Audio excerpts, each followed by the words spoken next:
She's casted a lot of big movies, mostly sports movies. And I think she casts mostly people in the stands. I'm not going to lie to you. Okay. But hey, that counts, dude. I'll reach out to Kim Swanson as well. She does big time stuff. If you can be in the stands while the coach is giving a rousing speech in a sports movie and you're back there holding up a phone finger.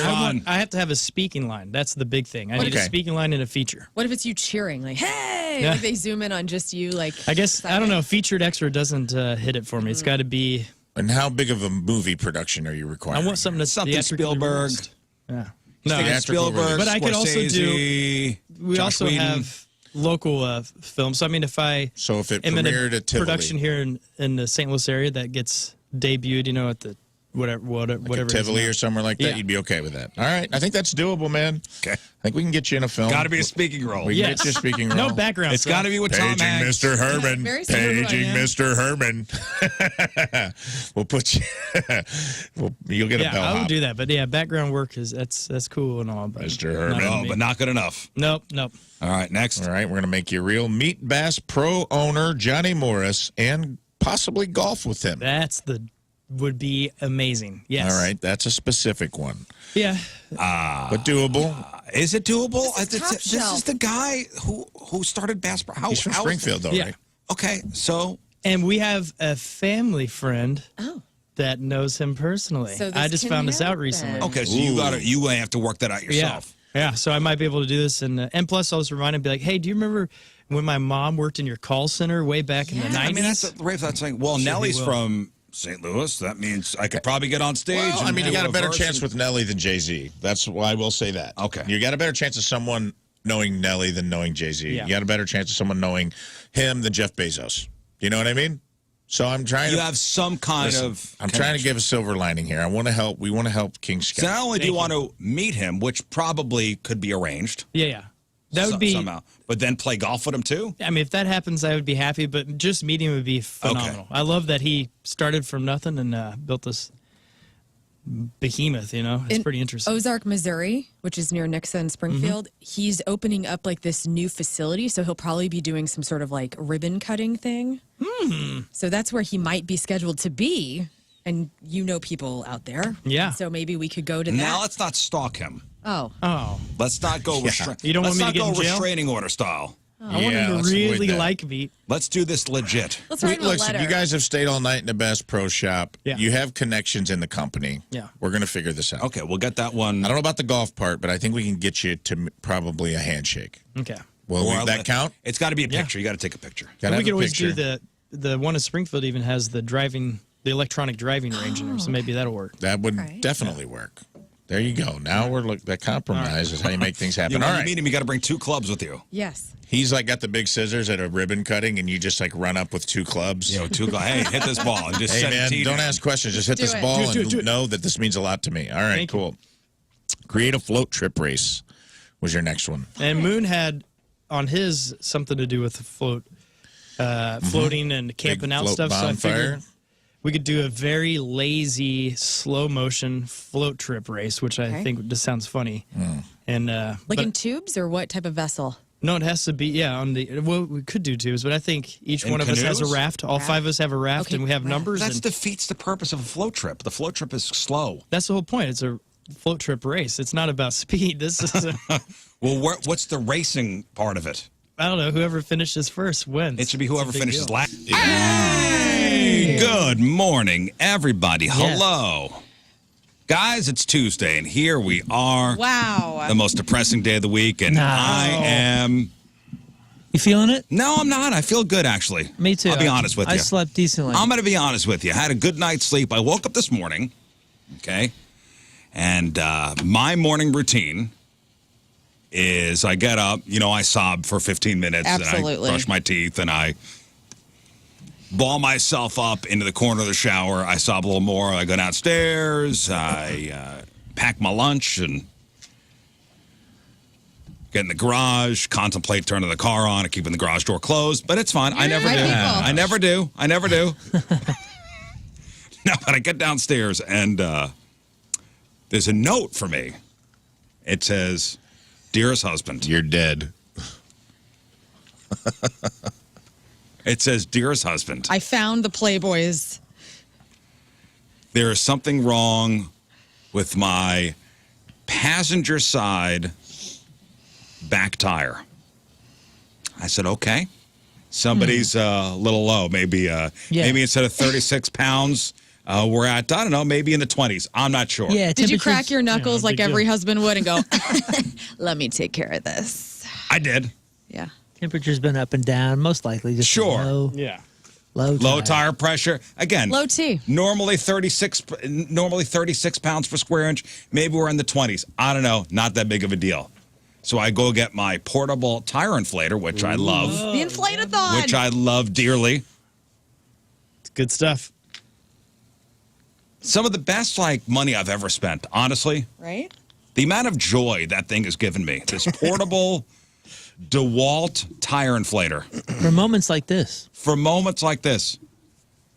I'm saying to myself as I'm, putting my stuff in my lunch pail.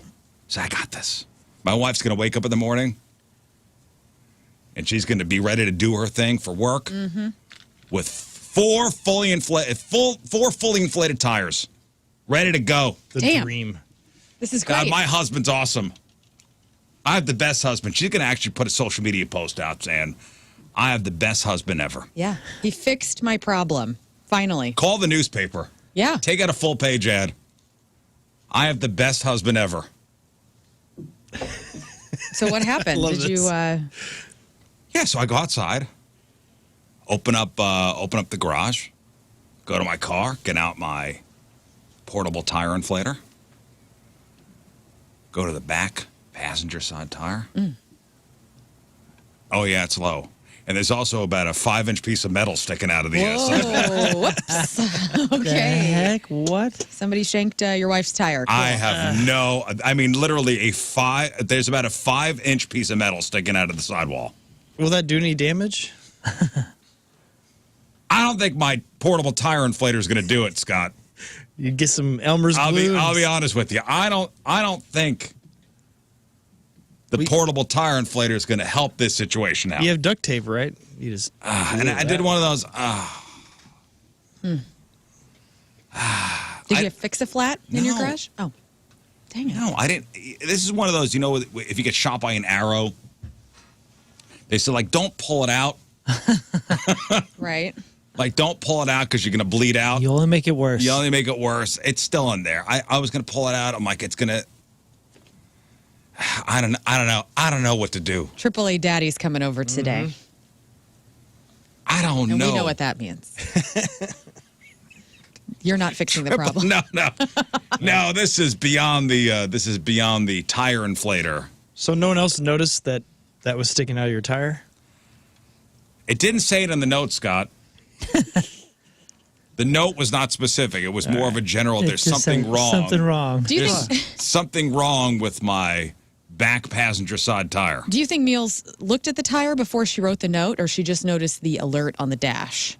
What type of person is she? No, there's no way that she didn't notice that. Okay. I mean, there is a giant piece of metal sticking out of the sidewall. How? Maybe she just kind of looked and was like, "Oh, I'm not going to look any How? further."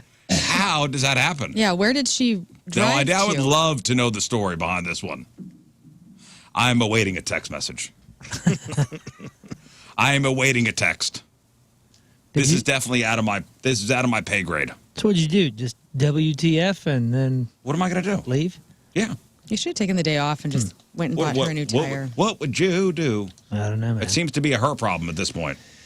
I mean, in a sidewall like that, it's over. If it punctured it, I think it's over.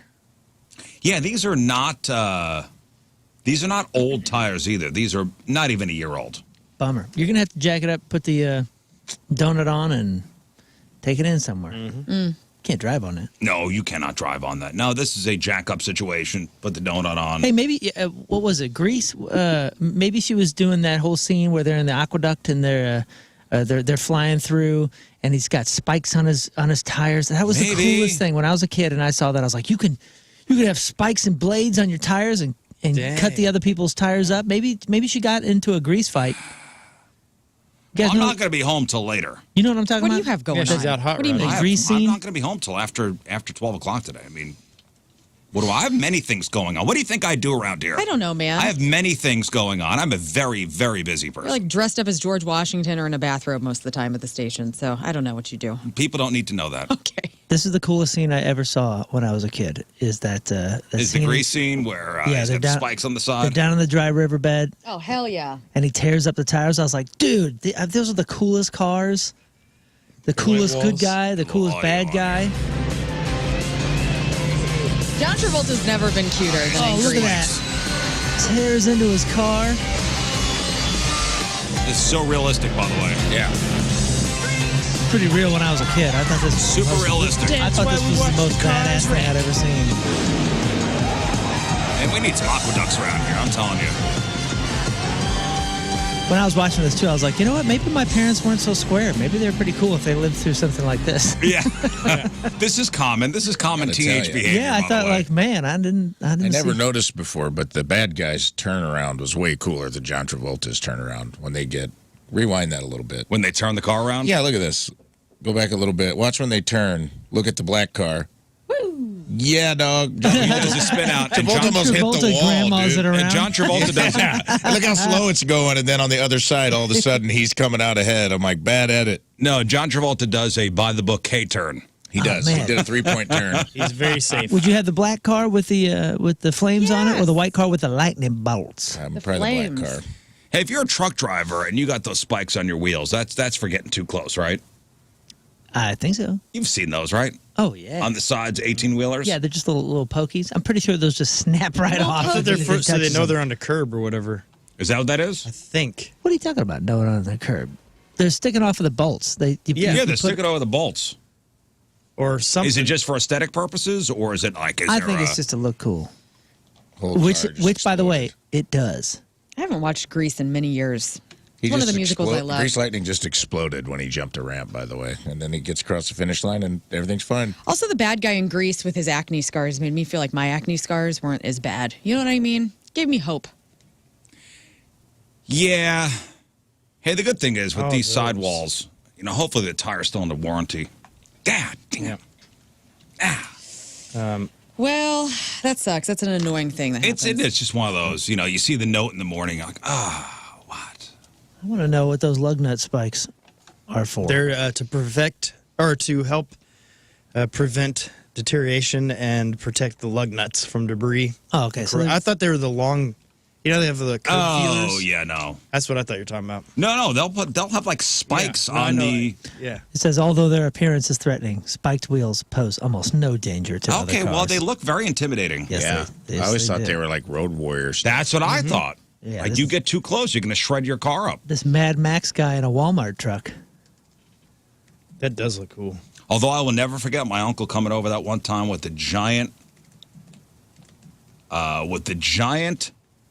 rubber arc on his door because I guess he had drifted over a lane and into an 18-wheeler tire Oh my gosh! and didn't realize. And just rubbing his racing, right? And just on his I forget what kind of car he had, but it was just a giant rubber, like the black rubber arc where he had rubbed Just like a rainbow. like a rainbow of one color. A color rubber car? rainbow.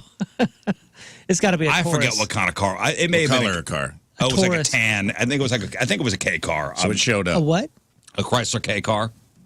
Oh, what was that? Is it kind of look like the LeBaron? You know what it is? Christ. A Chrysler K car is just a car. It's a box. It's a Vega. Here. By the way, Hyundai is released, or they have a mock-up of a car they want to release. It's an EV, but it's the same shape as the old K cars, Oh yeah. and it looks so cool. Yeah, look up Chrysler. be And by the fun. way, somebody's saying those lug nut covers are usually plastic, which That's what I thought. Come on, guys! don't tell me Yeah, that. they're just little covers. You asked. You Yeah, I literally know, but I hate the truth sometimes. This is kind of like a LeBaron. No, look, go up to the top. There it is. That is the Chrysler The Aries K Aries sedan. K. Huh. It is just a car. Here you go. Here's wheels. Yeah, I had the '87 LeBaron. It is just a car. Yeah. If you typed car into AI, that's what it would spit out. Have a kid draw a car. Nondescript car. It's got no bells, no whistles. It's basically a steering wheel, a brake, and a gas pedal. It's definitely the predecessor of the LeBaron. I can imagine this having the rubber rainbow. Yeah, on the it. rubber rainbow on it. on the driver's side door. That's the Dodge Aries. Yep. Sorry, Lern. That's Lee Iacocca's dream. I'd still Seems like drive it it. should be That a cooler was? car. How about that? Still waiting for a text from my wife. Speaking of morning routines, anybody see the video that went viral over the weekend of that fitness, that quote unquote fitness influencer and his morning routine? I am motivated. I'll say that much. I don't know. Oh, you didn't see this, huh? That's what it is. There is a fitness influencer. His name is Ashton Hall. And he put out a video that shows his morning routine. And it starts at 3:52 a.m. Early. I mean, early. This man is up and at 'em. And that's so 3:52 a.m., that's when his intense multi-step morning routine begins. And it's got the internet divided, guys. People are divided. Imagine that. And this guy, this Ashton Hall guy, he's got a massive following, 8.8 million people on Instagram, 4.8 million on TikTok. So he shared this routine, and the reactions to it, it's everything from complete awe at what discipline this man has, to people wondering, when does this guy have time to actually live his life? So pull up Moon if you could. I want to show Rafe here because he's not seen it, and King Scott. What's the name? Ashton Hall, Ashton, Ashton Hall. Morning routine. This is the one So- where he's putting the face in the ice bowl. So let's break this down step by step. This is how we should all wake up every morning. Okay. Step 1, mouth taping. So he starts his day by removing the tape he sleeps with over his mouth. The trend is called mouth taping. Yeah. It's supposed to encourage nasal breathing during sleep. WebMD says it could help reduce snoring and improve sleep quality. I hear it's very dangerous. It dries your skin, right? To tape your mouth? Yeah. Well, there's specific mouth tape. Hostage tape is the one I saw. So there is Mr. That looked Ashton. really real, by the way. Like he'd slept all night. What kind of water is that? he's got Oh, I'll get into that. Oh, okay. he's got beautiful nipples. And anybody ever try to tape their mouth And those are huge. No. No. in a I non-hostage will not situation? be silenced. Okay. I did it for a while. I tried it. Like the little sleep strips. Yeah, that's what this guy seems to have. They're fine. It's a trend, man. I don't It's wanna like, die that way. It's like the Thigh Master or the Epilady. It's just a thing that's hot right now. You have sleep apnea. You can't be taping up your mouth. Well, breathing through your nose is better for you. Yeah, but you're not breathing. Well, if you tape it, it was supposed to help. It's supposed to force you to breathe through your nose. Yeah. Or else you die. Right.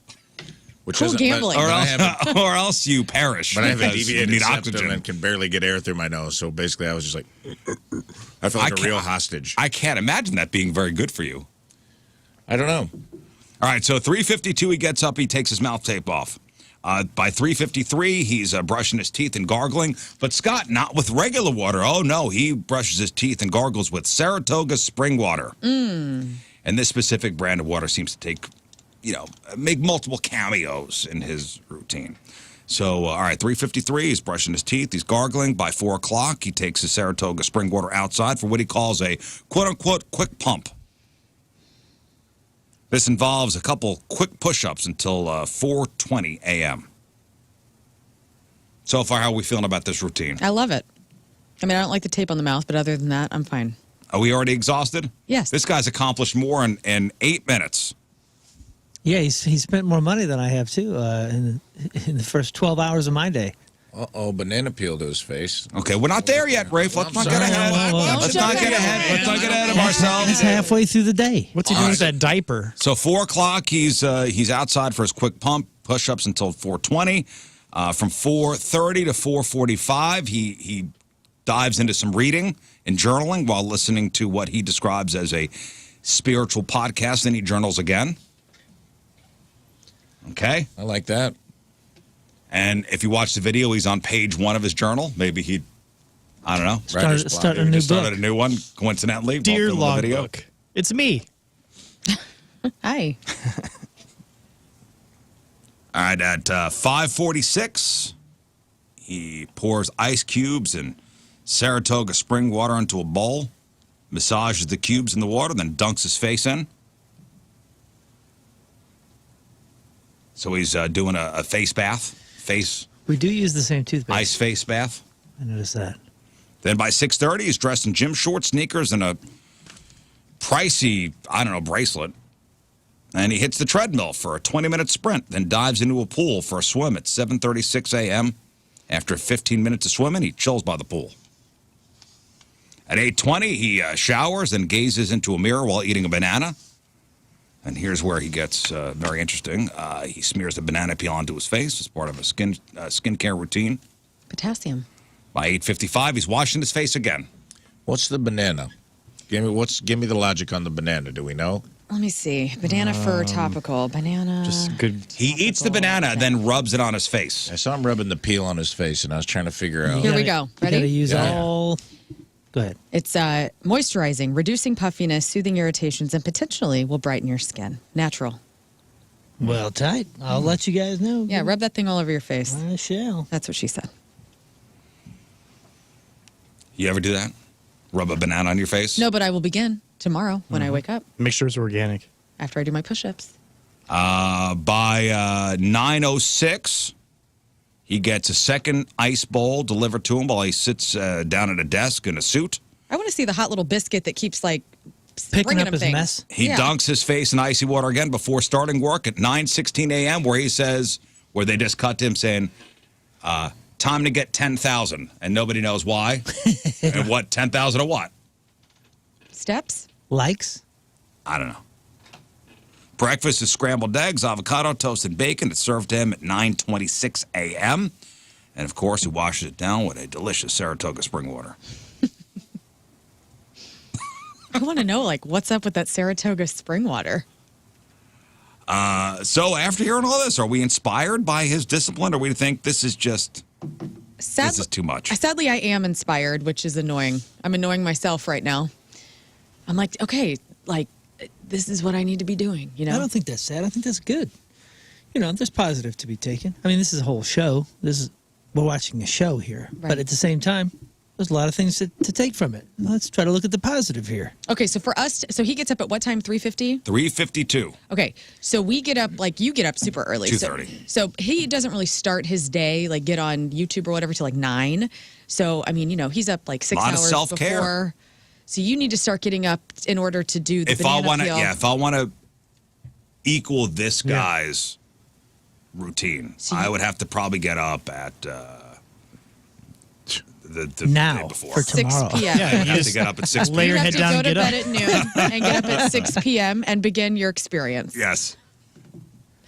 He's up 6 I'm going to hours film before myself tomorrow breakfast. rubbing bananas on my face. Still with the banana in the Yeah. in the thing. He's With the supposedly banana. up 6 hours before breakfast. But like you said, a lot of self-care prior to actually going to work. And I think that is something that we all should pay attention to. Yeah, and it's I'm not that saying will not fit in my routine. I understand. Your routine is very different than I mine. know. You got to do the back. This is inspiring. I'll be honest with you. It is Everybody's inspiring. dogging on this guy, and I don't know. It's I don't know dorky who because this of the guy way he's is. put it together. But Apparently, this guy's a fitness influencer who helps other fitness influencers. Right.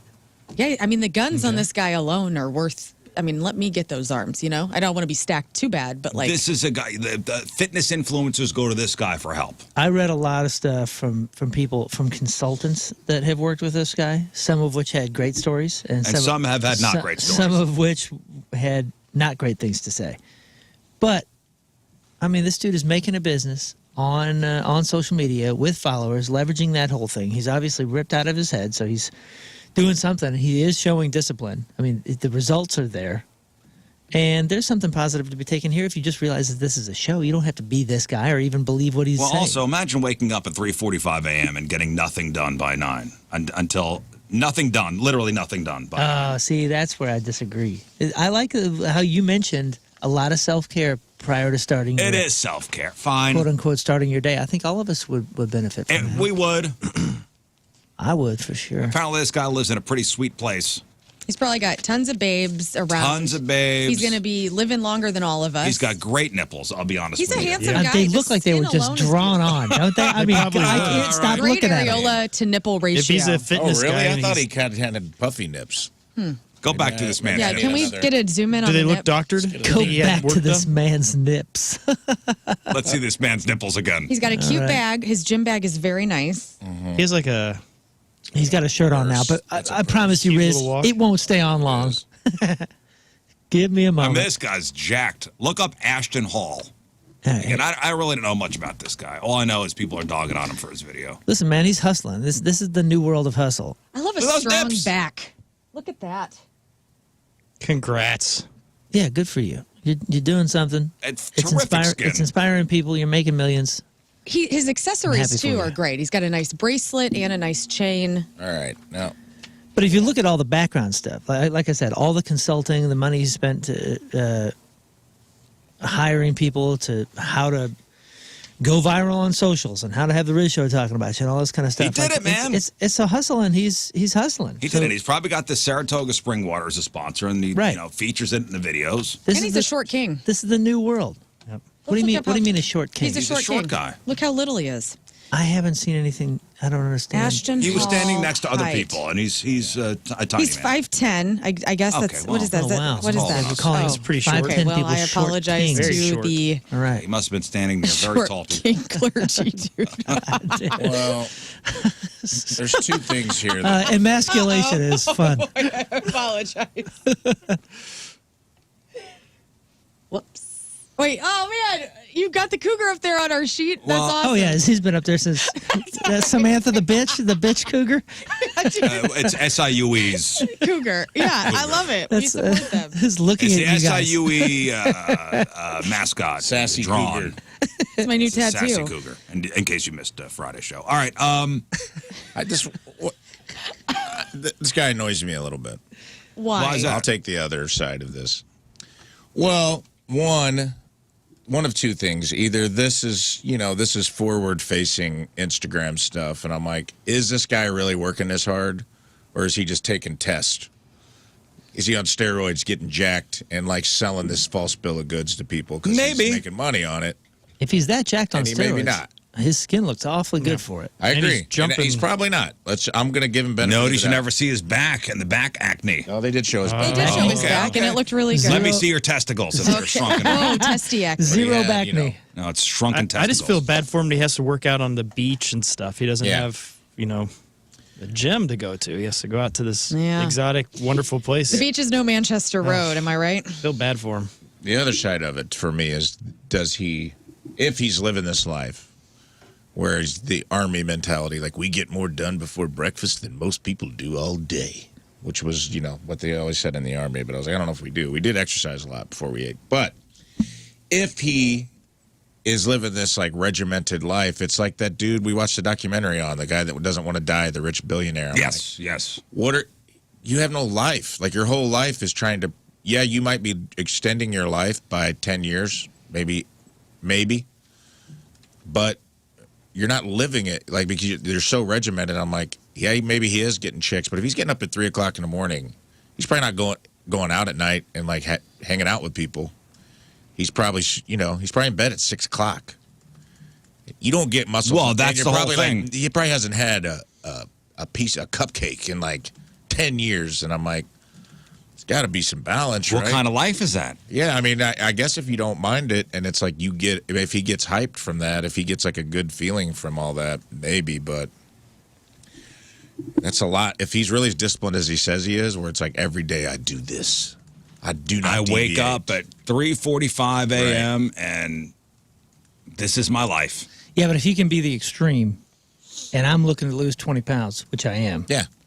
then I'm going to take a few things from it and just take the positive I and want to move see on. you start rubbing bananas on your face. And the extremity I'm is going to do probably it in about an hour. The extremity is probably where the money's at.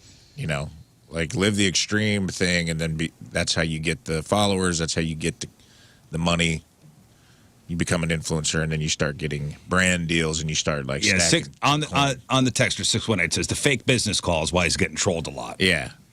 Or it's like, let's get 10,000. And you're like, what? Is it what 10,000 what? It's the a whole little thing cheese. is shot in perfect lighting. Yeah, this is He not wakes realistic. up and if the breath's and like the thing on his mouth is like perfectly aligned as well as his nose, and it looks like he just his face looks like he just put lotion on. Yeah, he just woke up in a nightcap and took it off and put it. He intentionally breaks the bottle so the gal can clean it up. Did you notice that? Because he's so strong. I'm going to break What this bottle? clearly Canadian bottle. There's a bunch of videos of his. He knocks the bottle off. Oh, that must be another video. of his. No. Not the original. Yeah, dude. The one that we watched earlier. There's so much going on. There's so much to break down. You're missing. I have to watch this another 500 times. You're staring at his 'cause nips, dude. Watch. You got to look at what's going on. Yeah. in the His room. nips are intoxicating. Yeah. I think it's designed that way. He knows what he's doing. All right. His nipples are very intoxicating. All I right, can't. watch. Right after the push-ups, his first push-ups. So stop staring at his nipples. Okay, Which I I can't. He's got sensitive teeth, by I the just way. did it again. Okay, he's All right, watch. See the Go bottle? out here His and glass take a look. bottle. he's out Watch. on his balcony. Watch. Here he goes. He Taking sets it. it down and he intentionally knocks it over. Oh, sorry. When he goes back out there. All right, let's Look, he's try. journaling. First page. Doodle. Drinking more water. Okay. Is this the part? I hear he puts his face in the ice water. He puts lemon in the water, by the way. I've never seen that before. That's refreshing. Very I know, expensive that it's bracelet going to burn on. your eyeballs. Why is he isn't not wearing socks? He's going to have smelly shoes. This is not the same video. This is the one we're watching here is the original one, the one that has everybody talking. Oh, the OG one. That he did another one? Oh, there's a bunch of these he put out, but the one hit. He's a high sock guy. Cool. Well, if you want to talk about fitness, and I'm down, if somebody challenges me, what am I, yella? What does that mean? What am I, yella? What is that from? That's from, isn't that from Back to the Future? You call me yella? Chicken. Yeah. Chicken. Chicken. Ah, Back to the Future 3. Yella. Yella. Because he's in the Old West. Here's Buford. it. Yeah. Buford Tannen. It's Old West. What do you call me, yella? A young man from Russia ended up in the hospital with a serious kidney problem after completing 2,000 squats in one session, all to win a bet with a friend. Holy This guy's smokes. in his early 20s. He told doctors that he took on this challenge, confident in his strength, and he did successfully do 2,000 squats in one session. But shortly after he finished his squat session, things started to go downhill. His legs became sore and swollen to the point where he could barely move. This is just lactic acid? His urine turned dark brown, and eventually he couldn't urinate at all. Concerned, obviously, he went to the hospital where doctors diagnosed him with a condition called rhabdomyolysis. It is a potentially life-threatening condition that occurs when muscle tissue breaks down and releases harmful substances into your bloodstream. But left untreated, it could lead to kidney failure, heart issues, and even death. damn. 2,000 squats in one session. I dare you. Oh, yeah, you dare me? What are you, chicken? Yeah. You calling me chicken? I don't want my whiz to look that way. I'll pass. Thanks. That's gross. Yeah, dark brown. That's concerning. We all know what it's like when we're dehydrated, and you know better. Yeah. That's like times a million. No, thank you. That's when keeping it fit goes wrong. 2,000 squats. You want some of that? I mean, that guy can't do 2,000 squats. Mr. Perfect Nips over there. Perfect Nips can't do 2,000 squats. No. This guy's living it for real. His kidneys are great. Was he squatting like weight? It just says 2,000 squats in one session. Man. We should try to get through 2,000 squats as a group of 5 before the end of the show. Like during the commercial breaks, we'll squat out. 0% chance. Let's do it. What's that math out to? Combined? Per person. How many? What is that? 400 per person. Oh, no. Over 4 hours? It's 100 an hour. We're trying to get 400 steps today, you know what I'm Okay. saying? Well, never mind then. Yeah, I think I did I'm 700 motivated. steps yesterday. I've done 9 squats in the last 5 years. I don't think I want to do 400 today. All right, I never mind. think I checked my steps. 700 steps yesterday. Nice, right? Hey, Pretty cool. impressive. Nice. Impressive indeed. Yeah.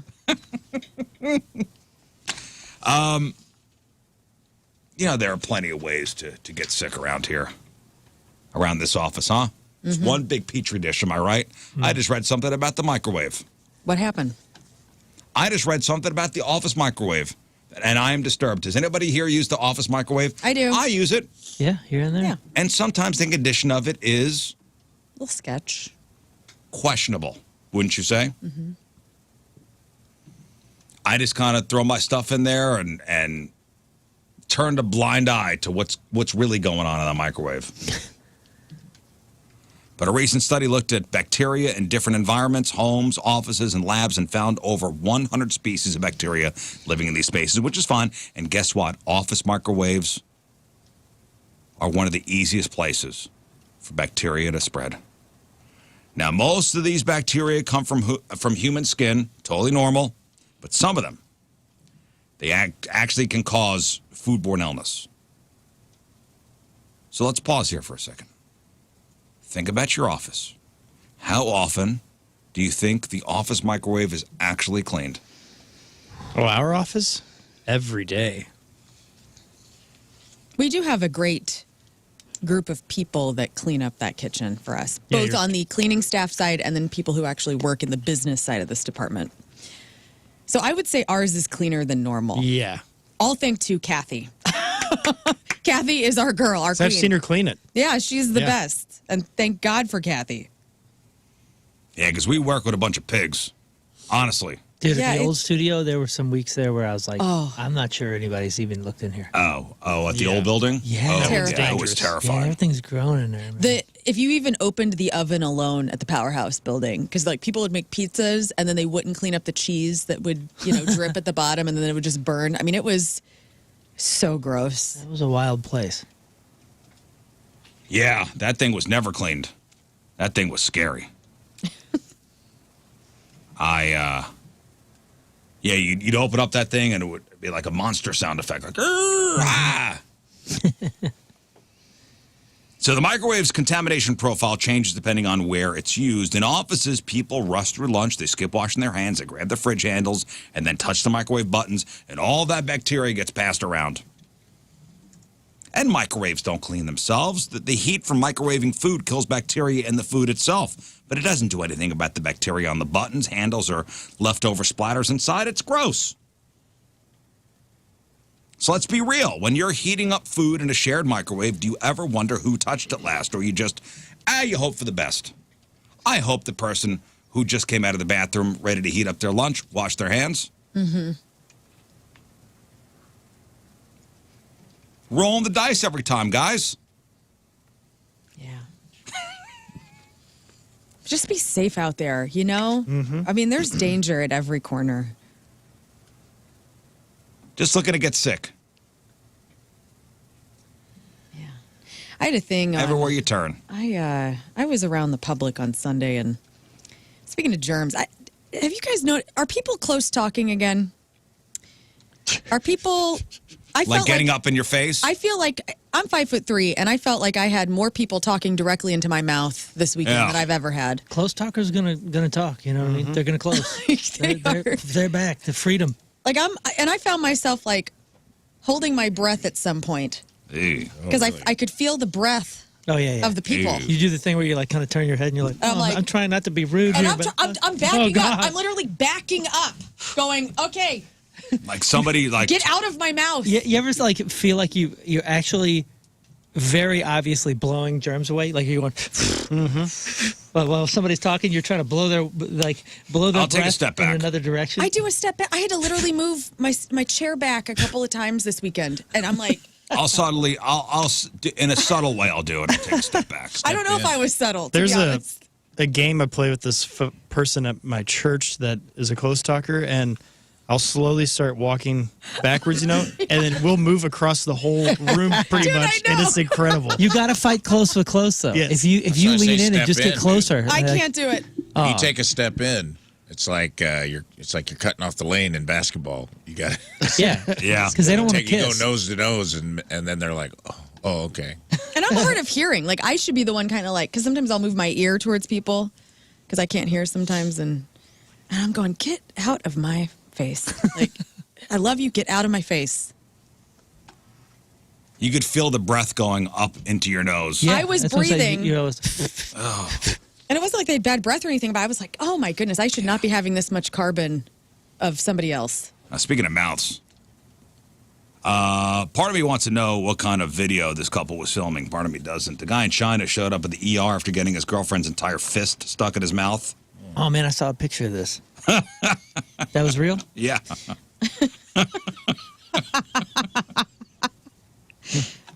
I don't don't know what you guys are doing at home. Okay. I don't even get it. I don't know. They said they were doing something for social media. There's a 10-second clip of them walking into the ER together. He's gagging and drooling while also trying not to laugh. There's the picture. But I don't. Okay. All right. Excuse me, sir. Can you tell me why you're here? Tell us what's going on. I mean, That is, that's very, I mean, it seems like a tiny hand. Yeah, So I some mean- people think it's staged, but the doctor who It is. treated them reportedly had to give the guy muscle, had the guy Smack him across the face. had to get like muscle relaxers. You're The guy's wasting our time. muscles seized up and his jaw locked. What do you mean jaw locked? It didn't lock down. lockjaw. They had to use a mouth opener. I don't know. this feels Was that another hand? knuckle sandwich. They had to give him muscle relaxants and used a mouth opener. And they slowly twisted his girlfriend's wrist to get her hand out. It took about 20 minutes. Dude, you think her fingers were just pruny? Ooh, like they've been in the bathtub? His mouth bathtub. Ooh. Ew, mouth tub. Smell them. Smell your hand after that. Like, the hand is so flexible. Like, unball your fist. You're like the monkey who won't let go of the lemon in the vase or whatever from the cartoon. Yeah, and look how small her wrist is. Tiny. Her hand So is that can't the be any whole bigger? thing, though, is to go in and pretend that it's stuck? Yeah, I think it's like this seems like it's a publicity thing. Maybe not. I don't know. They had interviewed a doctor and They were trying to go viral, and now they're viral. No way. the doctor said they had to use muscle relaxants. They had to use a mouth opener. What is a mouth opener? I don't know. Maybe it's a Like thing. Just in the One of those drawer? Marilyn Manson I'm thinking things? like a jack for a car. She has 770,000 followers. The girlfriend? Yes. Because she's been posting things like this whole time, or? Yeah, I mean they're doing things to try to go viral. Oh, and here's another hospital one. I don't even know. I don't even want to click on this one. What is this? What could this be? There's a cucumber wrapped in something, and then a surgical glove about to grab It it. looks like it's going to be a circumcision thing.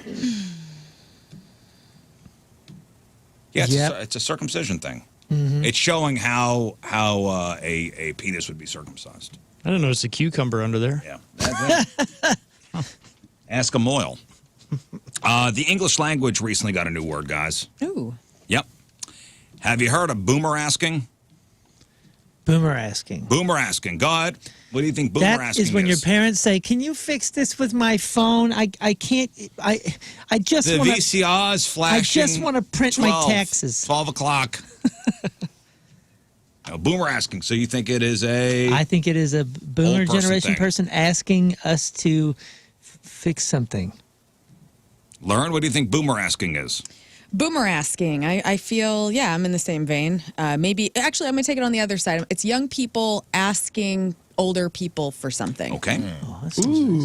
All right. Boomer asking. I'm going to think outside the box and say it doesn't have to do with generational things. It's a take on boomerang where somebody, you ask, if someone helps you and immediately asks you for a favor. Like Okay. a quid pro quo, I did this for you, now you do this for me. Okay. Boomer asking. I'm going to play on Moons, and yeah, it's an older person asking for help with their phones and electronics. Okay. It has nothing to do with generation. Dog, It's nothing to do with asking an old person something or an old person All right. asking you something. Apologies. It's a term, something you've definitely experienced, and maybe you've even done it yourself. Boomer asking is when you ask somebody a question just so you could talk about yourself.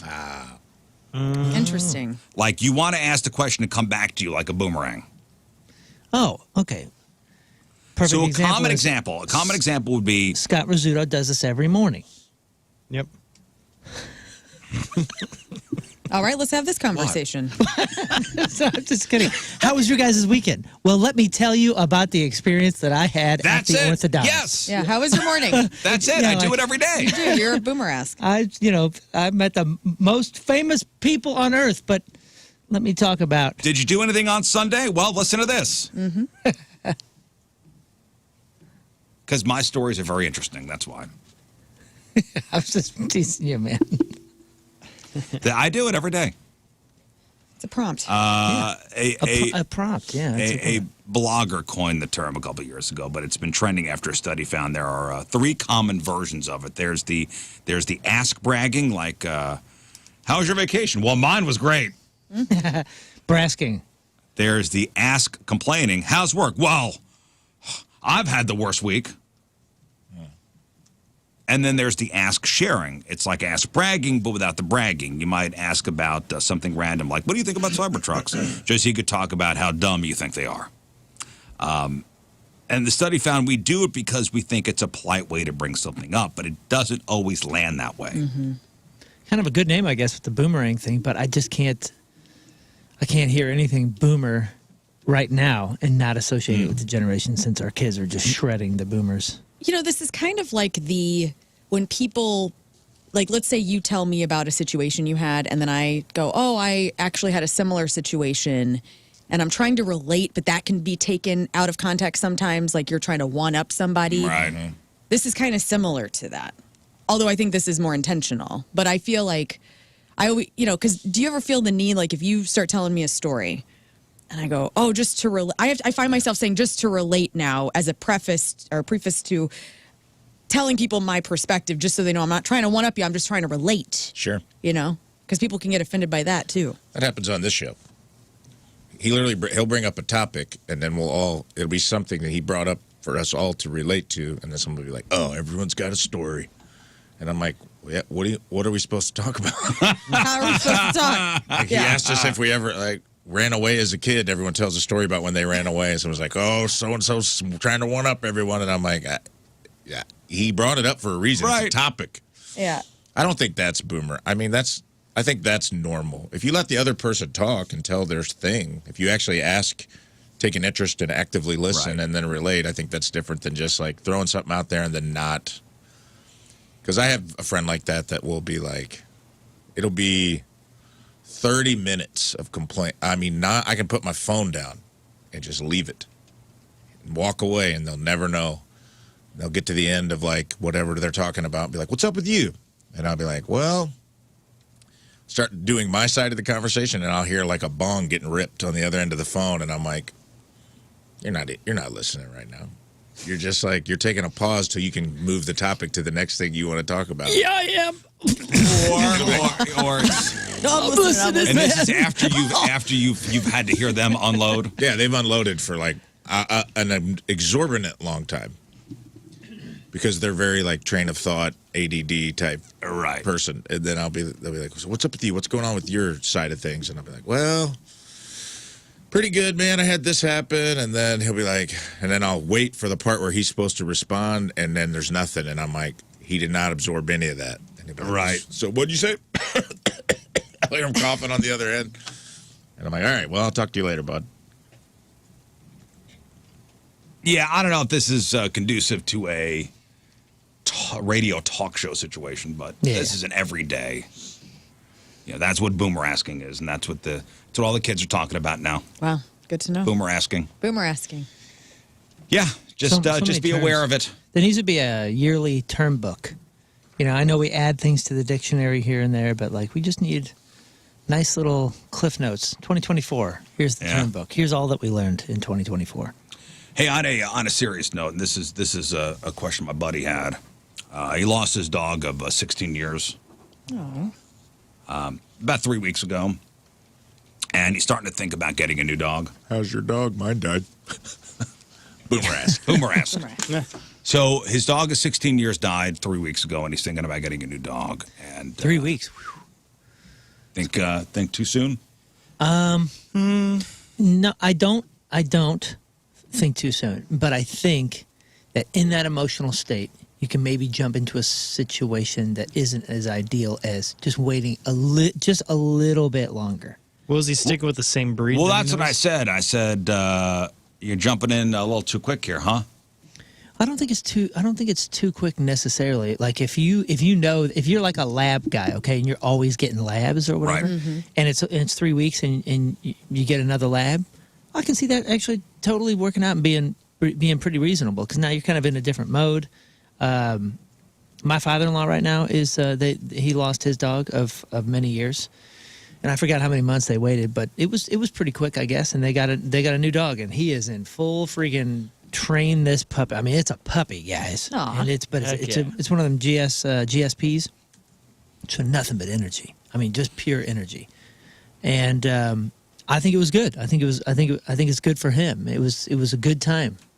Well, Yeah. there's and he brings this up because there's a video going around on social media, and maybe you've seen it, where veterinarians are talking about the most overrated dog breeds.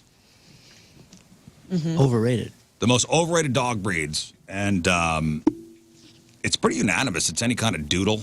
Yeah, dude. They really are a crapshoot. Some And of the them are dog he great. had, by the way, was a Labradoodle. Yeah. Some of them are great, but some of them are garbage. He had a Labradoodle. But are there overrated dog breeds out there? I mean, sure. Listen, nearly everyone listening to the show owns a dog, and you just love it to pieces. But everyone has a dog breed they would never own. Like I would never own a Bichon. That's been well established. Because you've been Okay. making fun of her. You better watch what you say, by the way. Why is that? Because the last couple times you've said, I'll never do this, you end up doing that. You're going to curse yourself here with, being a I'm going to become a Bichon Bichon breeder. owner, dude. The coolest Bichon ever gets introduced to you, and you're like, I gotta have this dog. Yeah. You're going to fall in love with it. You're going to be one of those memes of the dog, the guy that did They're one of so the cute too. They're big old froze. Come on, man. No, Like those a big nasty old little things. cotton ball. I'll never have a husky or an Akita or anything that's like, bred for that kind of thing. I'll never be in an environment where I feel I can deliver All right, so Siberian Husky. what I need for that dog. Why they're overrated? Beautiful dog. Yeah, amazing. I wanted one as a kid, but when I realized, like, How energetic they are. yeah, the task that it is to keep them in their natural It's not habitat. their fault, really. though. I'm not saying it's their fault. I'm saying I will never. He asked, what we would never Yeah, have. yeah. I would never have an Akita. Well, not having it and it being overrated, though. You think it's overrated? I think it's a cool dog. What, I just think Siberian it's- Husky? You got to have a farm or something. Yeah. Yeah. Siberian Husky? It's I think it's a cool dog. It's one of Well- the most task Yeah, it animals is, out for there. sure. And Their striking appearance attracts many people, but they're high energy, they're independent, and they're prone to escaping. That's tight. They're big These are boys. Yeah. all cool benefits. they're amazing. I'm not saying they're not amazing. And I do feel bad for the ones that are in warm climates.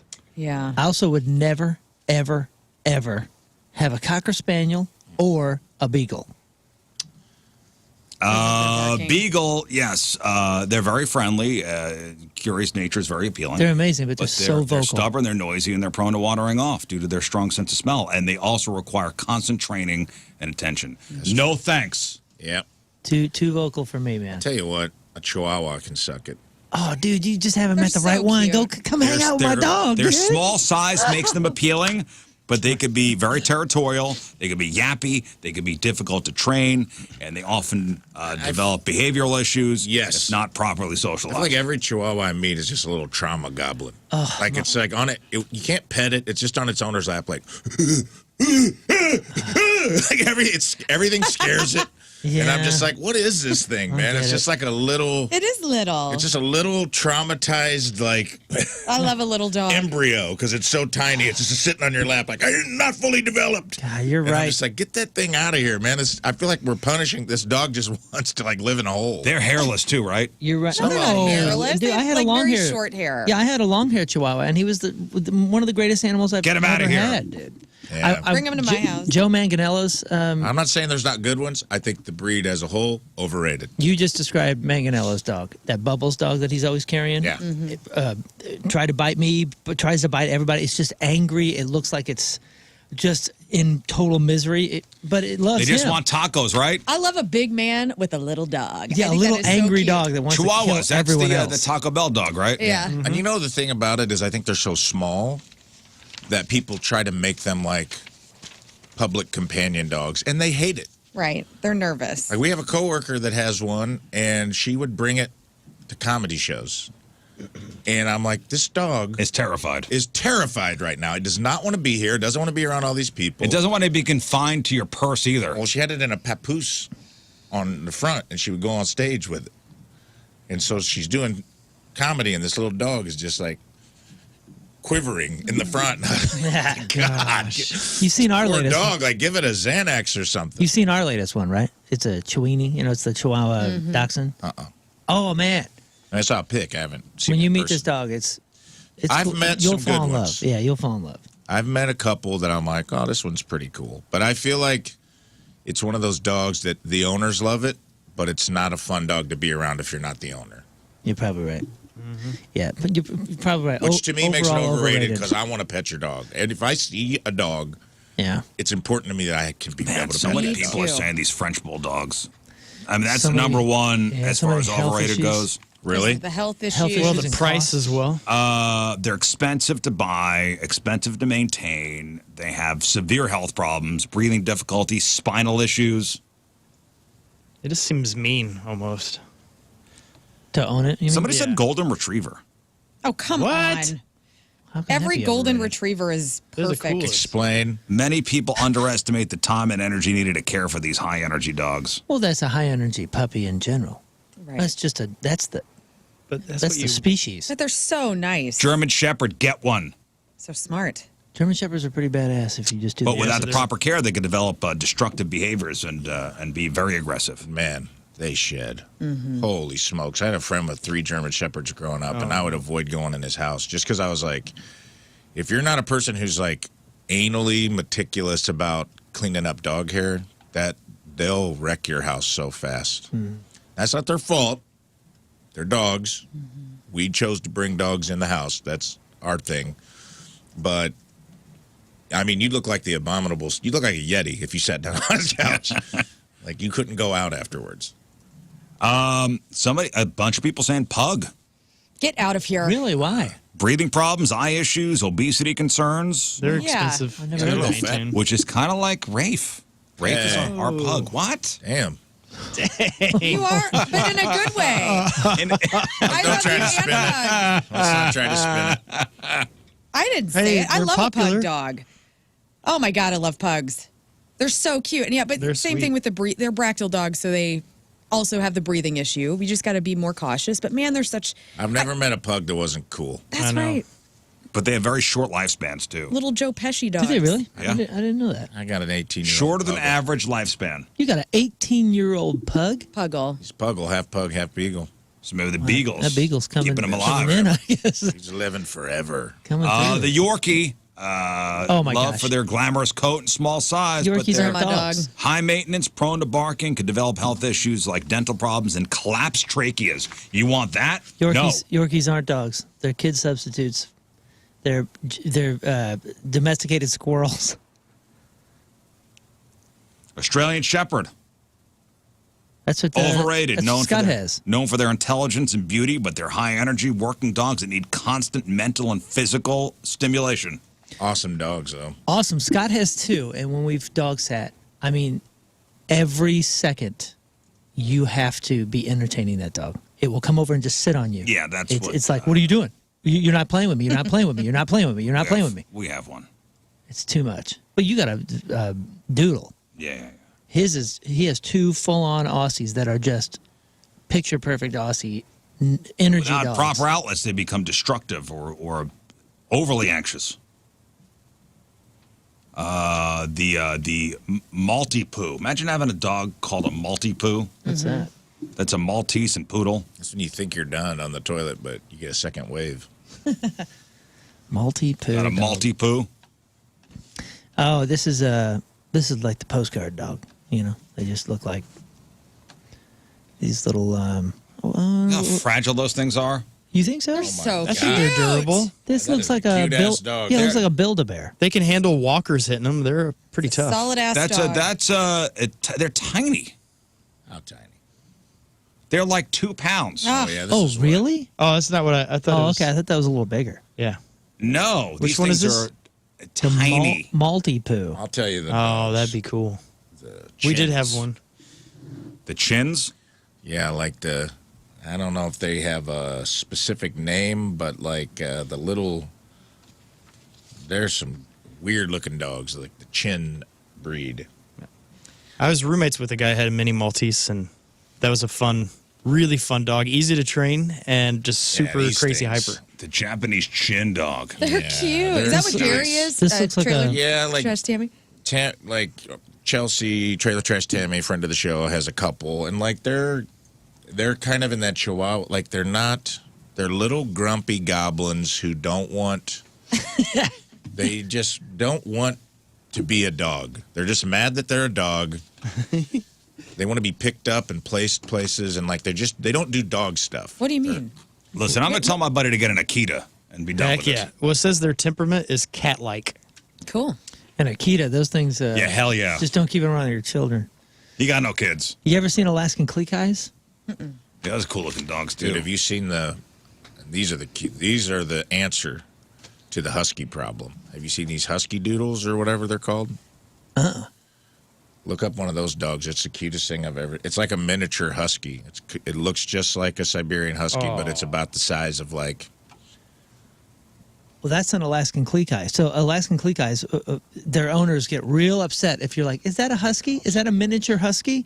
They get real upset because, no, it's an Alaskan Cleek Eye, thank you. Oh, okay. No, that's not. Cool looking dogs, though. They just look Again, like. I'm just going to tell him to get an Akita and be done with it. Fine. What did you say? It was a husky Yeah, doodle? That's not right. It's something else. You're thinking of Alaskan Cleek Eyes for those miniatures. No, Dude, I want an Irish Wolfhound. At some point in my life, I'm going to have an Irish Wolfhound. And I guarantee you that's on, Well, make it happen, man. on the overrated list. Make it happen. You've seen those, right? Yeah. I just love them. What's Clifford the Big Red Dog? That's what I want. Hey, before we move on, and we got to hit a break, but people like the little game we played yesterday. What are there more of in the world? Mm-hmm. You want to just do another quick round of that? Okay. Who won yesterday? Scott with I 50 did. points. Scott, oh, yeah, you got I 50 destroyed points. you guys. I had 50-something. Oh, that's right. So, what are there more of in the world? You want to keep score? Mm-hmm. And we'll start with the champion, Scott. Oh, okay. What are there more of in the world, Scott? Spoons or forks? It's got to be, boy, that's a tough one. Need an answer. But I think proper placement, I'm going to say spoon. Spoons, yes. All right. More spoons than forks in the world. I think about in Asia. Most utensil sets come with more spoons than forks. And in Asia, in Asia. spoon for, all the soups and all the different things and teas and all that. Moon, what are there more of? Paper clips made annually or toothpicks? Paper clips or toothpicks. Oh, my goodness. Great Both of one. them can be used for the same thing. I'm going to go ahead and say toothpicks. Show me toothpicks. Yes. Over 100 billion toothpicks made annually. Wow. Lern, are there more traffic lights or stop lights? I'm sorry, traffic lights or stop signs in the U.S.? Stop signs. Show me stop signs. Yes. Nice. There are around 2 million traffic lights versus over 10 million stop signs. Rafe, are there more cats or dogs in the U.S.? I want to say dogs, but I know there's like you get them farm cats going. Oh, boy. I'm gonna say cats. 90 million dogs versus 60 million cats. Wow.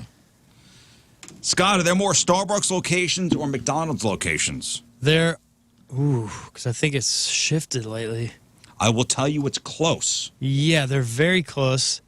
But I think McDonald's still has I'm going with McDonald's. I think they have more locations.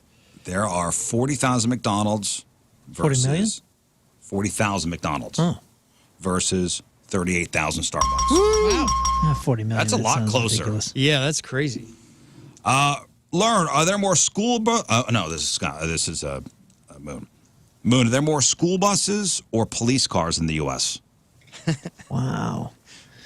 Well, see, I'm going to go police cars are fewer. 500,000 school buses versus 300,000 police vehicles. Well, Man. dang it. Learn, are there more calories in a Big Mac or more calories in a venti frappuccino? Ooh, great question, Rizz. About 400 in the Frappuccino. And you said Big Mac? Are there more calories in a Big Mac or a venti frappuccino? I'm going to go Big Mac. Damn it. 600 calories versus 550 calories. 600 calories in one of those things? Holy. I thought it was 400. Things have SpaghettiOs. gotten fattier. Excuse me. Oh, my gosh. Rafe, are there more iPhones or Android phones in the world?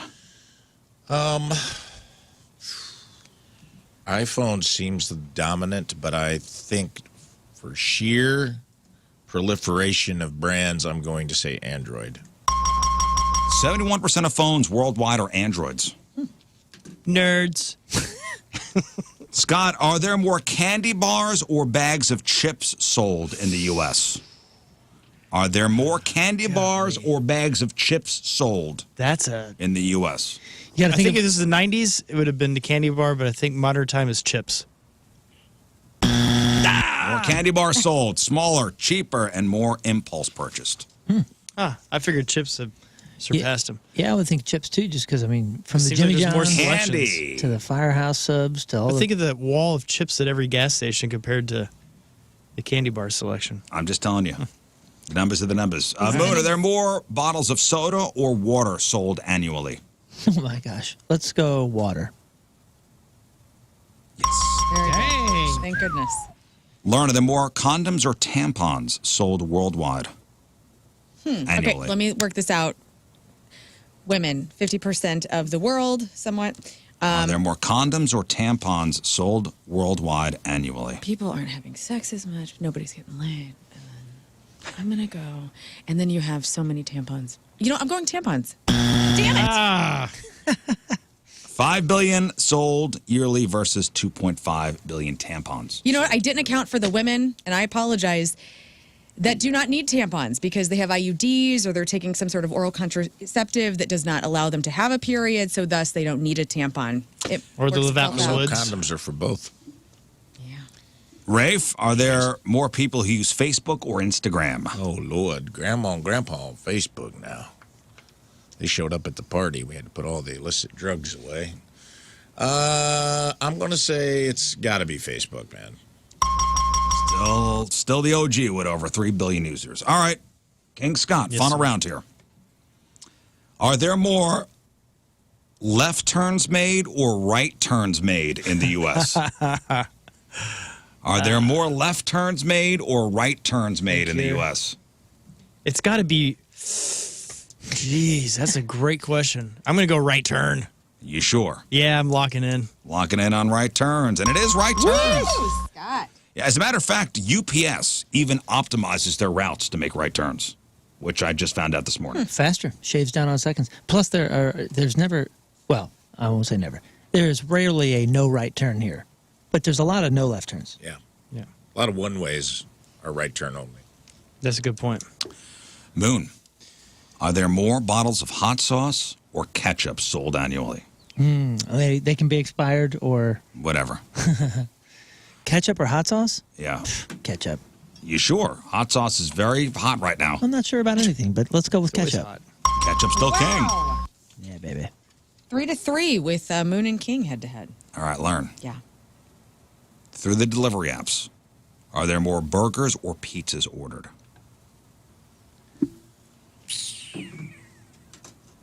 Pizza. Still the top choice. All right, final question. And what score? King and Moon are tied at 3. Rafe and I are tied at 2. Rafe, this is worth Okay. 150 points. That's a Oh lot. my That gosh. seems like a lot. Let's Good do luck. Which is more? The number of people who believe in ghosts or the number of people who believe in aliens? it. Oh, well, we counting the Holy Ghost? Rafe, the question is, I'm going to say... which is more, the number of people who believe in ghosts or the number of people who believe in aliens? I think I'm going to have to say, even though we've proven alien encounters and things have been released, I still think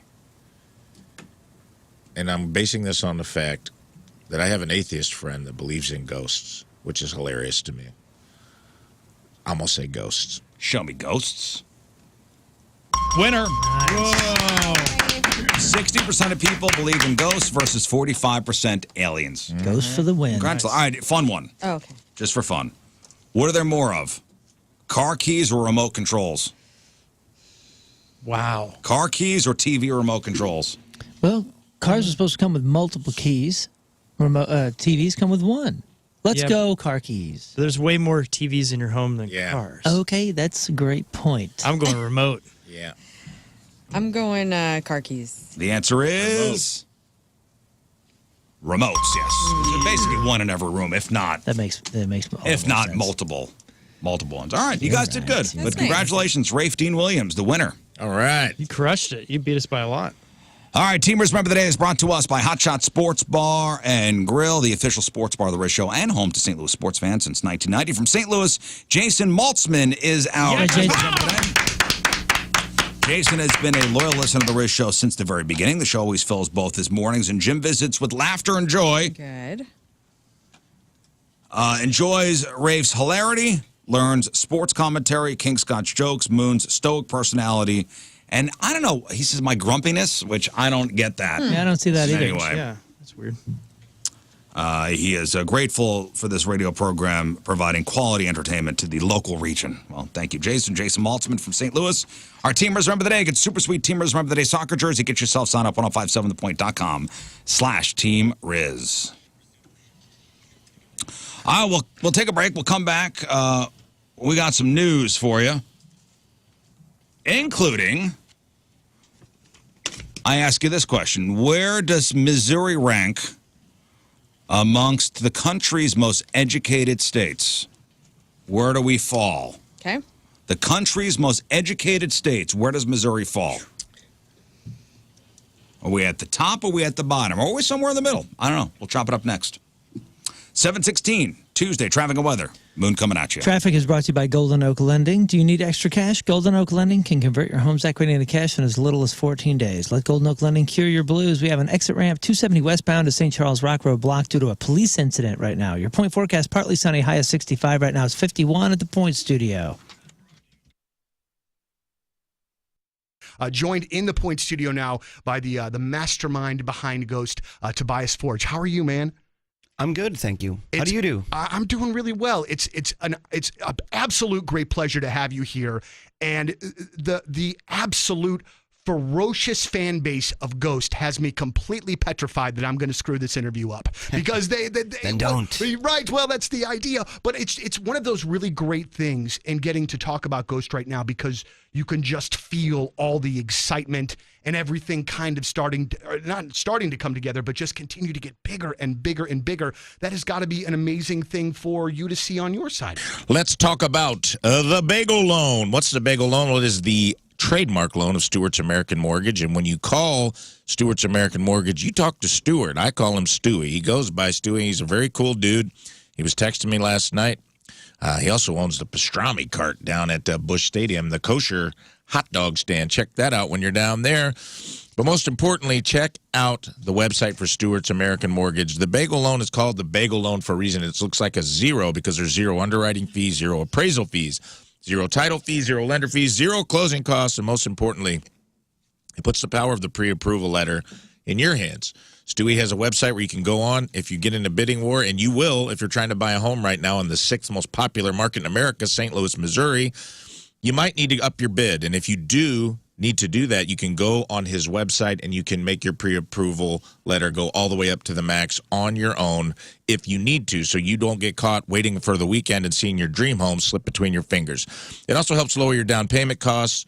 Less fees means more money in your pocket. It makes owning your home and improving your home an attainable goal, and Stewie does that for you, and he can get you closed in 10 to 15 days. So don't wait. Call or text him on his cell phone. When you text, you're talking to him. It's 314-324-4440, or you can Google the Bagel Loan. Check it out. Google the Bagel Loan, NMLS number 226715.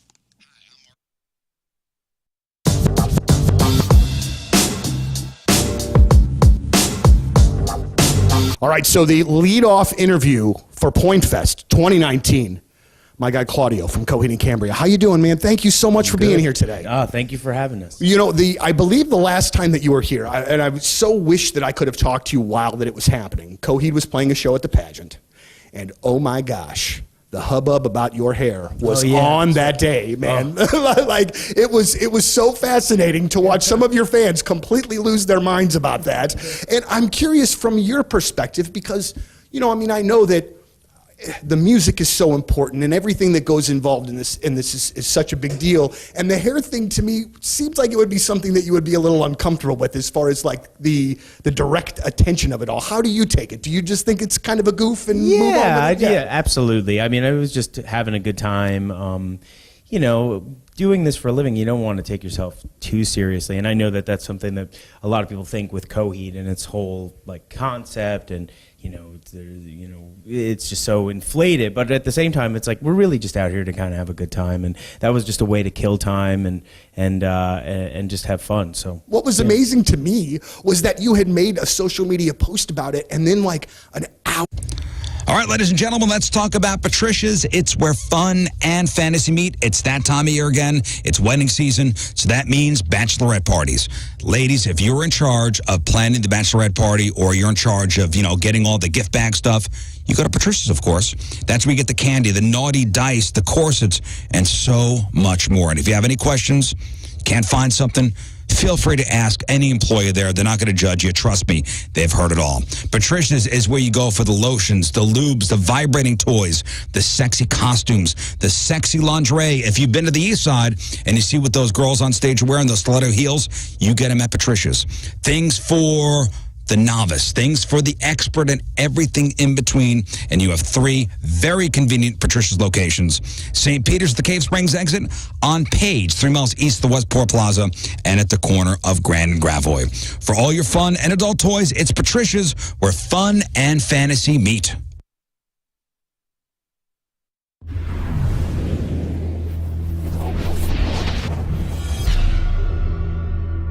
All right, so here we are backstage, the Stiefel Theater. Mr. Nathaniel Rateliff, how you doing, sir? I'm great. I've heard there's been some going back and forth about the pronunciation of the theater, because this used to be the Kiel Auditorium, right? It was Kiel. Right. Then they changed it to the, what was it before this? It was the Peabody. And now the Stiefel. Okay, Stiefel. Well, what are you hearing on your side of things? I've heard people say Stifle, Stiefel, I also, until, we got here, thought it was still Peabody. So. Right. Well, you know what? I've said it mistakenly on the air before, to the point where somebody sends an email saying, hey, Donnie, just a reminder that it's the Stiefel and not the Peabody.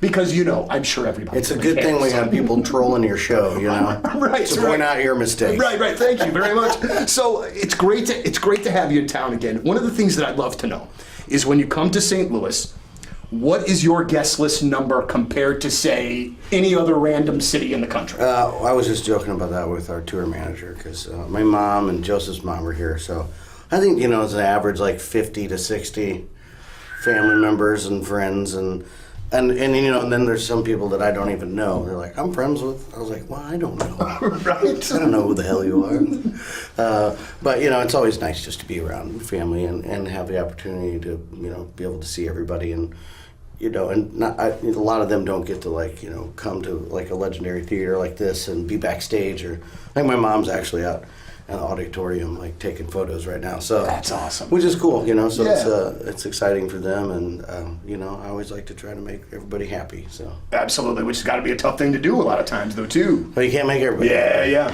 But I got to tell you this, just a little personal thing here, right quick, man. Yesterday, I had one of those days. You know what I mean? I was just grumpy Gus.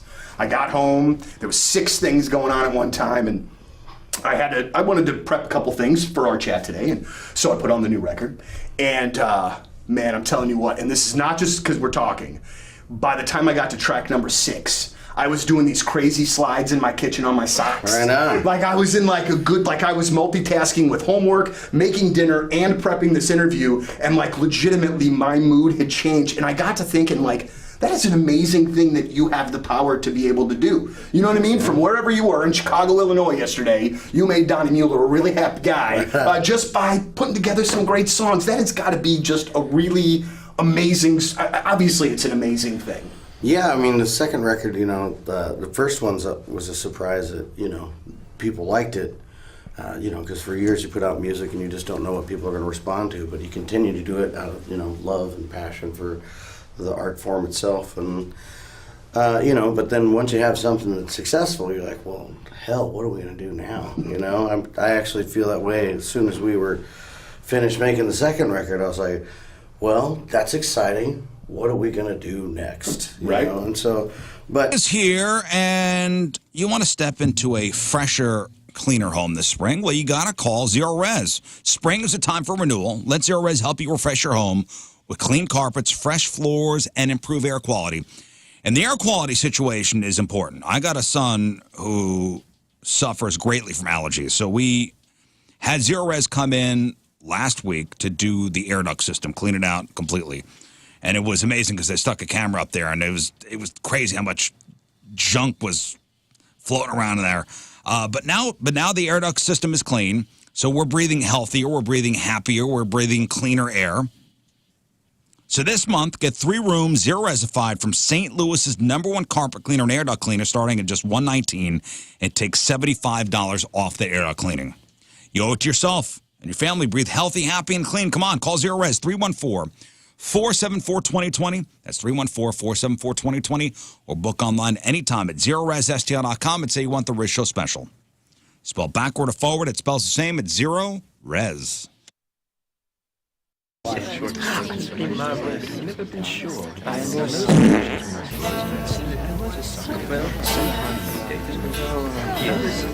Paps, be good to your daughters. That's how you know to be good. 'Cause some will turn to mommies when others will be daughters and dads. That's how your brothers can be mothers too. That was John Mayer. Daughters.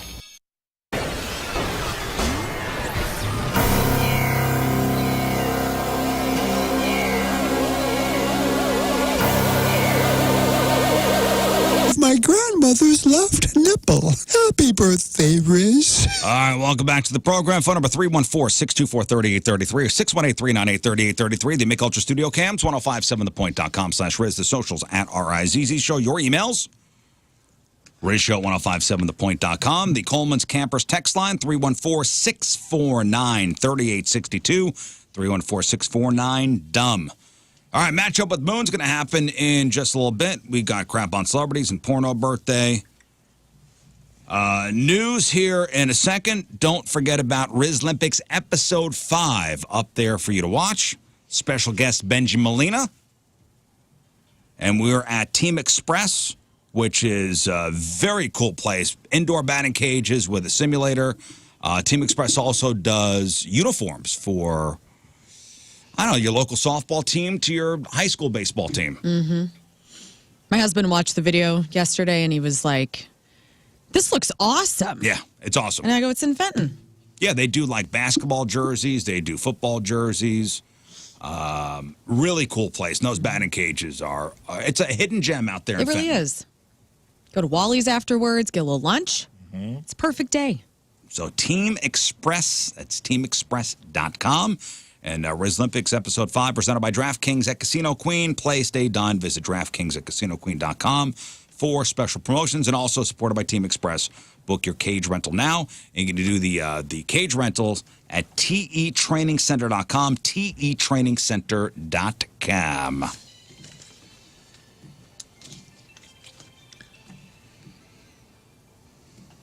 Let's do some news. Oh, yeah. We gonna do some news. Okay, so I asked you before the break, where does Missouri rank among the country's most educated states? Hey, here's how the rankings were determined, guys. So this organization evaluated all 50 states using 2 primary categories. Number 1, educational attainment. This included metrics like literacy, college experience, and the number of master's and doctoral program graduates, and then school quality. This measured factors such as the quality of K through 12 education, the number of quality of colleges and universities, graduation rates, and scores on standardized tests like SATs, ACTs, and AP exams. So each state was scored on a 100-point scale across 19 related metrics to calculate a weighted average. And where did Missouri wind up? In the top half, in the middle, or the lower half? I sadly think we're in the lower half, just based on things I hear and headlines I see. And okay. Like people and it's talking? sad. Well, like people talking, people complaining, Okay. headlines I see that are nationwide. Yeah, I think that unfortunately we're not going to fare well. Okay, we're I not gonna agree. fare well. I think WashU skews it a little bit in our Yeah. favor, but then Now it's- you're just thinking St. Louis. Oh, we're talking about We're talking- college. I understand. There's a lot of But we're talking colleges. about, the state of Missouri. Yeah. Yeah, I'll say 28. 28th. Okay, so Middle of the back. middle back half. Rafe, Well, let me think this through. Where quick. does There's a Missouri whole row rank of states there on the Gulf among Coast the I think country's are going to most do Oh, well. yeah. Mississippi is not even on the list. Actually, I read that southern states, because of the pandemic, actually had better reading literacy for young kids. Yeah, they read gooder than we do. That came out this week, and that was very surprising. That was like a good thing because a lot of things, because of the pandemic, education statistics went down for a lot of kids across the board. But in the South, their reading levels went up, which is well, great. I'm going to need an answer from Rafe. Well, that's nice to hear, but I But I have no faith in I Mississippi. have, the poorest, usually lack of educational funding and poverty go hand in hand, and they're the poorest states. So I'm going to say we got a whole reason. We're probably doing better than the rest of the West Coast, probably doing okay. I'm going to say I'll go a little lower and say we're 31st. 31st. God, Dang. where are we? Oh, dude, we're crushing it. I'm going to say we're 11. 11. 11. Okay. Scott's, I love your positivity. Scott's today. got a I was tendency to just be at right. China recently, and after you go there, you're like, yep, we're one of the top, most Well, I will educated, say perfect. congratulations to the state of Florida for being Dead last. the worst. How you doing? Followed by Man, and that's wild, too, because they have so many big universities. Mississippi. Okay, All right. Rafe is Well, correct. Followed Sorry to be by right. New Mexico. Oh, yes, no. they're- That's the bottom. They're not doing great. Okay. Congratulations to Massachusetts for being the most educated state. Ah, Leading the- little leading the- Harvard leading the action. rankings. Followed by Minnesota. Ooh, we're getting close, guys. And then Connecticut. And then Connecticut. oh, my Oh, gosh. Are you man. serious? And then Vermont. Virginia. It was one of the V's. We are, ladies and gentlemen, I'm feeling worse about it. Missouri. We are Well, Missouri. we can't be worse than Florida. You also have Good Illinois. news. That's good news. And we're never worse Are than we Mississippi. better or worse than Illinois? I'm going to say we're worse. Oh, man. Do you have the Illinois number say as we're well? slightly I'm better. interested. I do not have the Illinois number. I was stupid and didn't look that up. Thus bringing down I'm sorry. Missouri's number. I need to change my number now. Congratulations, Missouri. As far as the most educated states, we are. We're not 50th. Okay. We're not first. Come on, Seacrest. All right. We are In the middle. 8th. Oh, my gosh. For really? real? Really? Yeah, You're dopes welcome. in I thought you were here. going to say from the bottom. Why is everybody complaining so badly then? That's great. That's great. I don't know. I think your sphere complains a lot. Oh, what does that mean? Your sphere of influence. It's like all my friends don't like this. Oh. I Eighth. have a lot of parent friends. It's all my we have parent a- friends. 8th. Can you give us the one? Well, we got a lot of good universities. We're here, better too. than Illinois. We're better than Maryland. We're better than Iowa. We're better than Jersey, of course. Damn. One standout factor, Missouri boasts the second highest share of doctoral program graduates in the nation. Oh, I told So We it have, is like, WashU. WashU was helping. Drury, There you WashU, Truman. So we're not Yeah, talking Truman. about the Those are all good citizenship. schools. We're talking about people educated in the state. The most educated There state. we go. And we're talking college. I thought you meant, yeah. No, that makes they sense. took into. Remember, I told you what the metrics were. I Whatever the metrics were. They took into account the quality of K through 12 education, the number of quality colleges and universities, graduation rates, scores on standardized tests like SATs, ACTs, is great. and APs. Yeah, we like the metrics. They made us look good. I like thought this. Literacy, college experience. Okay. I didn't realize we were counting out-of-state people who get educations here and leave. I thought we were talking just about I the also thought that. citizenry. So that's my fault. I misinterpreted the metric. My apologies to Missouri. And the Missouri, people I that did say I knew. Missouri's strong performance highlights its focus on advanced education and school quality, reinforcing its place as a leader in national education. 8th, you big dopes. So there you go. See, I had faith in us. You apologized to Missouri while also saying, I'm sorry. While also I guessed us crapping so on it. low because I thought it was talking about Missourians. I didn't realize it was talking about people that come here, get an education, and then go back to their home take state. it. Who's to say that? You just Missouri said that. ranks 30th in best states for education, according to the U.S. News and World Report. Where do they know? 32nd for most educated state in the country. Hey, there So we go. I said 31. That seems a little closer. that's just for Missouri as educated Missourians. We're not looking. And we are the most Why are you? we rank 8th as Look most away. educated state in the country. Yes. Okay. See, that's good. There we go. Let's focus on that number. I want to see Illinois. We too. do have a lot of We have so many Illinois. people from We're the Illinois. Rizz Show. You're We're right. positive. We're positive, guys. Illinois. We're going to look at the research we like. That's right. Illinois is 4th largest public school system in the U.S. Illinois ranks 19th among the states. I don't know what that means. See, you're not educated. Yep. I'm not Pretty dumb. educated. Well, Well, the look Missouri what one happened. was easier to look up. Than Anyway. this one. Anyway. It's easier to Hey, spell. let's just focus on the 8 because that's pretty dope. Yeah. Yeah. Okay. I wanted It to was be good positive news. this morning. It's great news. I love that. That's very cool. Way But to you go, guys Missouri. can't. I mean, you can't wrap your head around it. That's the whole thing. You guys cannot wrap your head around. Well, yeah, there's so many conflicting things that I've heard, and it's very good news. I love that that's an update. Well, you got to remember, we're also in Missouri where everyone complains about stuff instead of like enjoying Everybody the fact com- we have a great place we're at. Everybody complains about where Yeah. they're from or where You they just live. grumpy gooses everywhere. Well, With that being said, oh, you don't believe that? I don't necessarily believe that, no. I know some people that are very happy with where they are. Where do they live? In Fantasyland? Yes. welcome to Fantasyland. In their head. Oh, man. With that being said, let's get negative, guys. If you were flying somewhere and there was one person on the plane that forced the entire plane to turn around, we should all take a run at him. Like by law, right? By law, everybody gets one punch. Yeah. I just want to yell at people. Is so anybody I'll willing just yell. to step out and maybe propose that? I am. Okay, be the advocate I will for this, champion guess. that. All right.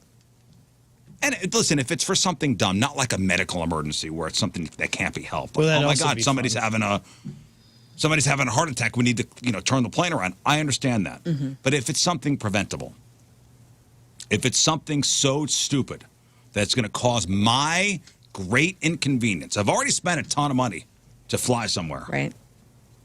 and because of you and your stupidity, most likely from Florida, we now have to turn around everyone on this plane, from old to young, women and men, get one punch. That's it. And anywhere on your body. Not in the genitals, okay? Well, we'll put that up. Oh, really? No genital punching. Can we change it to kick? Because, you can hurt your hand punching somebody. It's punching. That's it. Imagine you're flying overseas, okay? Get to the airport early. You made your flight, and this happens. United Airlines flight from LA to Shanghai had to turn around over the Pacific. Oh, my gosh. That's such a long flight. I've done that one, and it Over the sucks. Pacific on Saturday because the pilot forgot his passport. Well, the pilot forgot his passport. This is a 14-hour flight. This is already a 14-hour flight. How far in were they? About an hour and 45. Okay. An hour and isn't 45 that in. a deal where the pilot knows he's staying the night at the airport and they're going to ship that? I don't know, Scott. All I know is they had to turn the plane around. They had to land in San Francisco. They had to swap out the crew. They got to San Francisco about 3 hours after taking off from L.A. Because remember, they were an hour 45 into the flight. They had to turn back around. Yeah. Sucks. That's 3 hours. So they got to San Francisco about 3 hours after taking off from L.A. Passengers were told it had been a crew-related issue. Turns out, pilot forgot his passport. Hey, to be fully honest. And they had to wait 5 hours before taking off again. Oh, that's awful. But if he would have got there without his passport, speaking from experience, as someone who flew from the United States to Shanghai and was detained and deported because our paperwork was not fully fancied up. They stuck us in a basement in the dark, under gun, followed us to the bathroom with their guns, deported us the next morning. It was a nightmare. It's not a fun place. Not my problem. Could they stop in Hawaii and drop off that pilot and grab another pilot and keep? Well, yeah, you don't have to get off the plane, know right? If it's on the way. Is Hawaii? You don't fly over Hawaii. It looks like it's that. I just I mean, it's that general direction. Wouldn't you just stay on the plane and you don't have to deal with this? I mean, he could just fly back to where he came from after They ended up landing in Shanghai about 6 hours later than they were supposed to. Wow. Jeez. And how much did United care? Yeah. So this was a pilot who forgot their passport. 6 hours late to Shanghai. Again, everybody to go back to San Francisco, change crew. Wow. United gave every passenger a $15 meal voucher for that. Oh, my God. Oh, that's so nice. Oh, my And they goodness. are all just bleeding money at this point because of everything that's happening. So Here's this flight. that's ridiculous. Look at this. Okay, Here's L.A. That's far. There's Shanghai. It is It's far. 14 across hours. the entire Pacific.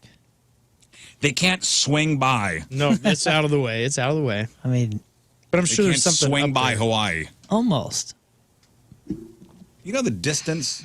Oh, yeah, and they're most likely doing this. You know, It's just a great distance. So there's that. And then there's this one. Okay, so it's the pilot forgets his passport. Do we get to punch the pilot? No. Why?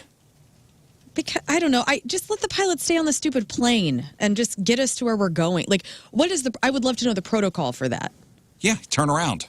That's the protocol? I mean, that seems a bit inefficient. We just figured out, we just learned what the protocol is. You turn around. Now But there's this one. Here's my question. I've seen them, you know, they got their badge and whatever that gets them through TSA, but they still got to go through TSA. They still have to go through the whole thing. You know, obviously he doesn't have to go through ticketing, but do they not also have some sort of identification thing where your passport would be your basics? I think your passport is your passport is your passport, no matter who you are. So weird that he got to the plane without a passport, without thinking of, oh my gosh, I'm missing my passport. Yeah, moron. Should have landed on an aircraft carrier. U.S. soil. Yeah. Put the 747 down Put right there. 747 down in the ocean on an aircraft carrier, pop him off, put Maverick on, and let him finish the ride. Yeah. That's right. Don't we have bases in Japan? It's right there. Yeah. Yeah. Fukuoka. Be like, hey, man. Now there's this one. This one a little more local. We should definitely all get to punch this guy. Okay. A pilot was forced to make an emergency landing on a flight from Kansas City to Phoenix. And no, not because of weather. It was because a passenger wouldn't stop flicking his lighter. And that's not a euphemism for anything. A passenger would not stop flicking his lighter. Is it like a Zippo? I'm assuming, and this is, listen to what this is the pilot actually coming over the intercom. That is annoying. This is the pilot. This is your last chance. We'll get the lighter back at the Phoenix, but at this point in time, if you do not give up the lighter, I will divert the aircraft to Denver. Be my guest. Hear him say, be my guest. Boom. Wow. To Denver. Yeah, this guy deserves the punching. Wait, this isn't the gal that was trying to set the things on fire? No, I saw that video. Did you see that video was too? Crazy. Yeah, what was On that? a plane? I don't know. On She a was plane. Yeah, she was trying to set like little things on fire before they were taking it from her. Like she was trying to set all the stuff, the literature in the back seat, in the back of the seat. Right. What? No, this is a guy that would not stop flicking his lighter, and then refused to stop. How do you get on the plane? I thought they Yeah. the TSA is looking for that, right? So a flight attendant asked him to get, like, hey, stop, give it up. He refuses. Pilot diverts the aircraft to Denver. Passengers were moved by law enforcement. I'm not sure what's happening. to him at this point, but this is definitely this is a swamp justice situation. Am I correct? couldn't agree more. I honestly, just lighter flickers in general, don't even have to be on a plane. It's an annoying. It's like the toothpick guy, the guy that's like walking around with the toothpick in. That's the lighter flick guy. They're the same guy. All right there, Razor Ramon. Yeah, we're good. Razor Ramon. Bad guys do. Bad times don't last, but bad guys do. It's like the they've seen Cobra too many times, and that's just an annoying person. Like I used to work with a guy that was like a lighter flicker, and he's like, I'm a total pyro man. It's like he's that guy. Like, cool dude. The lighter flickers are the spin rings of the before times. You know, now we have the fidget spinners. The fidget spinning rings are what those people are doing now. Yeah. But I also feel like it's just they think it's cool. Now, is the guy flicking his lighter, playing devil's advocate here, is that enough to divert the plane? Yeah, it's an open flame. No, here's what happened. They asked him, "Hey, can you give us the lighter?" And he wouldn't give it up. Or pocketed. I'm sure they asked him that first. Wouldn't you imagine they at first, or are lighters not allowed on planes? I don't think they're allowed. I thought they weren't allowed. What if you're a smoker? Well, you put it in your check you bag. problem. Or you have to have like a Bic. I would think like a Zippo's not allowed. I don't know why. That would be different to me, but Are they allowed? I honestly don't know. I don't thought smoke, they weren't so I don't carry a allowed. lighter. Lauren, look that up. I'm looking it up. You say hippos or zippos? Hippos, well, if it's an emotional support hippo. You can generally carry one disposable or Zippo lighter in your carry-on, but not in checked baggage. Oh, you Strange. can't put it in checked. Okay. However, torch lighters are prohibited in both carry-on and checked. So it's allowed in your carry-on, which makes zero sense to me. No, because I understand because Because you're carrying it to the next place. But because you're basically in control of it, But there should be no as reason. opposed to putting it with everything else and Where it's it could leak combustible or- and it could okay. leak and But there is no reason that I should know you have a lighter. There's no reason you should it have shouldn't it be out and you shouldn't And be you should, flicking it. yeah, you shouldn't be starting a fire. You can't have a gun lighter. Just letting you know. Okay. Darn it. Those What about a kinds are grill pretty lighter? cool. One of them long grill Yeah, you can't have those. You can't have lighter take that on and just fluid. be spinning it on my finger like a gun. I love doing that, putting it in my pocket and just doing that the whole flight. And the You know TSA what? final decision is whether an item is allowed through the checkpoint. So really, it rests on the TSA officer Just to get that duct day. tape the guy to the seat and let's go to Phoenix. Am I right? Yeah, Con Air 'em. I like how you can have the lighter, but my ferro rod, they took that. I forgot it was in my bag and like, you What is jerk. that? Is that the thing you Start fires Like a flint, at campus. like a flint stick. Yeah. the magnesium? Yeah. And you Like, shave really? off the magnesium and you But they'll let you have a lighter on. Yeah, but they won't let you have this thing that takes a lot of effort to get. But again, so they diverted it because he wouldn't give the lighter to the flight attendant who asked for him. And if the flight attendant is asking for it, clearly you have it out and you're doing things with it. Like, how dumb can you be? You're asking for attention. we all get to punch him. I agree. Yep. I like this rule. Lern's birthday is on Friday. Your Keishi party is on Friday at Copper Fire. Mm-hmm. Your private party is on Saturday. Will there be Fireball at either event? Yeah. Yeah, we're doing a 2 p.m. fireball shot on Friday as a group at Copper Fire. Fireball's giving out a lifetime supply. I did hear about this, but I don't meet the requirements. You do not. I have about 50 years to go. So if your grandma actually uses this, she's the hippest old lady in the world or just a drunk. Fireball whiskey is giving out a lifetime supply. One big wrinkle, though. To win, you have to be at least 90 years old. What a cheap-ass way to do this, by the way. Lifetime supply. You're 90 years old. You got maybe 10 years left. And they claim they're maybe, doing it man. because Fireball is oddly popular with older demographics. My people. Quote, senior citizens love Fireball. And who are we to argue with their years of wisdom? So anyone born in 1935 or earlier can sign up at lifetimesupplyofireball.com, or if they're young enough to drink, but too old to use a computer, you could nominate them. The deadline is March 31st. You have to explain why they deserve to win, upload a photo. Up to 15 winners will be announced early next month. This part's kind of lame, but maybe not a bad thing. According to the rules, they won't actually win an endless, supply of Fireball. You just get a check for $2,400, and can use the money on Fireball if you want. I thought it was going to be the ultimate dunk where a 90-year-old wins a lifetime supply of Fireball and they send them 3 airplane bottles. Yeah. You're going to die next week. Let's be honest. This is probably it. Yeah, the stuff is pure gasoline, but it revs me up, and I like it because it's cinnamon. So. Well, here's a quick montage of grandmas trying out Fireball for the first time. Here's what that sounded like. Sure, dearie. It is hot. My gosh. Whew. Very fiery. Ooh, cinnamon. It kind of tastes like a medicine type thing. Like a cinnamon hot medicine going down. That'll warm your belly, that's for sure. Gosh. Whew. Actually, it tastes very nice. It's a little too hot for me, but what do you think? Soothing. It's kind of soothing. Ooh, I bet. It's actually good. That's what I said. Ladies, I love you. That's Moon's mom trying out Fireball for the first time. So again, if you're 90, you could win this lifetime supply of Fireball. Hey, DNA testing company 23andMe filed for bankruptcy. Yeah. So the co-founder and CEO stepped down, and I guess she's going to try to buy the company. So she has stepped down as CEO.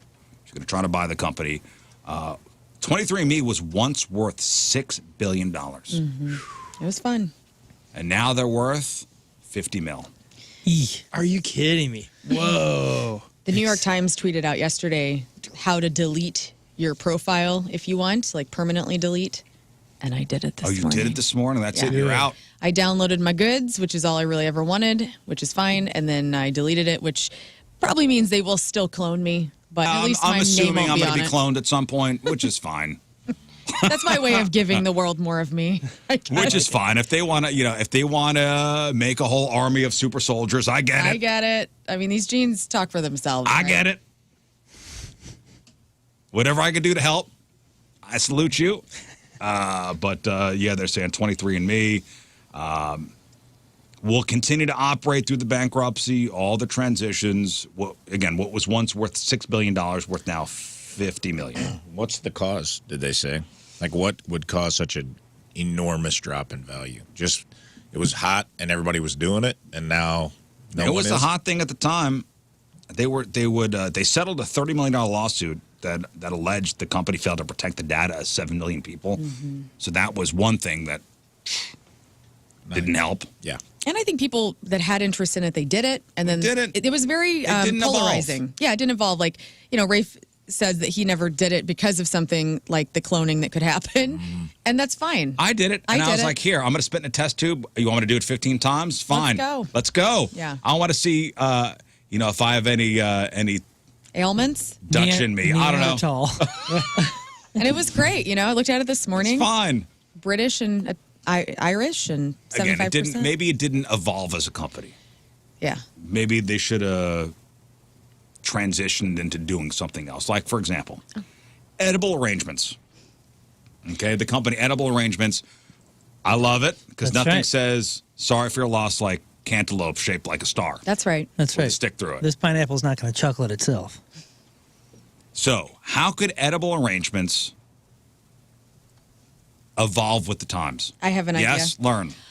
Really piggyback on the Severance with the watermelon head of Irving and deliver our faces to our loved ones. Because they have just announced they're evolving as a company. Okay. Edible Arrangements. What are they evolving into? Let's say that they're expanding their menu and now it's charcuterie. It's cheese and okay. Rafe, how could Edible Arrangements evolve? Well, I think more foods. I'm going to say for pets. It's right there in the name, guys. Weed Man. Weed Man. Edible Arrangements. Now selling actual edibles. Get out of here. Arranged like? I don't know about any arrangement type. This is exciting. So let's set the scene. You will have the star-shaped cantaloupe. You will have the pineapple. Now we will also have like an edible gummy that is on a stick. So the company known for its iconic fruit bouquets is branching out into a very different kind of edible. The parent company of Edible Arrangements, Edible Brands, has launched a new online platform called edibles.com, which I can't believe that wasn't taken already. I bet you they snatched that up. They probably paid a pretty penny for that. Yeah, I bet you they snatched that up for a pretty penny. They are offering a curated selection of hemp-derived products. They started serving Texas customers this week with a variety of upscale seltzers, low-dose THC gummies, and other hemp-infused items from well-known cannabis brands like Wana and 1906. In the coming weeks, edibles.com plans to expand across the Southeast and into markets where it's legal nationwide. You ever tried weed? You ever tried weed on a stick? Ooh. I don't know if anything's Coming out of lettuce. on a Weed stick, kebab. Cool. but I mean, it's the most natural progression for this company. I guess so. They're going to make so many angry ants. Conservative ants are going to be like, absolutely not. You know? It's going to divide the people that love sending an edible arrangement that are not pro What weed. happens when people are confused? Yeah, there's going to be the mistakes now. Yeah. What mistakes? Grandma's going to be high as a kite and you didn't mean to. Send Doris the Maui Wowie bouquet. That sounds nice. That sounds looks very so pretty. pretty. She loves Hawaii. And it says it lasts a long time. Leave conservative ants alone. They're taking edibles too. I'm just saying, I'm going to warn them. I don't want them to mess up. I'm just more worried about Grandma getting confused. Conservative ants are taking edibles too. Leave them out of this. I hope so. I feel like I'm Velcroed to my rocking chair right now. After just winning a lifetime supply of Fireball whiskey, Cool Grandma. Happy 90th, send cool Judy. grandma Drunk on Fireball. something from edibles.com. A 100-milligram edible and watch your grandma's perspective shift. Paradigm shift at 90. I don't know. I think it's a brilliant move. It is. Isn't this stuff already like the dispensaries? Don't they have delivery and all that kind of stuff anyway? Some do. And let me ask my conservative hothead aunt. They don't have the name power. Edible Arrangements is, they got some star power. They've been around a while. Everybody knows what that is. Everybody knows what that is. I want to know which dispensary they're working with then. Like, is it a local dispensary? I just told you they're working with brands like Wana and 1906, which are big, I never heard of that. big, well-known cannabis companies. WANA. Maybe you've used some of their products in the past, and we're too high to know. I don't know. I don't know. I don't know what goes on at your house. WANA sounds familiar. Not to be confused with the Wawa chain of gas stations. I like those. You'd have to put weed in a cantaloupe to get me to eat it. Oh, I get it now. Wana is in marijuana. Damn it! Damn I it. just got it. It just hit your It just brain. hit me. That's cool. That's the new term, bro. Wana. Everybody's trying the Wana. I can't keep up. I still call it grass. Yeah. If you want to be my lover. I would like an edible arrangement. If anybody's asking. Like of actual edibles. Why not? I had a maybe that's what 23andMe security guard asked me if I was smoking grass in my apartment building once. Mm-hmm. What'd you I said, say? smoking grass. I'm like, what are we in? It's 1965? That's when you were making the spaghetti sauce. That's when I was making spaghetti sauce. On a Sunday, listening to Marilyn Manson. And yes, I was smoking grass. 23andMe, they could pivot to this, dude. They could just say that they analyze your DNA to figure out the best strain of weed for you. Oh, my goodness. I mean, it's not, you're actually onto something, I think. Edible DNA. If you told people, like, you send your DNA in and we'll tell you the exact strain of, like, indica or sativa that would react with your body chemistry the best to give you the best, mellowest high without paranoia, I think a lot of people would spit in a tube. I really do. So everyone's chasing that. Like, weed is so strong. it would give you the profile. Your weed profile. Your weed profile. Like, what will have an effect on you? Because everybody's different. I've been to many bud tenders, and they're always like, you need a Strawberry Fields because it's like it's a chill high and without the paranoia. And then I take one hit off the vape You don't pen. know what you're talking about. Yeah, I start thinking about my taxes from 2015. I'm like, I'm going to get audited. And then I go lay in the bed and like, boy, you're paranoid, buddy. Yeah, it sucks. And I'm like, she lied to me. My bud tender April lied to me. But if 23andMe could just like break it down to like, well, here's your background and here's here's some food allergies. We think you'd like this. Who knows?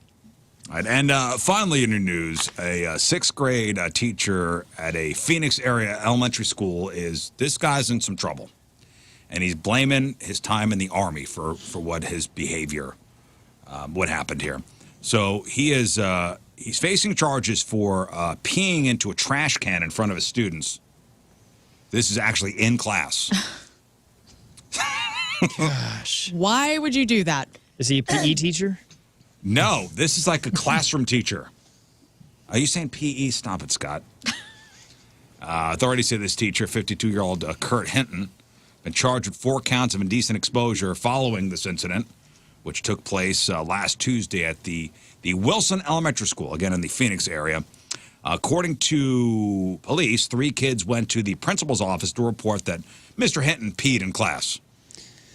The students told the principal and police they heard the sound of running water and looked over to the teacher and saw him peeing into a container. Mr. Henson, why are you doing that? What are you doing? They also said that they saw his junk during the incident. Oh. Damn. Detectives noted that Mr. Hinton's desk was not enclosed, meaning students could easily see underneath it.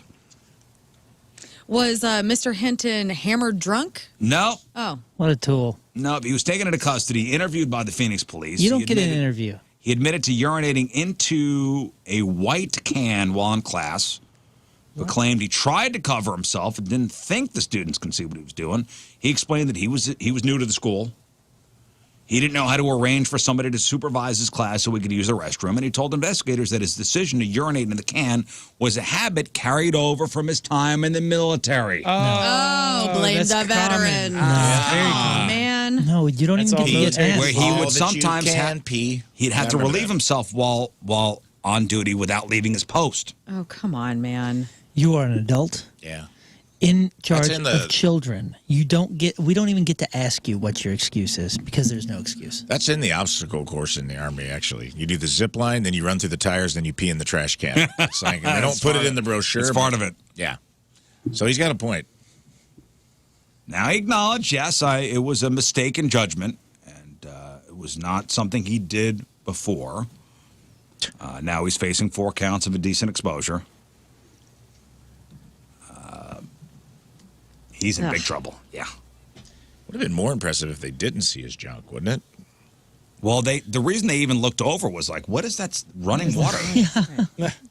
And there's Mr. Hinton peeing in the trash can. I mean, I get that educators are having a rough go, okay? We've They're all been. underpaid, they're very stressed out, they're getting yelled at, they can't get a break. But you can literally take a break to go to the restroom and use one of the little Well, he didn't know how to urinals. get somebody to come and watch the class. Come on. Because this is the better idea. We've all been drunk and peed in a trash can once or twice. I mean, that's at home. That's a free pass. I mean, no, but okay. I have a toilet for that. Well, you get a little confused in the middle of the night when you're on a bender. Oh, The lid opens the same. 618 from the Coleman's Campers text line. Check that he served. I smell stolen valor. Ooh. And that is your news. It's truly the least of my worries in that story. I will take a break. We'll come back with Crap on Celebrities and Cain Velasquez. I don't know if you know who he is. He is a UFC champion, former UFC heavyweight champ, and he will be going to jail for something that he did to a man that was caught molesting his child. And this is a crazy story. It's 8:02. I'll tell you after. 8:02, Tuesday, traffic and weather. Moon coming at you. Traffic is brought to you by Golden Oak Lending. Do you need extra cash? Golden Oak Lending can convert your home's equity into cash in as little as 14 days. Let Golden Oak Lending cure your blues. Crash on the exit ramp 270 westbound to St. Charles Rock Road. Further south, there are delays 270 westbound between 70 and all the way down to Olive. Your Point forecast, partly sunny. High of 65. Right now it is 50 at the Point studio.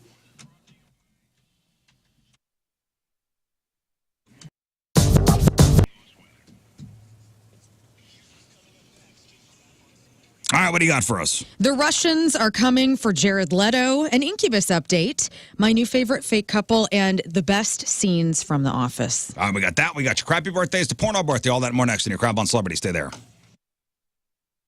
Let's get to Moon's list of things he would like Moon's to achieve bucket before list. There's death. some cool ones on here, man. There's a couple cool ones. Let's start with number 1. Moon wants to drive a monster truck, which is rad as hell. And I at least want to ride shotgun. Yeah. Heck yeah, man. Growing up in St. Louis, big Bigfoot fan, as everyone should be. Mm-hmm. And, man, we've gone to this Monster Jam. You know, Monster Jam always invites me out and has had me out for years and years and take the kids. And it's just been the most fun experience every single time it comes through. We do a whole family event with it. And every time, Scott and I have done this where we get down on the track, on the dirt beforehand for the pre-show. And when you're next to one, how can you not be driven to want to drive it? You sit there and you go, I am compelled. Yeah. You have? Oh, yeah. I drove the tailgater. Dang. A couple years ago. Did not know that. It's flooring. Okay, let's talk floors. You know, when you walk into somebody's home, you notice a couple things. Like I'm a lighting slut. Like I love when people got cool lamps and the can lights and it's dark in some areas and bright in others and good windows and natural light and all that. But I also notice floors. Maybe it's a tile floor. Maybe you got an idea in your head about a bathroom floor that you want it tiled in a certain way. And you want to use the best materials. Or maybe you're on a budget and you're thinking, okay, I don't even know where to start. I don't know what to do. Michael's Flooring is going to be able to help you out. For those of you who dream big, who have endless money to spend, they can make your flooring dreams a reality. Then for those of us who have a budget to stick to and we just want the house to look better, we want to put some equity into our home and get rid of these disgusting floors that we just bought this new house and oh my gosh, this carpet's got to go. Michael's Flooring can help you with any of these issues because they are the leader in flooring for 30 years in St. Louis. So go to igotfloored.com. If you see Mike Reynolds walking around with his heavy metal ponytail, say Lern says what's up. And go to Creve Coeur down here off of Olive, Darty and Prairie, as well as St. Peter's for their outlets. It's Michael's Flooring.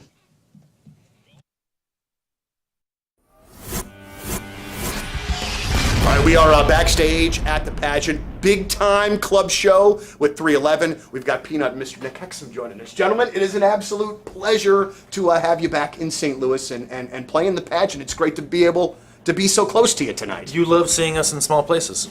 I do. I can't. I will not ever deny that. It was a little off-camera, little banter we were doing.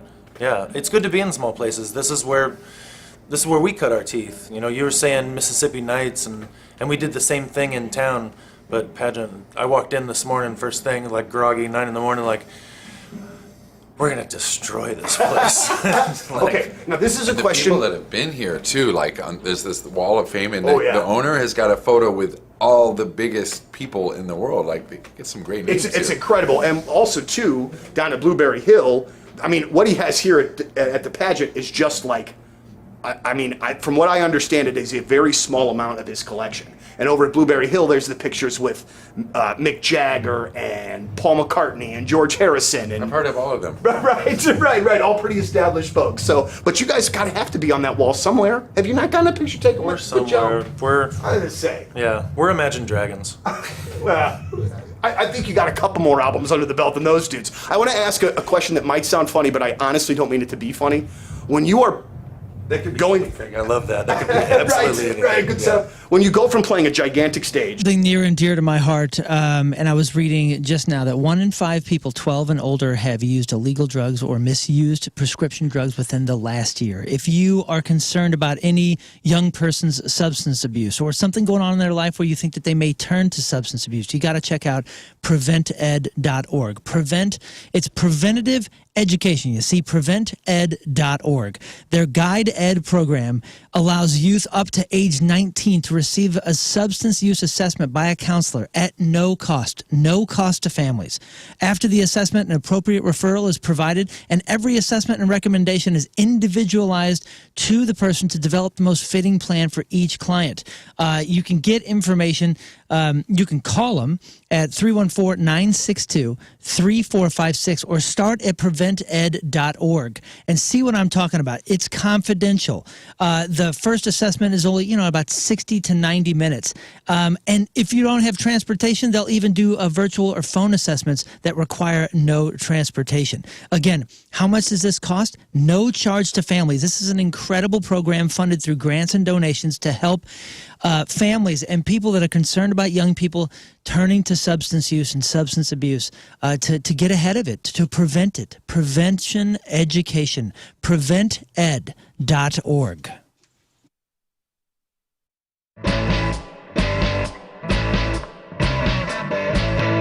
Well, here we are, Music Record Shop, and it's stunning. We've got Giannis, we've got Jimmy, and we've got Alex, our grand prize winner. And quite simply, gentlemen, for the next little while, we're just going to go record shop. Wicked. Which sounds fantastic. So we'll check in when we get done. Let everybody kind of get after it. But do you have a plan when you're going into a No, I'm just going to go at it with a frenzy. All right, very good. Well, we love that. All right, so here at Music Record Shop, we're getting after it. We'll check in with you in a bit.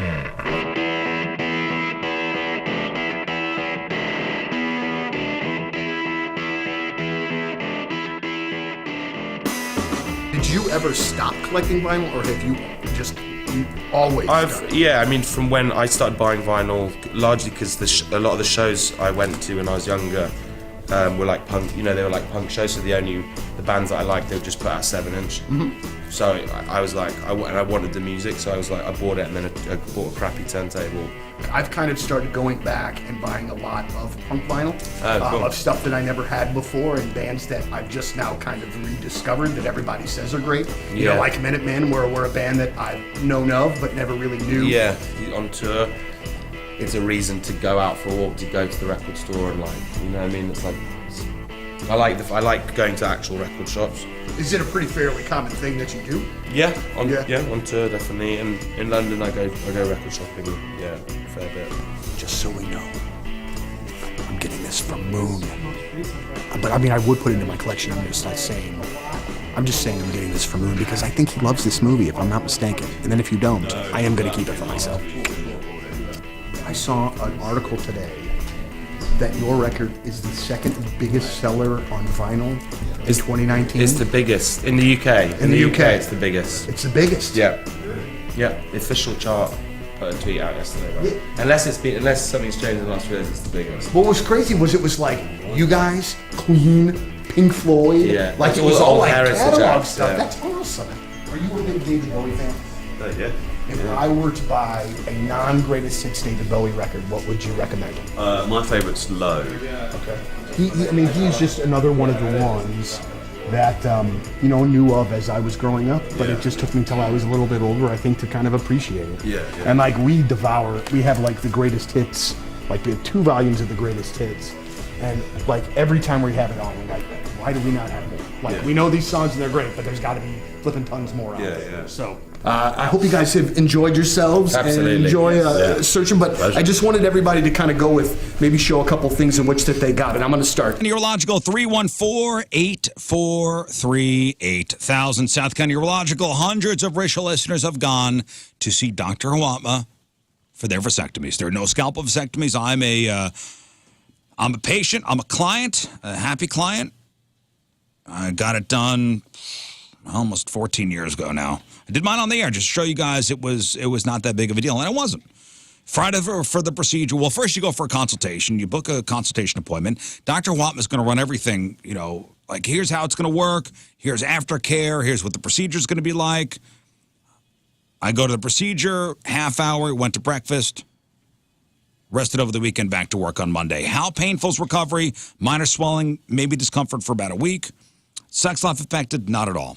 And my insurance covered everything. Now, at South County Neurological, they also do kidney stone treatments, which if you've ever had a kidney stone, you know how painful that is. You'll be treated with minimally invasive techniques. They'll run special tests to see why you're forming stones and provide you recommendations to help prevent future stones. It's something that runs in families, actually.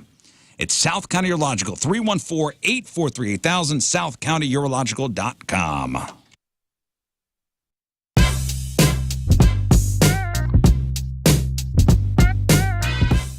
What's going on? It's Liv, and I am joined right now by a hailstorm. It is PointFest 2022. So stoked to have you guys here, back from the dead, back here in St. Louis. Absolutely. Yes, she said it. Round 2. Round back 2. from the Roll dead. credits.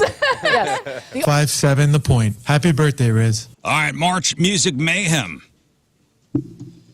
That is our bracket challenge featuring bands that are coming to town this summer.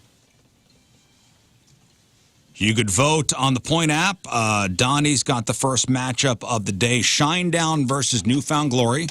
Who do you think takes that one? Come on. Shinedown. Shinedown, okay. Then 11 o'clock, there's the Deftones versus Toadies. Deftones. I think the Deftones take that one. Then you got the Urge versus Code and Cambria. The Urge. That's your noon. I have the Urge winning it all. I have Deftones winning it all. Then Weird Al versus Bullet for My Valentine at 1 o'clock. It's an easy win. Whoa. Weird Al. Yeah. Weird That's the Al easiest versus Bullet for My Valentine. My heart wants Weird Al, but I think Bullet for My Valentine will win. How dare you? Let's name one bullet. from Hearts burst Valentine's. into fire. Darn it. Then at 2 o'clock, you got 311 versus the Sick Puppies. I think 311 takes that. Papa Roach versus Everclear at 3 o'clock with Liv. Ooh, Papa Roach, Papa right? Roach.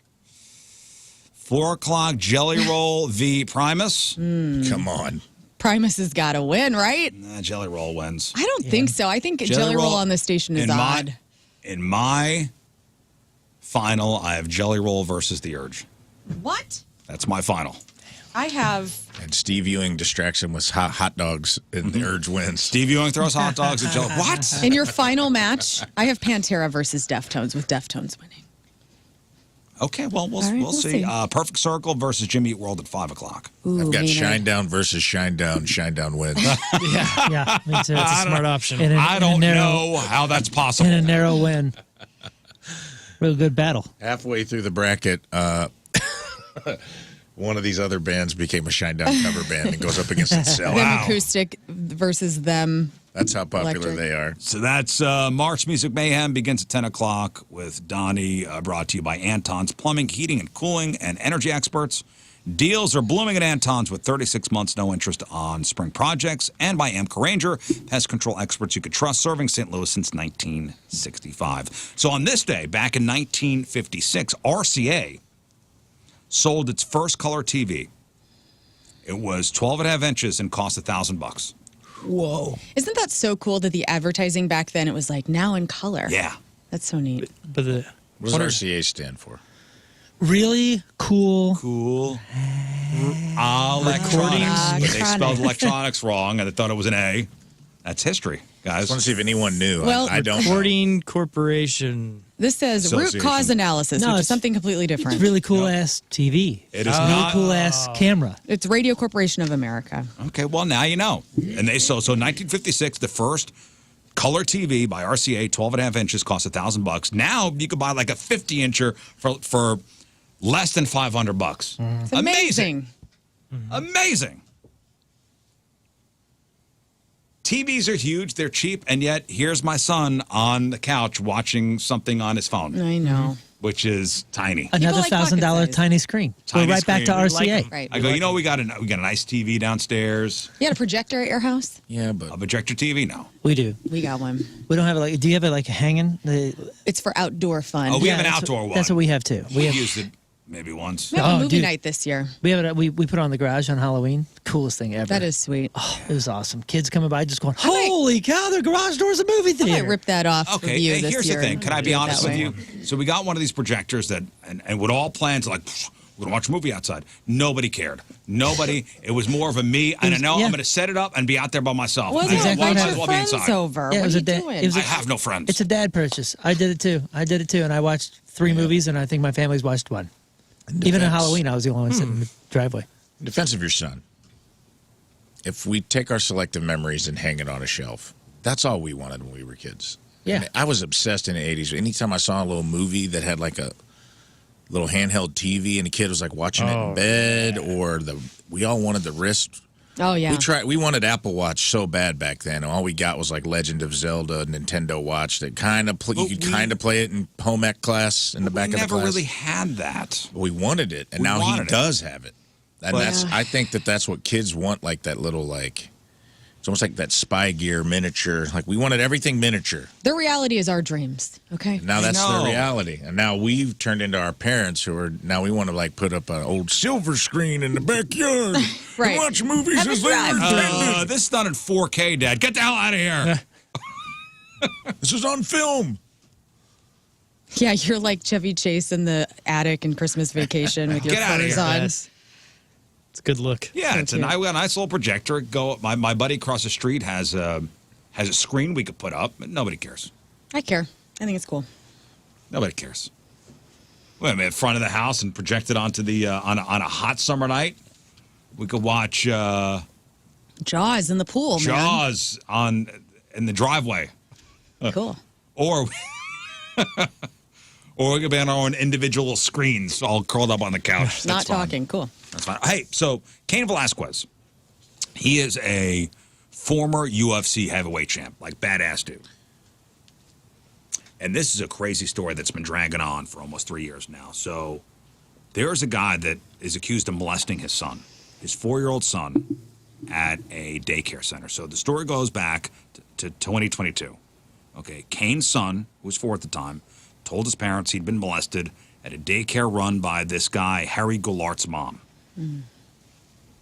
Okay, Harry was arrested for molesting a former UFC heavyweight champ's son. He was arrested, and he was let out on bail. Was wearing a GPS monitor, pled not guilty. He says he didn't do it. So here's where things get crazy. Cain, obviously, his son is molested, does not take the news lightly. Days after this Harry guy was released, Cain allegedly went after him and his family in a high-speed car chase. And when I say went after him, I mean fired a gun at the car, and Harry's stepdad ended up getting hit.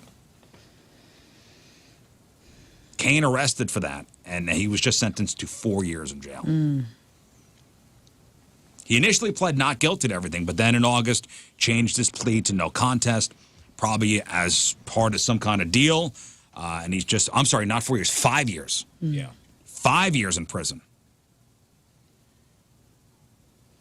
Steep.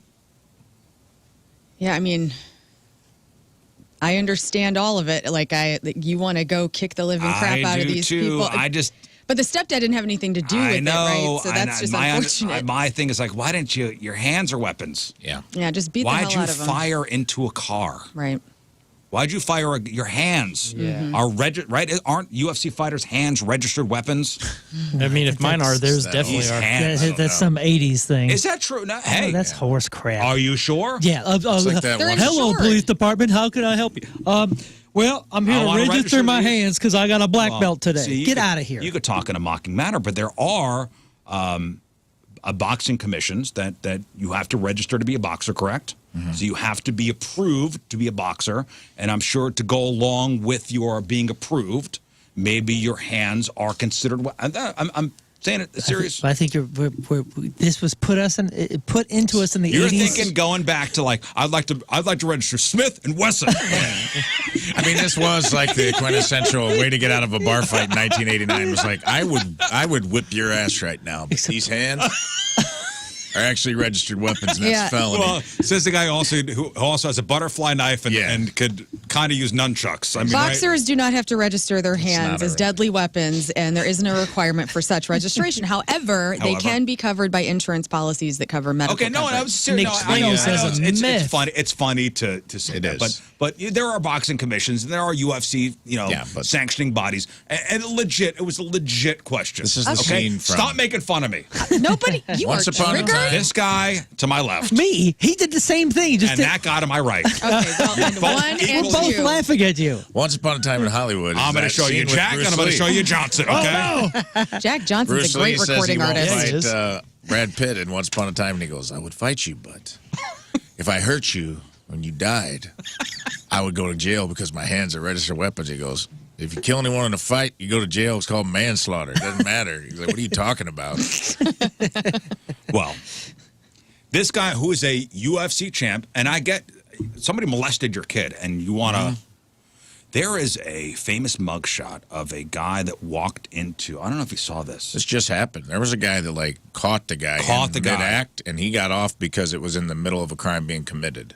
And did you see the mugshot of the guy that was doing it? Yeah. Which is very different. Very different. Very different. We walked in on the this guy commission went of the act. full swamp justice, beat the tar out of this guy, and his mugshot is his face all swollen. See if you can find that.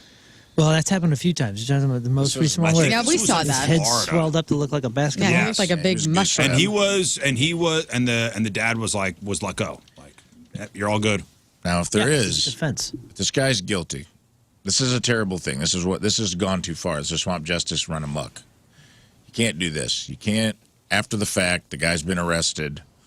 He's out on bail. He's waiting trial. You're firing into him. You're getting in a high-speed chase. You're putting the public at risk. Right. You're firing into a car a with multiple people in it. You've made some errors. Right. But if this guy's guilty, if the molester guy ends up being found guilty, and there is swamp justice, karmic universe, it will be served in prison, and he'll go to the same prison this guy's in. Look at this. Could you guy's imagine? mugshot. Yeah, that guy got Look at that. And Cain Velasquez admits that what he did was very dangerous to other people, and he would accept whatever punishment he got. It's a heavy, complicated situation. It is, but could you imagine the guy who's been accused of molesting a 4-year-old boy gets convicted, judge sentences him to prison, and he goes, guess what prison you're going to? The same one Cain Velasquez is in. Oh, nice. Man. You're locked in here with me. Like, that would be more terrifying to me. Yeah. Than any punishment. Yes. Yeah, you get locked up in prison with Cain. Here's the good news. You only have to do a year. Here's the bad news. It's in the same prison as Cain Velasquez. And you're in the same cell. Prison cell. Yeah, and you're cellmates. In Gen Pop, and you guys are going to be cellmates. Cellmates. Oh, man. Matt Warrenton. Good morning, Matt.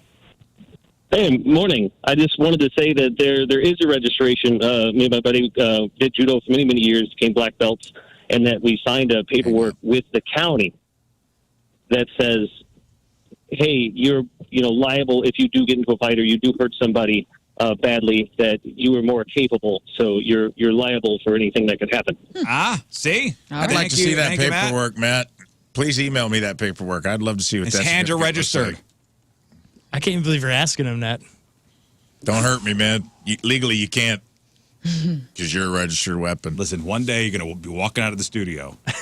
You're going to be downstairs walking in your car, and out pops Matt in a gi. Black belt Matt. Yeah. And he's like, get a Matt out. Let's wrestle. I'm not messing with any black belt. I don't care what you're a black belt in. You could own a black, like you actually own a black belt. I'm not messing with you. I just I'd like to see that paperwork. I would. I'm willing to admit that I'm wrong, but I would like to see the certificate that you had to sign with the county because you did judo. Like, who came in and made you do that? Did someone come in? Because I've taken martial arts classes. I never saw anyone come into the martial arts studio and be like, hey, you guys all go down to the courthouse and register or not? Or are you a black belt? Maybe it was like a promotion. I'm not. Maybe that is. Maybe it's part of. Maybe the there was a special black belt club meeting. I You're don't right. know. And maybe when I don't know. I wish we did know. I wish somebody Matt in here just would told finally what I mean for personally, I think we all need to do a little bit better. Start working on your judo black belt. All right, I'm almost there. I want to register Okay, just got myself there. as a deadly weapon. I think that's my new goals for the back 40. Is it judo the one where they roll? Is that the? Yeah. Is that like? No. The art of throwing, that's, isn't it? Jiu-jitsu is quote unquote rolling. Yeah, I thought judo was like when you throw people. No, that's Steven Seagal's Aikido. Ah, yes, and he's registered in 50 states. Yeah, well, I know that. Registered. He's on a lot of lists. Yeah, so my question is, what's the punishment for that? All right, let's accept what Matt is saying is true. He's a judo guy. He's signed a certificate with apparently the county. It's a county. I will tell you. It's county ordinance. So now it goes from manslaughter to attempted murder? No, there's one thing. If I hit you with my fists, it's one thing. If I hit you with a bat, it's another thing. Well, So you're his saying fists are assault with now a deadly bat. weapon. His fists are now assault with a deadly weapon. Right. Which is like a different- a First-class felony. That's a different category. By the way, judo is the art of throwing in martial arts, not jujitsu. He said rolling. Yes, and then I corrected myself to throwing. Energies and all throwing, yeah. The judo hip toss, right? Is that the big? It's like where you grab the gi and flip them all around. And right, stuff, right. I'm here to register my hip as a deadly weapon. Hell yeah. They looked at his hands. I go, yeah, those don't qualify. I this hip. He goes, what about this hip? He's like, whoa, put that thing away. You got a holster for that? You better not flip me with that hip. You ever walk into a building that says no hips? No. No hips allowed, dude. Hips It's strictly prohibited. It's a gun sticker with a slash through it and a hip. Concealed hips. No, I've got strictly prohibited. Hey, you're gonna All right, get listen. the TSA with those hips. All right, multiple whatever level black belt guy that I know, sensei. I said on the show, do martial arts experts sign or have to sign anything that quote registers their hands or themselves as deadly or weapons? And he said, no, sir. That's all just made up pop culture stuff. All right, Dylan says, I can confirm I have a black belt in Taekwondo and had to sign a similar document with St. Louis County. I think that's just like after you complete it, they want to make you feel really good, and so they make you sign like a Microsoft Word template. Maybe that's the dojo, making you feel like you're. I'm going to err on the side of the documents, the martial artist. Okay. Okay. I think it's an upsell. Yeah. It's part of the package. It's like when she got her star. Yeah. Got my It's like, certificate. hey, if you get the Star Plus package, you actually get a certificate saying your hands are registered weapons in St. Louis County. $50. Did you have to pay to register your hand? I'm curious if this is a pay-for-play situation. I said, there are now people saying that they had to sign something with St. Louis County. We're in a fight over it on the show right now. And he put, no, LOL. LOL. This is a person you trust. Very much so. Okay. I know quite a few. I mean, Adam Sella is a good personal friend of mine. He's a professional MMA fighter. He would know. I would like to know. Adam Sella, Ask if you're listening, him. please. Text him. He's a legit UFC guy. I still got the sign on the door. Hips. No concealed guns. No concealed hips. Oh, you guys know the story of that Gary Plausch guy? That's a video that makes the rounds all the time. Do you think if a judo guy tries to get an artificial hip, they're like, sorry, we can't put any enhancements on this weapon. It's illegal. How are we supposed to replace that? It's like putting a bump stock. No bump stocks on that hip, my brother. You're going to have to just limp around. You're going to have to sign the document again. Hey, you guys know the story of that Gary Plausch guy that shot the guy who molested his kid in the head? No. There are people so upset with us. Jesus. What'd you say? Oh, you talking about the guy? He's got the white cap on. He's next to the payphone. Yes, he's being the guy who molested his kid is being walked through the airport, and this Gary guy whose son it was that was molested was hiding out and shot him in the head point blank. Yeah, shoots him and then Was he pretending to be on the phone whenever he walked? Yeah, it was like a payphone. Yes. And you hear the that's a the cops go, famous. "Why, Gary?" Yeah, dude, that is a famous video. I remember seeing that on all the whatever those cop drama. Gary things Plausch is an American man known for publicly killing Jeffrey Doucette, a child molester who had kidnapped and raped his son. Oh man. He shot and killed Jeffrey as he was being escorted through an airport by law enforcement. Oh, I've seen this video. He's like on a payphone. Yeah. He turns around, and I've seen this. It's all business. He was initially charged with second-degree murder, but agreed to a plea bargain in which he pleaded no contest, served 7 years suspended sentence, 300 hours of community service. So he never actually went? Never went to jail. I mean, he probably was locked up for a bit. Yeah. Oh, But he never went to trial. never was suspended. It was a 7-year suspended sentence, 5 years probation, 300 hours community service, which he completed. Never went to prison. Oh, man. They go, "Why, Gary? Why, Gary?" Oh, in August 2019, the book, "Why, Gary, Why?" Oh, my gosh. It was an actual book. "Why, Gary, Why?" It's Oh, hard. man. I mean, it's easy to understand that mentality. Like even if it's not your kid, just someone that would hurt a kid. Yeah, of course. Like it's Again, it's a very complicated situation. It's hard to want that person to go to jail. You know, it's hard to want Cain Vasquez to go to jail, honestly. But audio here. Wow. No, yeah, that's not it. that was a very I said, all right, let's do grab on celebrities. all right. All right, We cool. did it, guys. Way to go. And if there's any, group of people that we want to upset, it's people with registered weapons on the end of their wrists. We're just having fun, man. We're just having fun, guys. Tune in Friday. I'm going to hide behind. The text and the emails are coming. We'll hide behind. This is a comedy show. We're just having a good time. Yeah, I don't know, man. Trying to get to the heart of the. I'm just trying to save people money and grief, okay? I think it's a Microsoft Word template certificate that they gave you as an upcharge, and I want you to get your money back. It's like when you go to the dentist's office and you're a kid and they give you the best patient award when you leave. That's not real? Yeah. Bravest no, it's patient. real, man. Oh, okay. You're legally. But he said I go to the treasure chest. Legally, no one else can claim to be the best. Cute. It would be more likely to like if you went through like green beret, like if you were a green beret or something. Mm-hmm. I can see that like coming home and now you're back into civilian life, having to sign something to be like, you know how to kill people in 17 million ways. Right. I can see something like that. But somebody that got the black belt cert, I don't know about that. All right, Lern, what do you got? Here we go. 30 Seconds to Mars and Billie Eilish have been targets of a Russian disinformation campaign that promised that both acts will be playing in Crimea, which Russia illegally annexed in 2014. Very interesting because Ukraine state agency found forged Instagram posts credited to Billie's brother Phineas saying that she would be performing a series of shows in Crimea.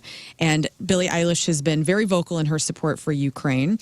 Then the deep fake of Jared Leto, it was an Instagram video, a live video of Jared Leto announcing that the band would be coming up to hit up Russia on a stage large scale in a concert in the Black Sea Peninsula. So neither Billie Eilish nor 30 Seconds to Mars have any dates scheduled for Crimea I had already or bought my Russia. tickets. Well, Could I get point of purchase to get my refund? Yeah, get your refund. At the point of purchase, okay. It's kind of an interesting video. Did you watch the video of Jared Leto? No, I didn't know the story. It's a deep fake video, so it's him. I mean, it looks like he's talking on Instagram Live, essentially, to Crimea, to Russia, and saying that, they're going to be playing, and it's completely false, which is scary, This could be awesome. Lizzo is going to star in a biopic about Sister Rosetta Tharpe, also known as the godmother of rock and roll. Tharpe was a gospel singer who mixed spiritual lyrics with electric guitars. She blew up in the 30s and 40s. She influenced anybody from Chuck Berry to Little Richard. Rarely do you really hear her name in the cluster of foundational rock names, but she was definitely there. She had a hit song called Strange Things Happening Every Day from 1944. She was inducted in the Rock and Roll Hall of Fame, a couple years ago. She was, yeah. 2 years ago, 2 years ago. And here's some audio of Sister Rosetta Tharpe if you want to Sister Rosetta Tharpe. Okay, here we go. On that last great judgment day, when they drive them all away, there are strange things happening. What happened to Lizzo's dancers like suing her? Remember that whole thing? She did go away for a little while. I think it was dropped, maybe. I don't remember hearing if it settled up or if they just went away. Settled up because she went away for a little bit. Yeah. And let that whole thing die down. Right. Smart. Hey, back to those concert scams. Yeah. That happens all over the world. With the deepfakes? Oh, yeah. I mean, especially with deepfakes. Even before that, though, they were doing all a promoter had to do was get a billboard that said, Deftones is coming to Indonesia, and they would sell tons of tickets, and Deftones would never even know about it. Wow. Like nothing. Yeah, it's a half a world away. When we first went to Indonesia, in Jakarta, they had a whole day scheduled for press. We were like, wow, that's interesting. We must be doing really well, which we were, but we didn't know. But no, it was more because they wanted us to do a press conference, which we thought was ridiculous. We'd never done anything like that. They walked us through a door, and there was like 30 or 40 reporters, like local news and things. And it was to prove that you were actually in the country. Well, here you guys thought you were the Beatles. Yeah, that's how it felt. But it had nothing to do with us. It had more to do with they wouldn't sell tickets until they proved that the band was there because they had been scammed. The population there had been scammed so much by fake promoters. That's crazy. Promoting these shows, and they would do big billboards and all that kind of stuff and just sell tickets to a concert that never existed. This happens everywhere, except for here. Do bands have any sort of, I guess, recourse? Yeah, like what do you do about that? Zero. We got scammed in Brazil, and Well, guys, what are you going to do? Try to sue these guys? It's like copyright infringement. They of some disappear. kind or something. I don't Well, know. we had one promoter in Brazil totally disappear, and the worst thing that can happen is the booking agent blacklists them and calls all the other booking agents, says don't use this guy, but that guy's already gone. Right, he's in gone. the wind. The other one, we went down there. They paid us half to go down, which seemed halfway legit. And then as soon as we get there, they're like, "Oh, there's a strike at the airport. We're gonna have to put you on this bus and drive you 13 hours." Like, oh, that's weird. So we're on a charter bus. We go 13 hours. They did it like 3 or 4 cities in a row. And there was no strikes at airports. They just didn't want to pay for the tickets that they had contracted to pay us. Oh, that's awesome. What a business. Dude, it was gnarly. Wait, you're saying there's dishonest people in the music business? And we sold out all these shows. We got home and they never paid us in the wind. That sucks, man. Your weekly Jelly Roll news. Jelly Roll and his wife, Bunny XO, they're still trying to have a baby through IVF. And Bunny is opening up on her podcast about the process. And I know a lot of people are going through IVF, so it's good to have somebody to relate to. Here is Bunny XO. I was working with a clinic in New York. He didn't really communicate with me the way that I was hoping he did. He never made a phone call to me. He just gave me these test results over the phone and was just pretty much like, "Yep, there's nothing I can do for you, but I'll send you to another doctor to take care of it." And I was just like, I feel like we really dropped the ball here. This doctor flipped out on me. Dropped the ball, just screaming at me over text message. Clinic I go to now is Tennessee Fertility Institute. Dr. Montville is amazing, you guys. His bedside manner alone, incredible. He's so sweet. His entire staff is amazing. Well, somebody let her know that I have Jelly Roll in the finals for the Yes. March Music Mayhem. Well, he might be a dad soon, hopefully. But I thought this was interesting. She talks about the IVF process and saying it's very lonely. It's just you and these hormones waiting to get the egg retrieval, and you're the only person that really can go through that. And she says, shout out to all the girls on TikTok who document their journeys, who share info and share their emotions, because that sort of support is obviously so needed for women going through IVF. So best of luck to Bunny and Jelly on what is a long and very emotional process. Incubus frontman Brandon Boyd says they finished their 9th album with a single due out in the summer and an album in October. So we could be seeing some new music from Incubus when they're here later in the year. Well, they're doing their whole Morning View record, right? Yeah, at Chaffetz. Over at Chaffetz. Is that great. in June or July? July 3rd. July 3rd. All right. Guys, I'm on a Pedro Pascal hot streak. I just think the guy is so great, and he's my screensaver right now on my stupid computer. I'm fangirling out a lot, and I didn't realize that this rumor was happening, but if this rumored relationship was actually true, I would be 100% supportive. Jennifer Aniston and Pedro Pascal have been rumored to be an item. However, they're denying it. They're not together. Tons of speculation of the two because they were photographed together over the weekend. Well, if they were photographed together, that means they're definitely having sex. They were having dinner at the Sunset Tower Hotel. Having dinner? But it was a big dinner with a bunch of different celebs. So an orgy? Possibly. Whoa. I support it or don't support it, whatever they want. I think that'd be a cute couple. George Clooney will not be making any more romantic interest movies. I know you're upset. Yes. Yeah, deeply. Here is George on 60 Minutes talking about he's done with these rom-coms. Look, I'm 63 years old. I'm not trying to compete with 25-year-old leading men. That's not my job. I'm not doing romantic films anymore. Show me Timothy Chalamet. Show me what the hell are you talking about, George? Because I took a little list somewhere. Like Ocean's 11, okay, kind of a romantic movie, heist movie. One Fine Day with Michelle Pfeiffer in the 90s, that was a rom-com. But really, I don't think of George Clooney as being a heartthrob romantic comedy or romantic movie guy. Like, he's not the guy. Yeah. So I find this kind of interesting that he's throwing it out there. And when you look at his resume, I mean, it's all kind of crime-related movies or heist movies or funny movies. It's not romantic movies. So I think he had a couple lever ones in there. What was the one he filmed here in St. Louis? Up in the Air. Up in the Air? Up in the Air. That was romantic, right? I don't know. Or was it not? It's romantic because I'm an extra in that.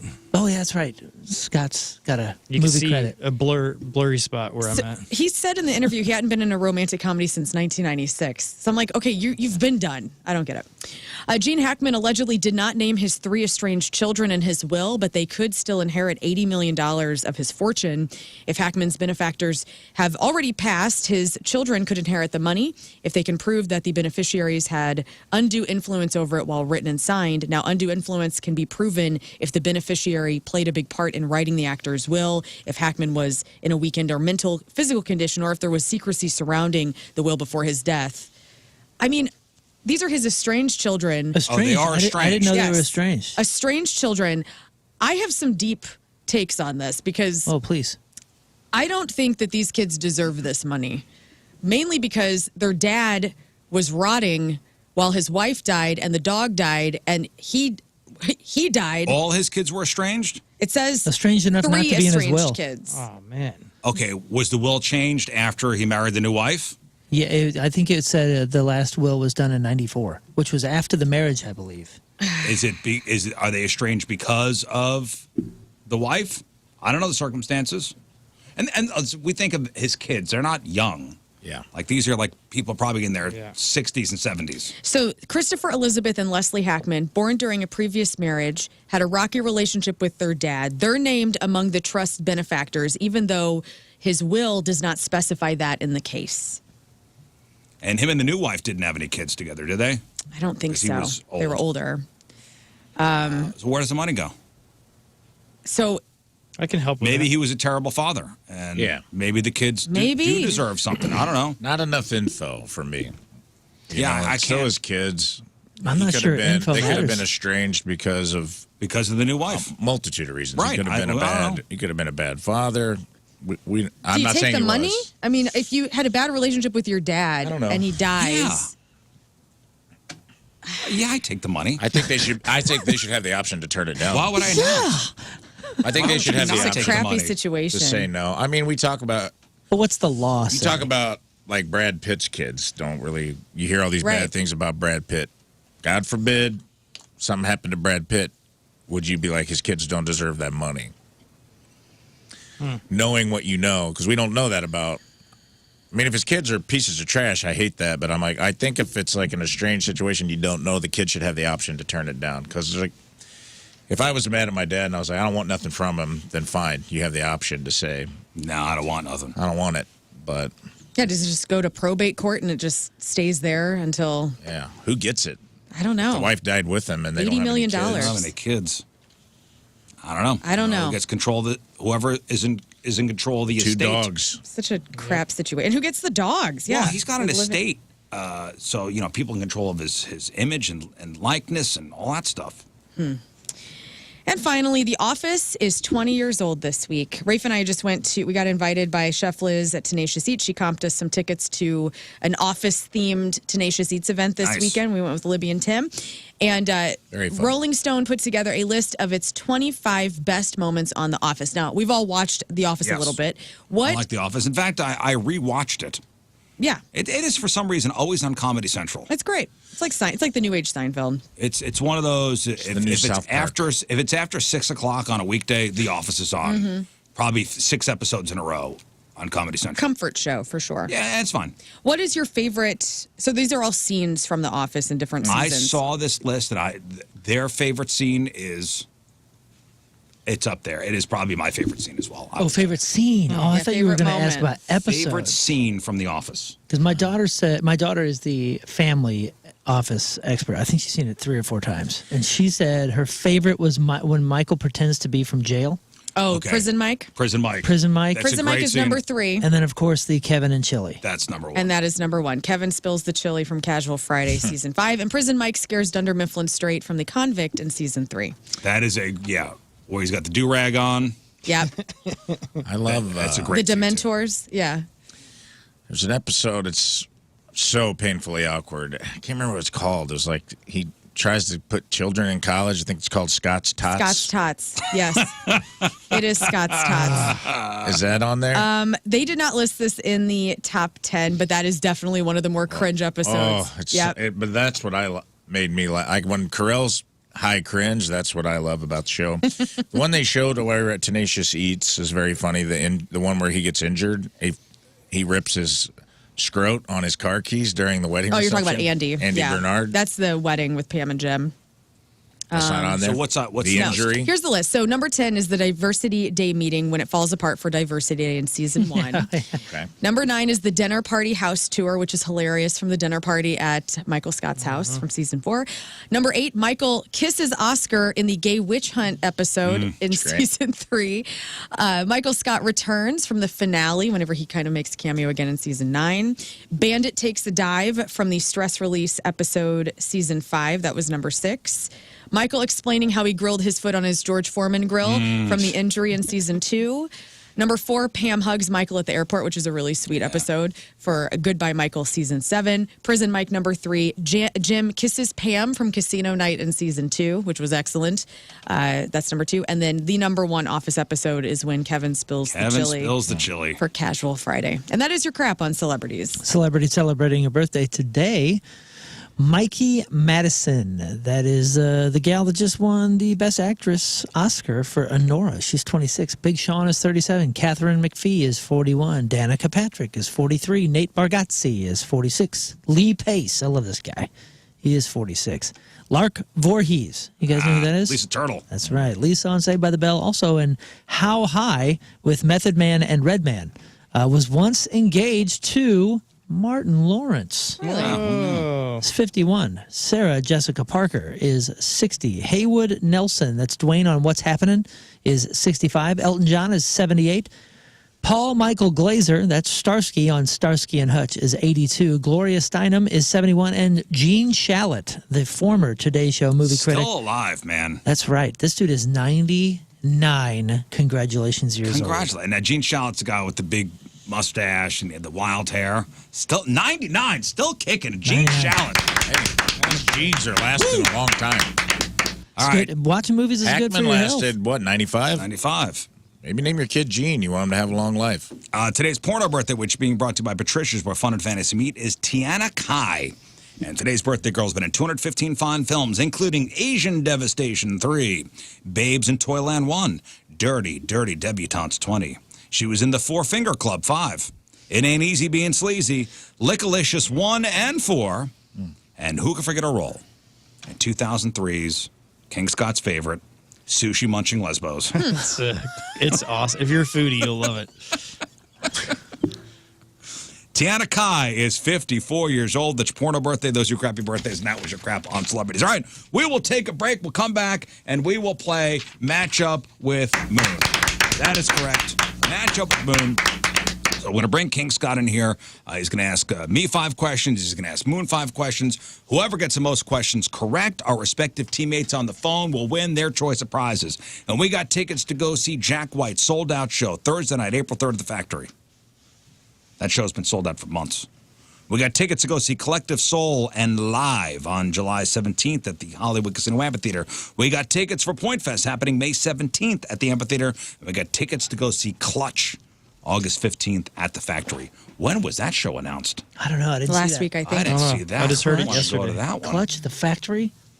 That's right down the street I'm from glad my they're house. finally touring again. They never seem to be on the road. All right, match up with the Moon. Scott, get me 4 people. 314-624-3833. 618-398-3833. We'll play next. 8:50. Tuesday, traffic and weather, Moon coming at you. Traffic is brought to you by Golden Oak Lending. Do you need extra cash? Golden Oak Lending can convert your home's equity into cash in as little as 14 days. Let Golden Oak Lending cure your blues. We still have those delays, 270 eastbound between Manchester and Ladue. Further south, there are some issues. 2 lanes blocked and a right-hand shoulder blocked due to a crash. 44 eastbound just before 270. Your Point forecast, partly sunny, high of 65. Right now it is 50 at the Point Studio.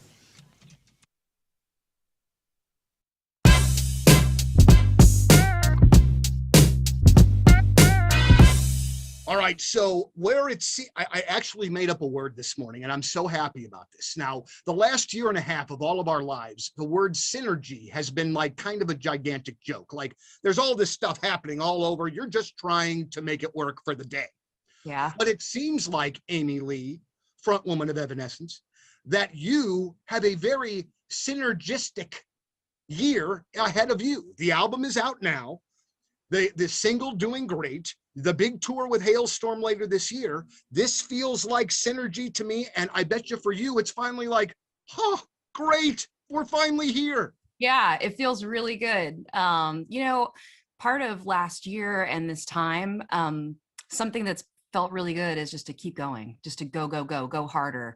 Don't let it stop us. Don't let anything hold me down. Like just this feeling of, I can't waste a minute. I don't want to waste a day. We don't know if we have tomorrow. So it is time to just do what we were born to do. So kind of taking that attitude after the initial sort of like, frustration and heartbreak and just frustration. I want to say that word a lot because a lot of it was that, but also just FlyMidAmerica.com, Mid-America St. Louis Airport. Let me tell you about the greatest thing that's going to happen in your life in the next couple of years. How about vacation travel that's way cheaper, way freaking easier, way more fun? Mid-America St. Louis Airport, your gateway to easy, efficient travel. You can book your next trip at FlyMidAmerica.com. I went out there last week and was blown away. First of all, this place is beautiful, and Allegiant Airlines is offering fantastic service currently to 7 destinations in Florida. We're talking about all vacation spots, so everybody in that airport is happy because they're going on vacation. Fort Lauderdale, Destin, Fort Walton Beach, Punta Gorda, Knoxville, Tennessee, Myrtle Beach, Savannah, Las Vegas, and a new route to where? Gulf Shores, Alabama, direct from St. Louis. Incredible prices, and the more that we go and that we use this convenient airport, the more flights they're going to add. No baggage fees for veterans. Are you kidding me? Plus, the website has super cool, recommendations on how to best experience each location. They go all out at this airport. And by the way, the parking was super, super cheap overnight, which is a huge thing for my wife and I because, we're going to take our family down south and fly out of Mid-America St. Louis Airport. And I just walked right in. You just walk right in. It's amazing. Save time, save money. Check out Mid-America St. Louis Airport today. FlyMidAmerica.com.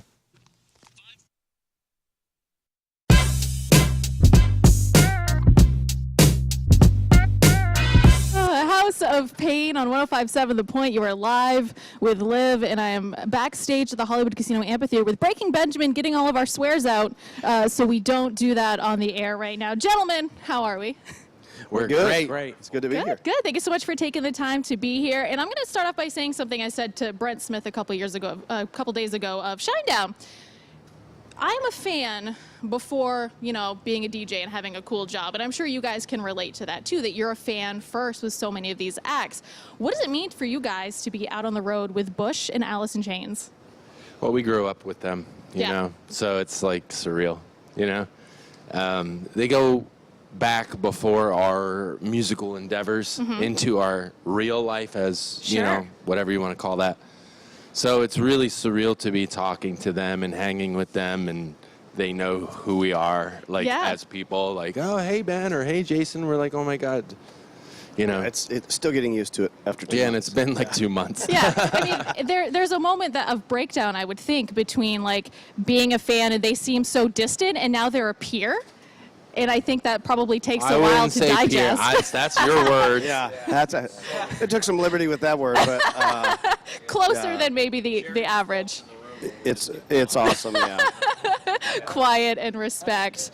We're getting all the fans set up here because it's toasty. It is hot as. Good thing it's not hot today. Yeah. It's fine. Because that would be uncomfortable. It's fine. You can still get your tickets. It'll cool down when the sun goes down. True. Hot and no swearing. Where's all the fun in Why that? am I here? I'm just kidding.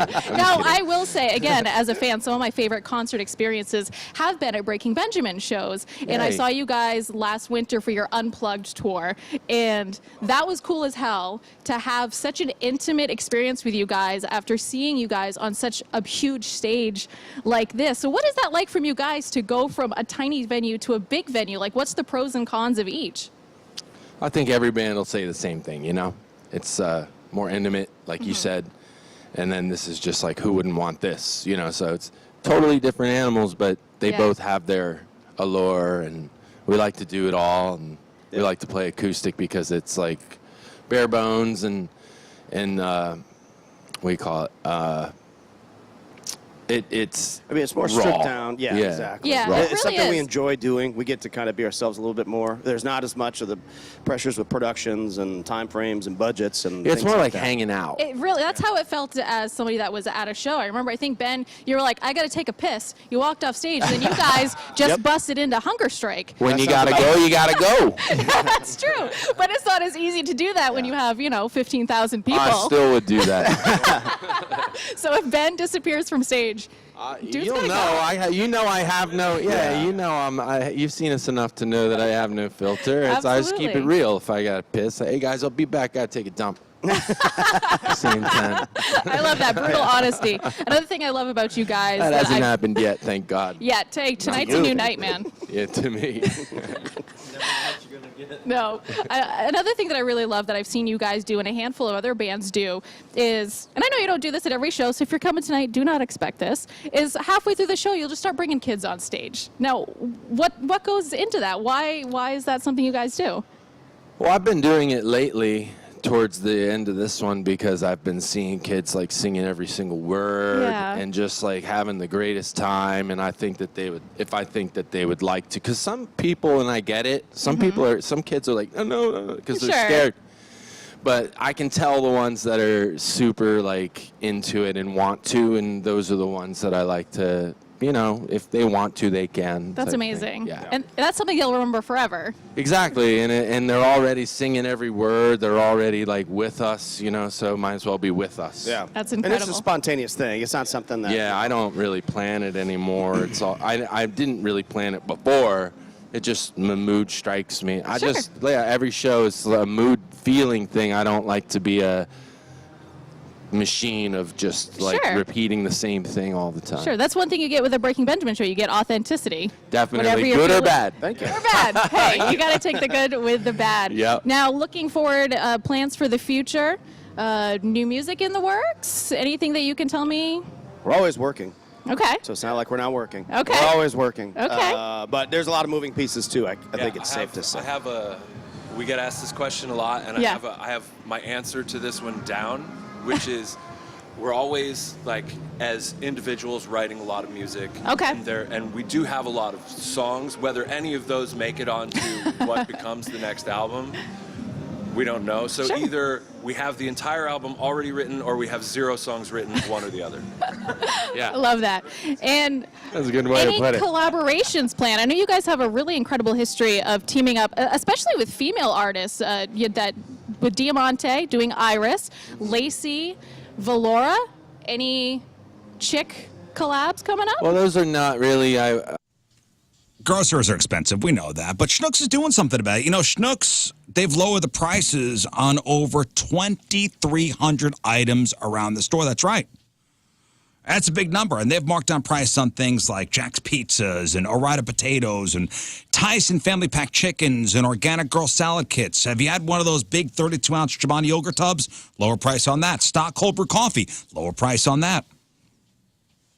Now, by lowering prices on over 2,300 items, they've bound to have lowered the price on something you love. So just check out the digital shelf tags all around the store. Find tons more items, all lower prices. Also, make sure you download that Schnucks Rewards app. You earn 2% back on everything you buy. It's simple. You shop, you earn, you redeem. Just show your barcode in the app or use your phone number at checkout. And not only do you get points for money off, the Rewards app has a lot of other features designed to make your grocery shopping easier. So download the app, stalk around the store, look for those low prices. Everyday savings you can count on, all at your local Schnucks.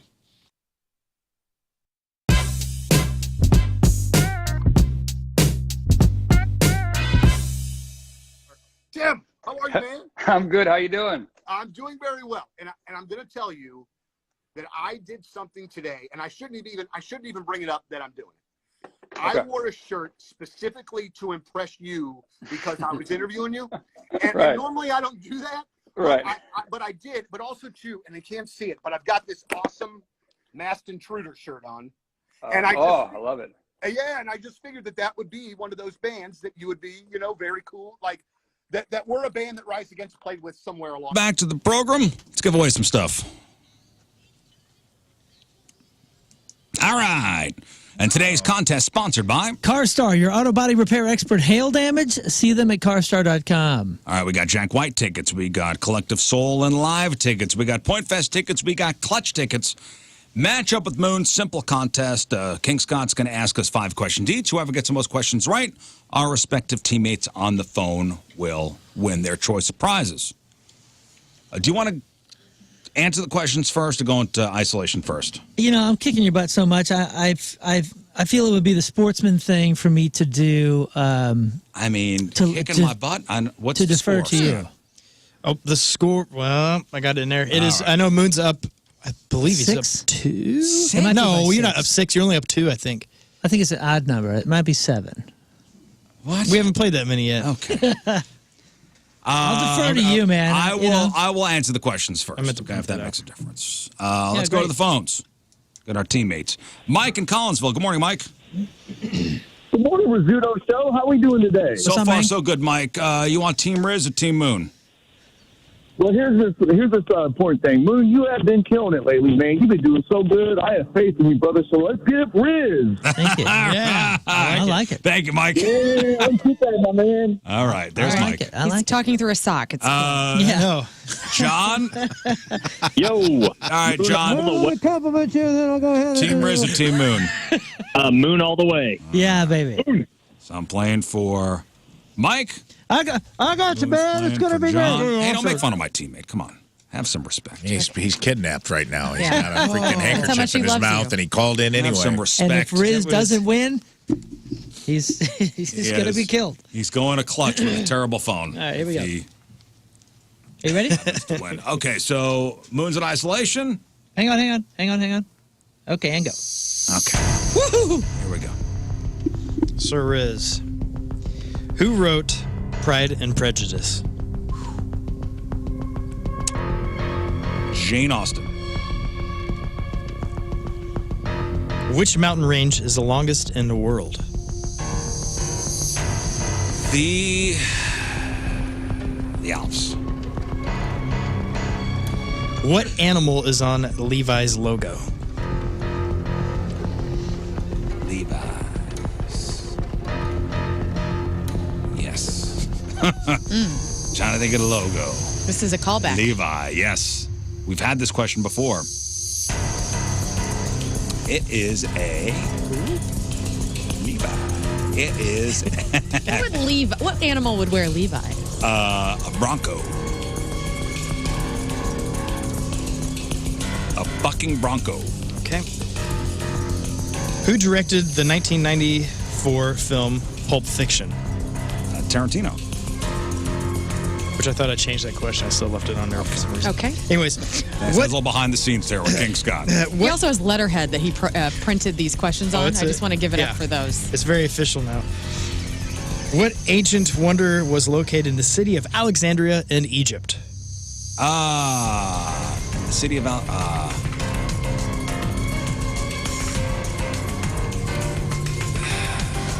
what ancient wonder? Yes. What of the 7 wonders was in Alexandria? In Egypt. Oh, God. Well, it's not the Hanging Gardens. It's Babylon. That was either Iraq or Iran.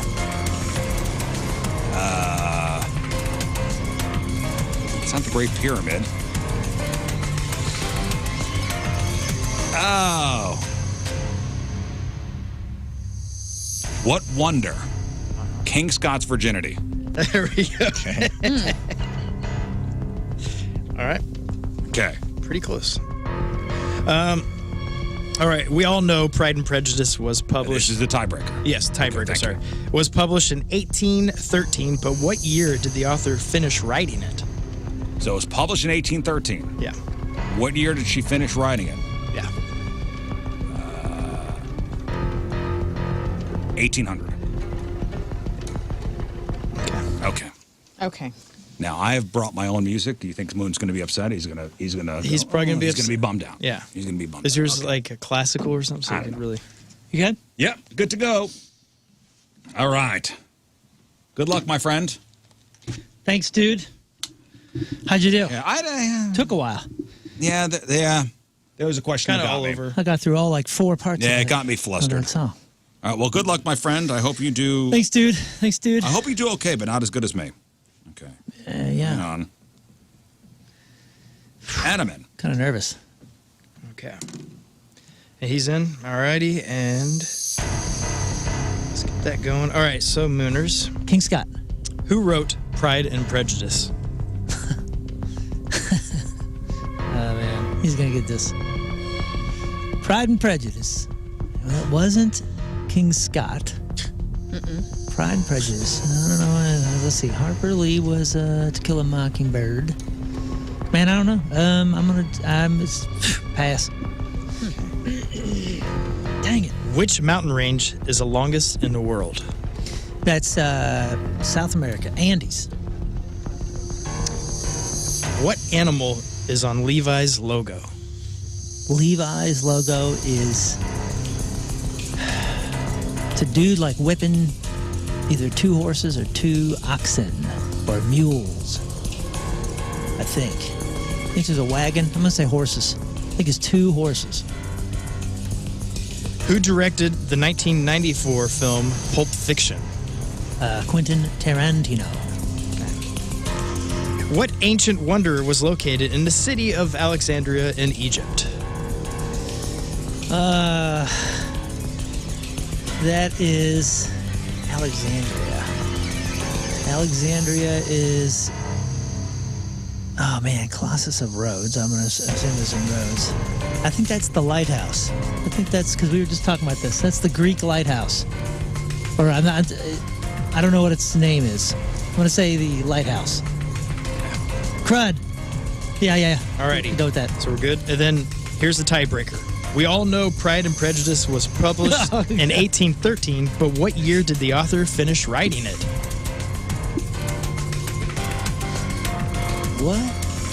It's published in 1813? Yeah, we all know that. Oh my gosh. Okay, I guess 1760. Okay. What? Why would that make any sense? Did you get an answer for one at all? Oh, yeah. Gotta go back. Past Oh yeah, number no. one. Who it's- wrote? I don't have. I don't have a guess. I'm sorry. Okay. I don't want to be here forever, and I got. Is there a nothing. name that is in your mind? That you Yeah, can say? Twain. Because he was well after that. Shania Twain. Shania Twain. Oh man, I'm gonna be so. I'm already upset with myself. Good. Come on. No, not All good. right. Okay. Not good. How'd we do? I mean, I've rarely just fully passed on something and not even had a word. Oh, really? I wonder if it's the same one that I biffed on, but we'll see. Doubt it. We'll see. Let's get to the round 1 answers. I'm playing for Mike, and Moon is playing for John. Let's go. Common spelling. Let's go. Who wrote Pride and Prejudice? Rizz said Jane Austen, and Moon said Mark Twain. And the correct answer is Jane Austen. Oh yeah, that's a good one. Yes. Yeah, I just couldn't think. Stone Cold's mom. Yep. Yeah, I didn't realize that. Fun fact. Yep. Jane 316. Jane Austen. Which mountain range is the longest in the world? Rizz said the Alps, and Moon said the Andes. And the correct answer is the Andes. Damn it. Yeah, baby. 1-1. Yeah, baby. Damn it. This is close. Yeah, baby. You know what? After we were done and I had a chance to reflect, Yeah. I biffed that one. Sorry, Mike. I Next. think the Rockies are longer than the Alps, right? Yeah. What animal is on Levi's logo? Rizz said the Bronco, a bucking Bronco, and Moon said horses. This is going to be a... Oh, no. Oh, no. It's 2 horses and a wagon, right? It's a guy The whipping 2 correct horses. one is horses. Yeah, it's horse. It's a horse. Ain't no but- bucking Bronco, dog. That's something. I didn't say But he bucking, said I'd Bronco. say Bronco. She said that you said bucking. She Did threw he that say in buck- there. He just said Bronco. Yeah, he said Bronco. So, I mean, and I looked it up, and there's no... But- it doesn't tell me what kind of horse it is. So it is a horse. That's where I'm... But is it a Bronco? Are all horses Broncos? I don't know, think, man. I think not. I just pictured OJ's car with I jeans think on. you got to give it to him. Okay. That would be my vote. Yep. It is I a feel horse. It's a horse. Of course. Yeah, she added bucking. I didn't. I was having fun actually over surprised that you went so specific. Yeah, that's When what you I... could have just said horse. You know me. I'm a horse guy. You Yeah. are. John Bronco. You butt. Are we tied? He's Yes. the mayor. Oh, Rizzuto man. Wildwood.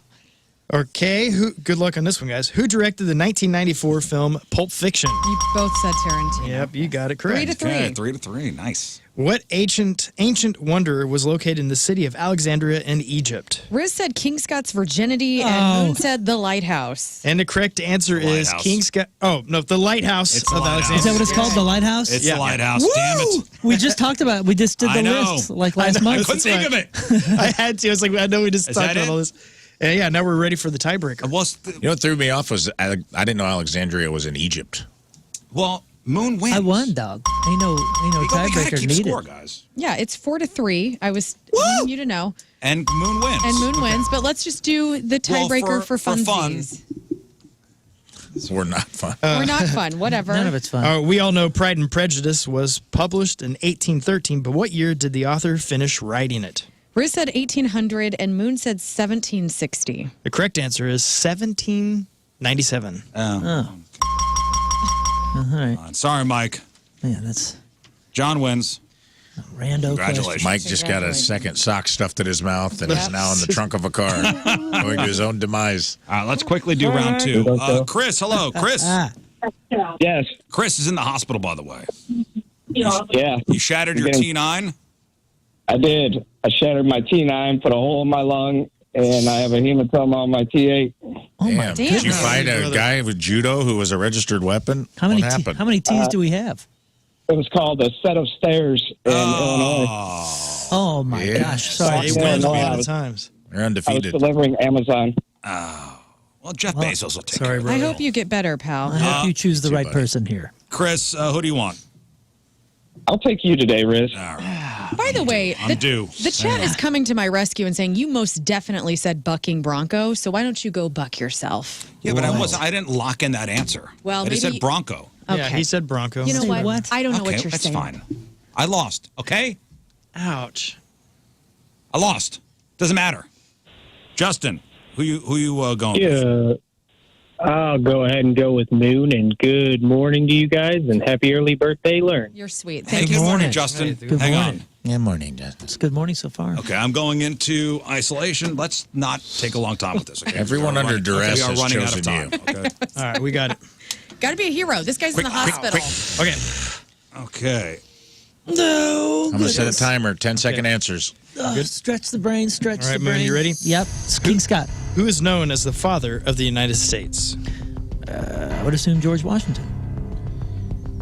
In The Farmer in the Dell, what did the cat take? A nap. The cat takes a nap. I mean, go with I mean, I'll that say that. seems That reasonable. tracks. That tracks. The cat took the mouse. I don't know. I don't know if the cat takes the hat. The cat takes the nap. I'll just go with mouse. I'm not sure if I've heard that in You have. a couple decades. What do bees collect to make honey? Nectar. What is the rarest blood type among humans? The rarest. The rarest. The rarest. Uh-huh. I'm gonna say. Man, I don't know, dude. I mean, B positive sounds funny because it's a Because it's Jeff. because it's an aphorism or something. B positive. Well, it's not O negative. Could it be O positive? 5 seconds. O positive. Let's go with that. No, that can't be. That seems ridiculous. I'll say A positive because I've never heard of that. I think I have A positive blood. Do you really? think Well, it's- you're a rare breed. Wait, you're positive? I'm hoping. Yeah, who knows? What is the only planet that rotates on its side? Well, that's a dumb question. Come on, Space Moon. I don't know, man. Seems like something Neptune would be up to, right? Yeah. Sounds like a dumbass Neptune sort of move. All right. Rotates on its side? That sounds asinine. Okay. I don't understand. How can something rotate on its side? You mean it's like going around the sun like this, but no, it's dude, it's got a vertical, a very smaller than Saturn, vertical ring. So they know that it's on its side because it's vertical ring. It seems absurd. But I already guessed Neptune, and I don't want any hints. All right, here's a tiebreaker. How many times does a heart beat per day? Oh man. Can can I calculate here? Let's see. 24. Let's see. A minute. 80s. Let's No see. cheating. What do you mean? I'm using a pen. May I use a pen? Oh, Yep. just hang on a second. Hang on a second. And, This is a quick round all of a sudden. Okay. Let's see. Can I use a calculator? I'm not searching nothing. Nope. I'm just. Nope, What? that's cheating. Can he can use a calculator? Tell him he can use a calculator. Is that all right? Don't look at me. Yeah, Yeah, use the okay, okay. calculator. Is that all right? Is that all right? Let's do Okay. it. Let's King, see. this is your game, pal. You're the boss. Push it over. Okay, and then I'm gonna say, oh, it can't be that. All right, and then no. I'll say 288,000. All right. Alrighty, perfect. Dumb answer. Come on out. Good. Come on out. Okay. What a disaster. Rapido. Speed round number 2 here. All right, here we go. Don't. He took that long on the first time. Don't do this to me. What? Don't do what to you? Not you, Rizz. You're great. Everything is fine. We need to with take you. some deep breaths I on this love show. you. All of us it's getting tense collectively. in here. Right now, Lamaz. Let's go. That's What what. did I That's do? that's why we play the game. He's just enjoying his song. That's why we play the game. Okay, let's go. We're almost out of time here. Okay. Who's known as the father of the United States? George Washington. In The Farmer in the Dell, what did the cat take?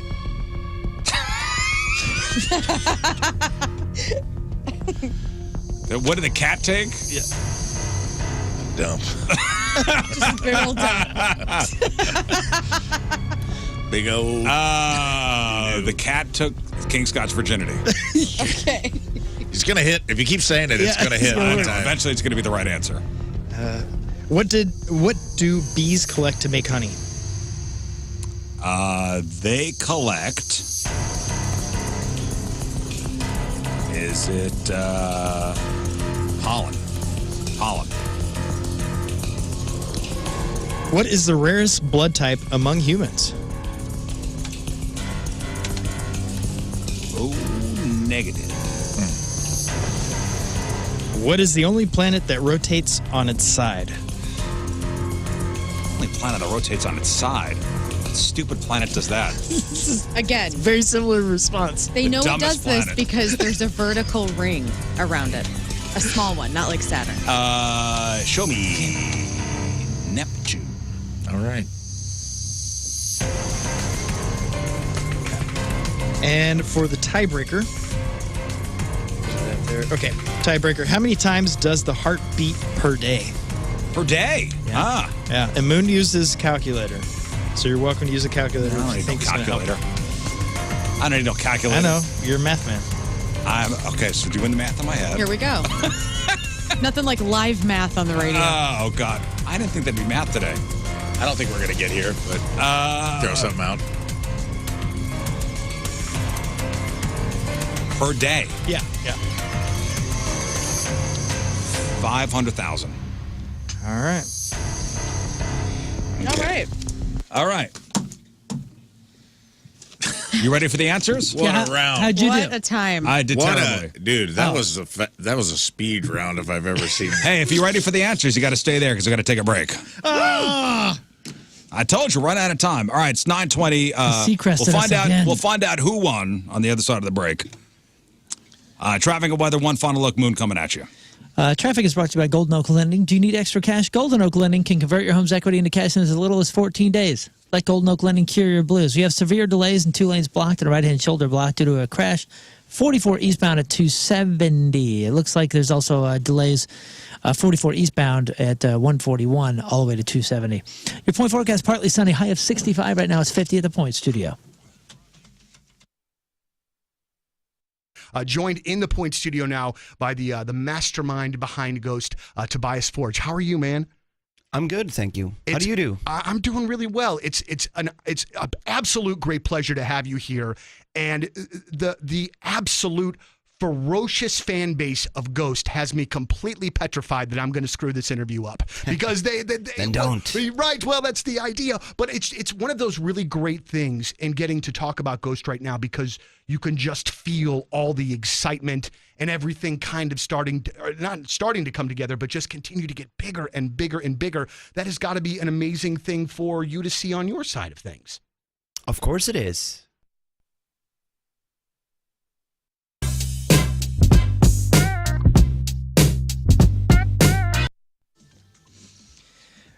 I don't have to tell you that everything is more expensive than it used to be. It's a weird situation, and that obviously also includes insurance. And you know that you've got to have it, but man, it all adds up. And let me tell you, after I just had a tree fall on my house, how important it is to get the right kind of insurance. And that's why you need to shop around, do your homework, and don't let your insurance renew and get charged higher premiums without doing that homework. So reach out to First Community Credit Union, a name you know and trust right here in St. Louis. They want you to know First Community's insurance agency is here, and they're absolutely incredible. They can offer you a quote on anything from homeowners to auto insurance to health insurance, and even for your small business. So it's a great partner to have. Reach out to First Community. And the other thing I love about First Community is they have over 40 locations throughout the area, so they make it very easy to talk with them and reach out to somebody, including 18 inside Walmarts that are open 7 days a week. So you can do your banking all the time with First Community. Reach out to them today about insurance. Go to firstcommunity.com. That's firstcommunity.com.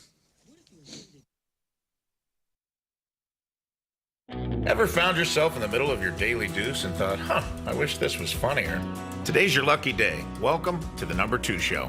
I'm your host, Rafe Williams, stand-up comedian, plus-size male model, and co-host of the Rizzuto Show on 105.7 The Point. What is the Number 2 Show? Well, it's me on the toilet talking to you on the toilet, just like it sounds.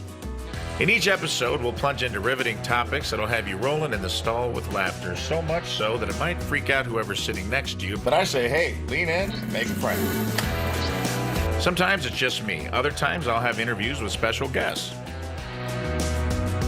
Not now, obviously, dumbass. This is a promo. I'll also have musical performances. Ever heard of tiny desk concerts? How about tiny stall concerts? Like to see those nerds over at NPR try that. Is this a genius idea? I don't want to toot my own horn, but you're goddamn right it is. Enjoy the Number 2 Show, and don't forget to wipe.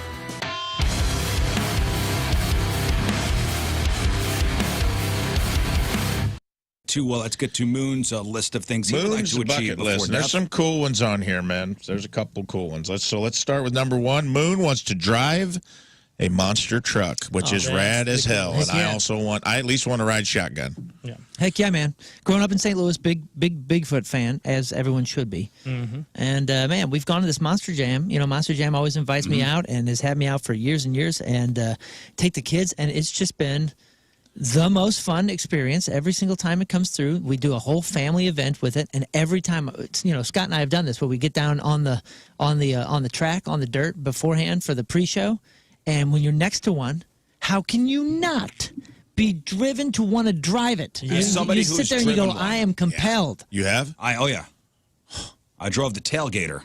Dang. A couple years ago. Did not know that. There's no second seat. It's only one seat, so you can't ride shotgun. Dang. That's fine. Man. That's better.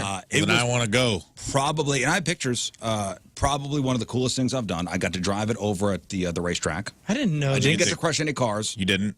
No. Just candy. They let me by myself in the car, like here. Yeah. Now, they did you have... got the foot pedals and everything? The whole thing. Oh, wow. See, this is what I want to do. The whole thing. Dude. Now, the guy whose truck it was did have a kill switch, and they have those. Yeah, that's fine. You they have those just in case I got out of control. Just in case I like a remote kill switch? Like a remote kill switch. He's going for the backflip. Yeah. All That's the trucks dope. have them. Can I ask this? That is a great bucket list item, and yeah, that one's That is awesome. great. In my head, every monster truck has that gas pedal that looks like a bare foot. Yep, with a claw. You know what I'm talking about? Oh, yeah. Like it just looks like 5 toes and a bare foot that's like says life rips on it or something like that. You got to climb in, through the bottom. You do? Mm-hmm. Oh, Doors don't man, open. dude, I am jealous no of doors. this. Yeah, this one's so cool. I hope Corey Rummel is the one that lets you ride it or drive his truck. Now, would you drive the old Bigfoot that I see sitting? Yeah, but that ain't what I'm looking for. You want a modern. That would be sick. Like there is modern Bigfoot. Yeah, they have the Hot Wheels one. Oh, okay. It's in the Hot Wheels circuit or whatever. I haven't seen that. Like the original one. I mean, that would be. I would love a picture in it. Just like kid me. But man, when you go to Monster Jam and you see what they're doing with these trucks these days, it is a different thing. They have a modern Bigfoot. So Bigfoot is now part of the Hot Wheels circuit. Okay, yeah, I haven't seen the Hot Wheels circuit. I've only done the Monster Jam one. I know they're like, competitors. Yeah, so the Hot Wheels circuit is a competitor to Monster Jam. But they're up in Pacific. I was up there last year. Okay. Big fans of the show. I'm sure if we asked nicely, They would let you take boy. Bigfoot for a spin. Yeah, let me rip it. Hey, where is this? I want to put this Up in the Pacific. notes. Let her rip, tater chip. You can see The it on one you see highway outside there. the grocery stores, and I don't think works, that one. Off Yeah, I wanna- 44. And that's Bigfoot in Pacific? Oh, yeah. Oh, they have a whole Dude, warehouse that is like there. getting to drive Hulk Hogan. Yeah, Yes. I'd They love have to. a whole warehouse out there. Oh, my I got gosh. the CDL already. You can trust me. So here's a question for Moon. Okay. Someone put it in the chat, and I like this idea. Can I sit on your lap and steer like I'm your son? Technically, can I just get in on your bucket list, sit on your lap, and you let me steer like we're going downtown to buy a newspaper? You know what? That is a great one, and I will consider it. But you know what? This is my dream. This is baby. your You're thing. right. You're right. This is my boat. I'm just saying. I at least want to be there Yeah, because I love it. I think we all should take I'm turns. excited for you. All right. Well, we got a line on that. Second Moon bucket list: reenact Family Battle of Hastings from 1066. This is the one that made me laugh. What the hell is this? Yes, LARP. Reenact the Battle of Hastings. What? Yeah. His family battle, no less. Yeah, my family was a part of that. The big, Both sides. on both sides. My birth family and my blood family and my adopted family. Is that where you guys fought Very a bunch Game of of emus? Thrones. They were mortal enemies. Mortal enemies. That's so Game of Thrones, dude. So Yeah. the Battle of Hastings was fought on October 14th in the year 1066. That's right. year. Between the Norman French army of William, between the Norman French army of William the Duke of Normandy and the English army. Dude, Yeah, and it's a Saturday this year, October 14th. Oh, sweet. It turns out my bloodline is Norman. And I was Get the 123 Mortgage Team, 314-862-0123. Kevin is the man when it comes to mortgages. He's going to find the mortgage that fits your needs.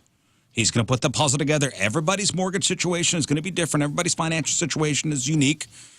So a loan is like a fingerprint. So everybody's loan is going to be different. He's going to put it together for you. So if you're buying your first home, call Kevin before you call the realtor. Get yourself qualified. Get yourself approved.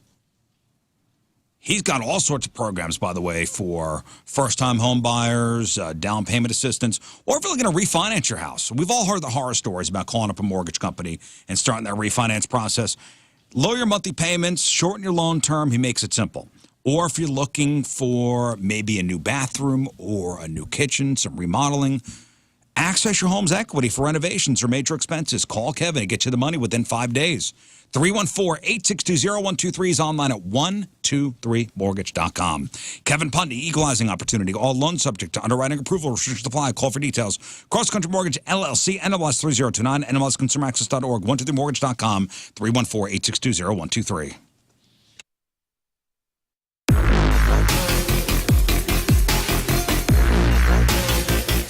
We are backstage at PointFest, and what a day in which this has been already. Oh, yes. Ladies and gentlemen, joined by Hailstorm. Yeah. Thank you Hi. so very much. Hey. It's great to see you Our guys. invisible third member. Yes, Hey, yes, yes. how you doing? We're the Finishing up matchup with Moon, so round 2 in the books. We're just waiting for the answers. I'm playing for Chris, who's in the hospital with a broken back, basically. Dang. Oh, man. And punctured Sorry. lung. Punctured lung. Fell down some stairs delivering Amazon packages. Don't like that. And Moon is playing for Justin. All right, let's get the answers. Let's do it. So you won round number 1. You're up 3 on me now for the year. You're up 3. Okay. Well, fine. Okay. Check that math, man. All right, the first one. Who is known as the father of the United States? You both said George Washington. And you're both correct. All right. 1-1. The farmer in the dell, what did the cat take? yeah. Rizz said King Scott's virginity. You're going to be right one of these days. That's a yeah. Oh, really? And Moon Law of said averages, yeah. a nap. No, I didn't. I said a mouse. He ended up switching Oh, them I'm out. sorry. Yeah. I wrote down I nap. did say a nap first. And the correct answer is the cat takes a rat. A rat. All right, we'll accept that. Wait, you're accepting a mouse? He said a mouse. Is it That's different a mouse, than a rat, I don't know. You guys were doing Broncos and horses being the same. Rafe? They're the same. This is a tough one because I think a rat is different than a mouse, whereas a bronco is a horse. Yeah. If you just said like titmouse or dormouse and it was mouse, I would have given it to you. Okay, maybe it's not going to make a difference. Okay, we'll see. Maybe it's not going to make a difference. No, a mouse and a rat are distinct species of rodents, but they are closely related. They share similarities, but they are generally larger, And thicker. one works with turtles and sewage. It's not like getting us a ferret. Okay. It's cool. It's cool. It's cool. What do bees collect to make honey? Rizz said pollen and Moon said Ew, nectar. And the correct answer is nectar. Damn it! 2-1 Moon. That was All right. That was a clear I trick know. question. Now it's getting wild here. Okay. What is the Colin, rarest? what an idiot. What is the rarest blood type among humans? Man. Rizz said O negative and Nah, Moon said A O-negative's positive. The most. And the correct answer is A, B negative. Yeah. God darn. Yeah. Who knew that? Ooh, so what we're going question into is 5 this? here. 2 to and 1 Moon. If you get this right, then it's a tie ball game. If not, then you lose. This is the planet question. Yeah. Oh, well, I got that wrong.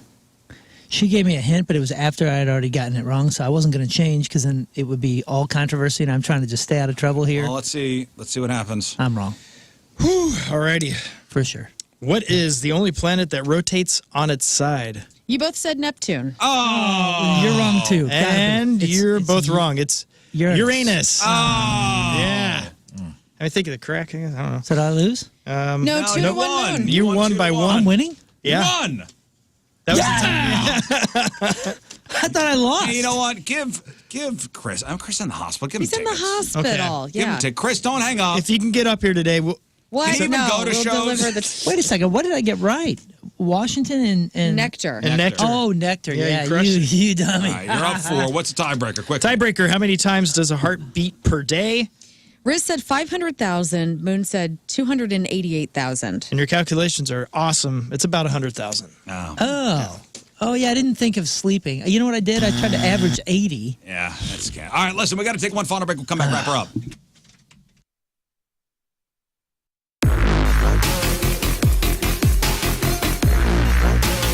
Backstage at PointFest, and this is, I gotta say, of all of the interviews that I've done, as far as the placement in conjunction with the show, this one is a little different because there's not going to be a show here tonight, but we've got highly... Fellas, I'm talking to you specifically. You may not be feeling like you once did, and I get it. You know, you turn 40, you're in your mid-40s, you're almost 50, and stuff happens. But you're not over the hill, and I hate that defeatist attitude. Oh, you're over the hill. It's all downhill from right. No. You're just suffering from low T, and Mentality is going to fix you up. Mentality Health in Chesterfield and Mentality Health in South County. Just go there for a consultation, okay? Go there for the consultation. Let a board-certified physician do the blood panel analysis all during your first visit. They do a full physical. They focus on free testosterone levels, which many doctors overlook, ensuring your treatment is tailored to your body. They specialize in Mentality in helping men feel and perform at their very best. Your energy is going to be back. Your belly fat's going to burn off. You're going to feel like yourself again, confident, driven, and ready to take on life. It's fast, it's easy, and most insurance is accepted. It's an accessible option. Be the dad who can keep up with the kids. Be the husband your spouse knows you could be. Stop settling for a fraction of yourself. Mentality is going to help you out. MentalityHealth.com/radio. MentalityHealth.com/radio.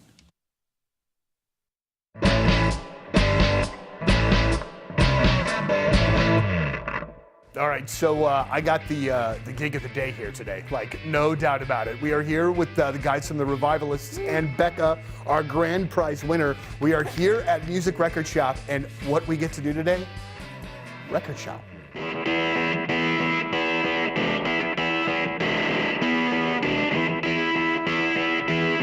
I would just like to point out one of the all-time great record title names by Ween, 12 Golden Country Greats. Oh, that features the song.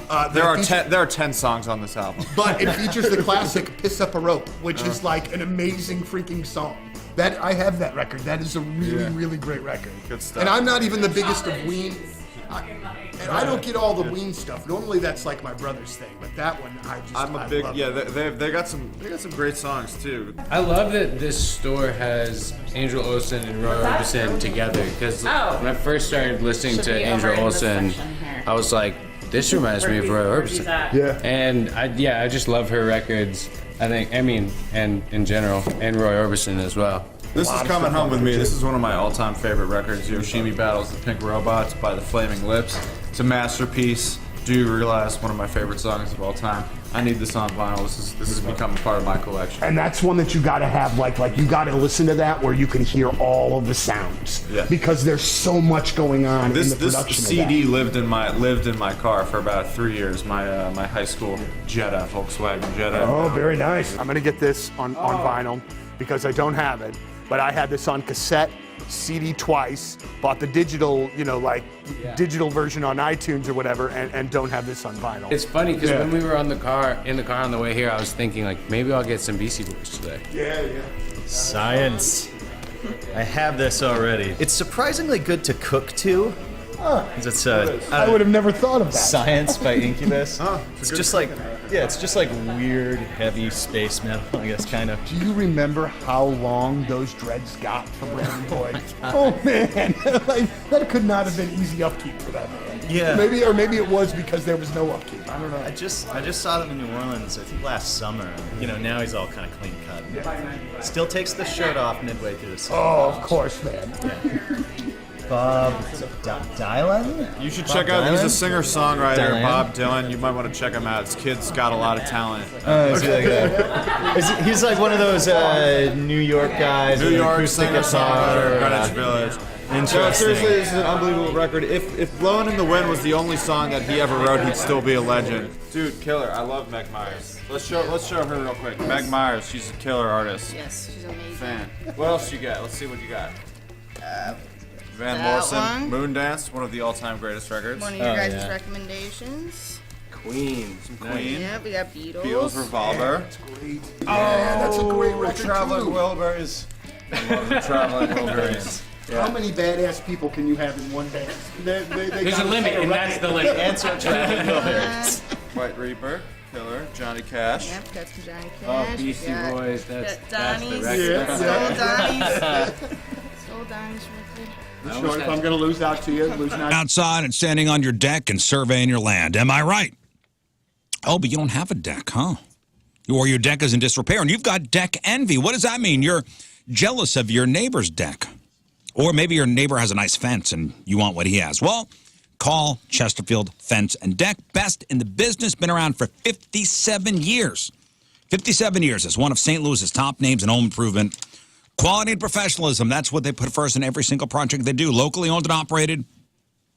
Fences and decks and custom sunrooms and screen rooms and pergolas, patios, retaining walls, and windows. All products guaranteed by a 5-year labor warranty. Better Business Bureau accredited business with an A+ rating. Chesterfield Fence and Deck, Better Business Bureau Torchwood winner, SBA Family Owned Small Business of the Year. And if you mention the Rizz Show this month, you'll get 20% off. Excuse me, your next installed outdoor project. Chesterfield Fence and Deck, online at chesterfieldfence.com. After all, who doesn't want a bigger deck? I'm a fan, I'm a freaking nerd, I'm a big fan. St. Louis City has my heart, and Together Credit Union has made it so very easy for me. Not only have they dressed me well with this lovely scarf, but they gave me access to the St. Louis City SC Visa card. The credit and the debit card exclusive to Together Credit Union members, but it's gotten me 10% off food and bev in the stadium at the home opener. It got me 10% off at the team store, which is beautiful, by the way. And you know how Rizz and I are super cheap with our time. We don't like to stop or wait in lines because we're prissy, we're crybabies, whatever. I got express entry because of this little card right here, so you can get it too at Together Credit Union. I love them. Go City! All for City!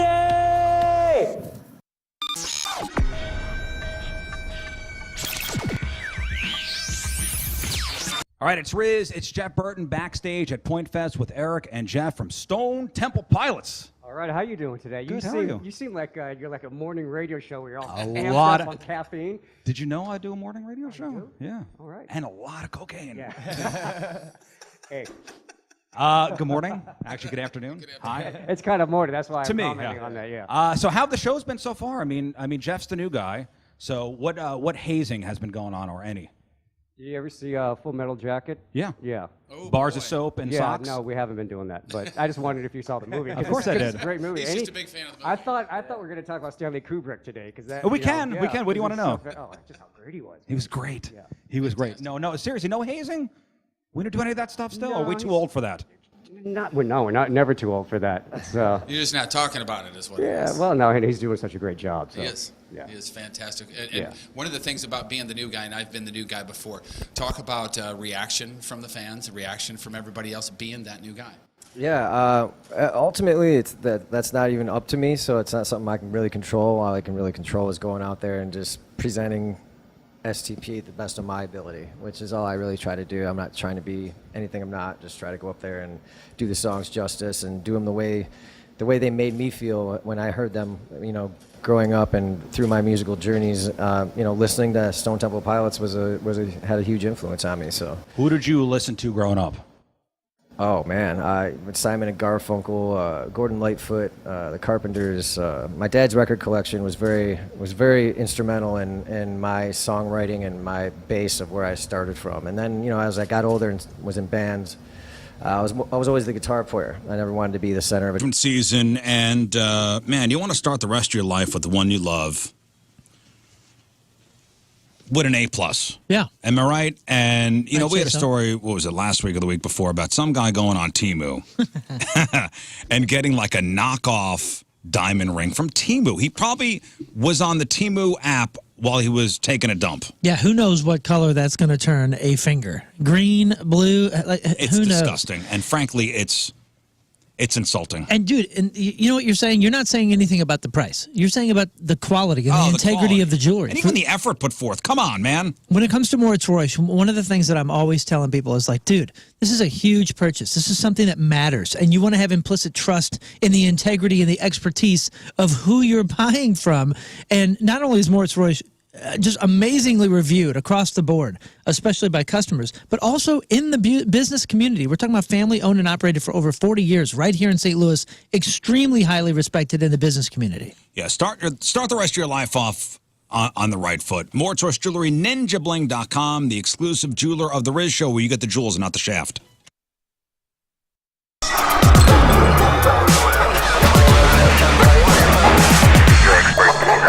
That's right. Yeah, we don't want to do anything to scare your children. That's the last thing we want to do. We don't want to scare anybody.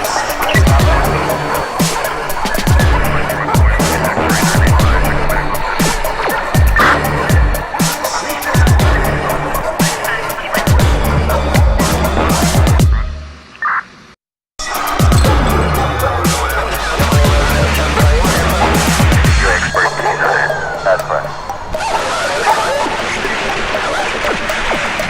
Yeah, we don't want to do anything to scare your children. That's the last thing we want to do. We don't want to scare anybody.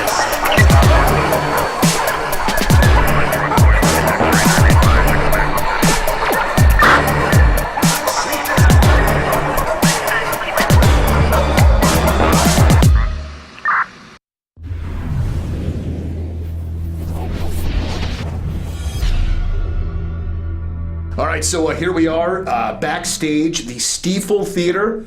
Mr. Nathaniel Rateliff, how you doing, sir? I'm great. I've heard there's been some going back and forth about the pronunciation of the theater, because this used to be the Kiel Auditorium, right? It was Kiel. Right. Then they changed it to the, oh gosh, what was it before this? It was the Peabody. And now the Stiefel. Okay, Stiefel. Well, what are you hearing on your side of things? I've heard people say Stifle, Stiefel, I also, until, we got here, thought it was still Peabody. So. Right. Well, you know what? I've said it mistakenly on the air before, to the point where somebody sends an email saying, hey, Donnie, just a reminder that it's the Stiefel and not the Peabody. Because, I'm sure everybody. It's a good thing we have people trolling your show, Right. To point out your mistakes. Right. Thank you very much. So it's great to have you in town again. One of the things that I'd love to know is when you come to St. Louis, what is your guest list number compared to, say, any other random city in the country? I was just joking about that with our tour manager, because my mom and Joseph's mom were here. So I think, it's an average like 50 to 60 family members and friends. And then there's some people that I don't even know. They're like, I'm friends with. I was like, well, I don't know.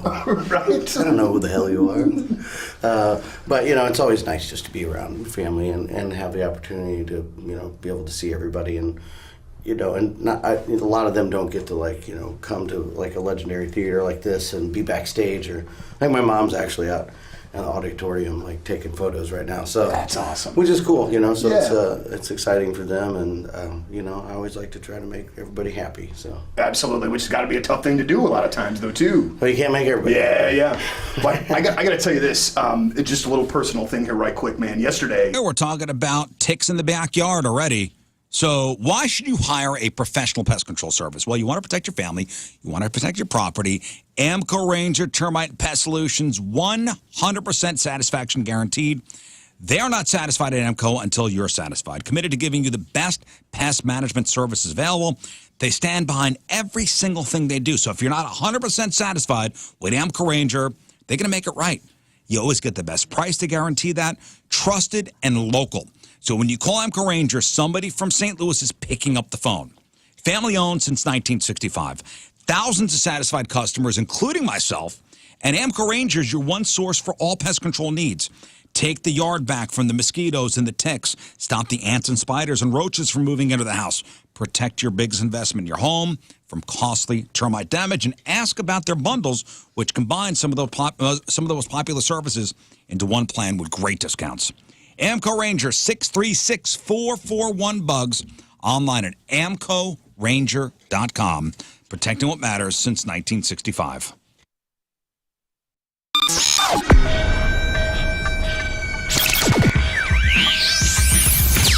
It's Rizz, it's Jeff Burton backstage at Way Back PointFest with Vaden and Donnie from the Toadies. Good afternoon, gentlemen. How you doing? Hello, how you doing? See, this is not that bad. I mean, you guys are from Texas, so this swampiness is all right. Yeah. We need just fine sweaters. This is sweater weather. This is old hat for you guys. So. He took off a cardigan right before we started rolling, actually. I took off my shirt. That's my sweater. So you guys were spinning some yarns before we just went on the air here.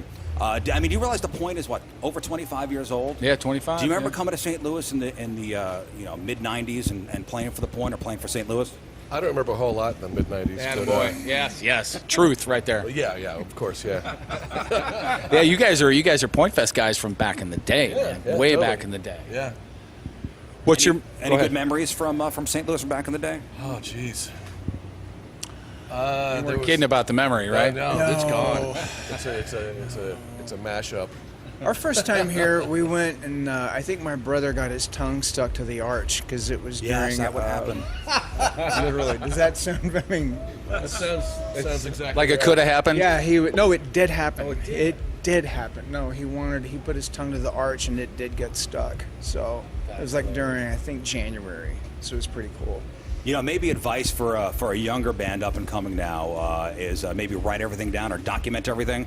Can you imagine the Toadies in the mid to late 90s and there be social media? No. No, thank you. No. Do you think that's a decidedly a disadvantage for bands nowadays? You know, there's no more anonymity. Only if they want to have kids later and avoid prison time. Yeah. That sounds very, very, very familiar. Yeah. It really does. You know, think about the future. I think 50 years into the future, what would you like to see the legacy of the Toadies be? Oh, jeez. Oh, hell, I don't know. I'm just stoked that people still want to see us, man. So, I don't know. I know it's a tough question. Yes, I don't know. The fact that there is a legacy, even, I mean, that would be a good start, right? With my luck, I'll still be here to see it. So, yeah, you would. All right, for 50 years from now. Do you guys nowadays, these days, when you're on the road, do you look out and see people that you know have been around for a while, and you guys kind of all grew up together? You see those faces out in the crowd. Yeah, you see people all over the country that you recognize, and like last night, like there probably will be today, there's people with their kids, like little kids, which is hilarious because you got an 8-year-old killed with X's on his hands, which that's just kick ass. It's funny. Like, I want a drink. You know. They do a job, you don't want to be there. You don't like what you're doing. You know you're going to be doing the same thing in 5 years, making the same amount of money. Well, why don't you do something about it? How about training for a new career in IT? Now, you've heard me talk about Centric for a long time now. Find out for yourself how you could train for a new IT career in as little as 4 months. Not 4 years, 4 months. With St. Louis's leading IT training company, Centric is the longest-running, most experienced entry-level tech training program in the country. And the programs train you on the most current technologies employers are using because, unlike the four-year schools, they could quickly adapt the curriculum to match changes in the job market. And they know your goal is to get a great IT job. That's why job search assistance is a huge part of the program. So in addition to the tech training, they know, other skills are needed to be developed to help you find that right job. Over 1,700 companies have hired Centric grads. They'll help you with job search, and they'll help you land that IT job. Centric.com/Rizz, CENTRIQ.com/Rizz. It is a very, very big day in the land of Red Hot Chili Pepper fans everywhere, and I am so unbelievably honored to be joined today by Flea from the Red Hot Chili Peppers. Flea, St. Louis is saying hello to you. I love St. Louis, and I fondly miss the raucous nights, Mississippi nights that we used to have over there. And hello to everybody. Love to one and all. Man, it's really great to hear your voice, but also, too, it's wonderful to have a new Red Hot Chili Peppers album that is out today, and John Frusciante back in the Chili Peppers. Flea, can you kind of talk to us a little bit about how he got back into the fold with you guys? And I know that you guys had maintained a friendship even when he wasn't in the band. Were you guys still jamming and playing together when he wasn't a Chili Pepper? We occasionally jammed, and we always were friends, and we get together and talk. And, it was difficult, too, because he left, and we got someone else to replace him who was his friend. And it's sort of like, when you break up with a girlfriend and then you start dating their friend or something, it's like being in a band with someone is a very emotional and, close experience. So it was... our relationship has always been intense. But I remember I think there's a lot of things that led up to him coming back all the way around. But I remember one particular evening, he and his girlfriend were over for dinner with me and my girlfriend, and we're having dinner, and he and I were like off in a room talking. And I remember I just kind of said, I never really touched on it, even though I would think it. And I said, John, I sometimes I really miss playing with you, man. Yeah. And I said it. I couldn't help it. I just burst into tears. It was so emotional for me to say it. And he looked at me, and I saw him do the same thing. Like, we're both looking at each other, and he's like, me too, And in that moment, I was just like, oh, man. I was just like going to Anthony like a few days later, and I was like, I think John would come back, And just kind of opened that conversation, and one thing led to another, and next thing you know, we made that decision. Wow. All together. And it was very difficult to part ways with Josh, who's a beautiful person and a great musician, but it was the right thing to do for us, because sometimes I think there's things... It's officially back, and you can make opening day and every other game day way more exciting with Underdog. Now, if you want to win up to 1,000 times your money, here's what you do. To play, choose whether a player will go higher or lower on one of their stats, strikeouts, home runs, hits, and more. And Underdog has all your favorite leagues and teams and stars to choose from. Create entries with all baseball selections or mix and match across other sports. You could play with as little as $1, and if you get everything right, you can win up to 1,000 times your money. So turn that $1 into $1,000 just with your baseball knowledge. So download the Underdog app, sign up now using promo code Rizz, R-I-Z-Z, and unlock that special offer of up to $1,000 in bonus credits when you make your first deposit. Join in on the fun when you sign up with promo code Rizz, R-I-Z-Z. Claim your special offer today and get up to $1,000 in bonus credits instantly upon first deposit. Must be 18 plus, 19 plus in Alabama, Nebraska, 19 plus in Colorado for some games, 21 plus in Massachusetts and Arizona, and present in a state where Illinois Fantasy operates. Terms apply. Void in Colorado. Concern where you play. Call 1-800-GAMBLER or visit ncpgambling.org. In Arizona, call 1-800-NEXT-STEP or text NEXT-STEP to 53342. New York, call the 24/7 Hope line at 877-8-HOPE-NY or text HOPE-NY.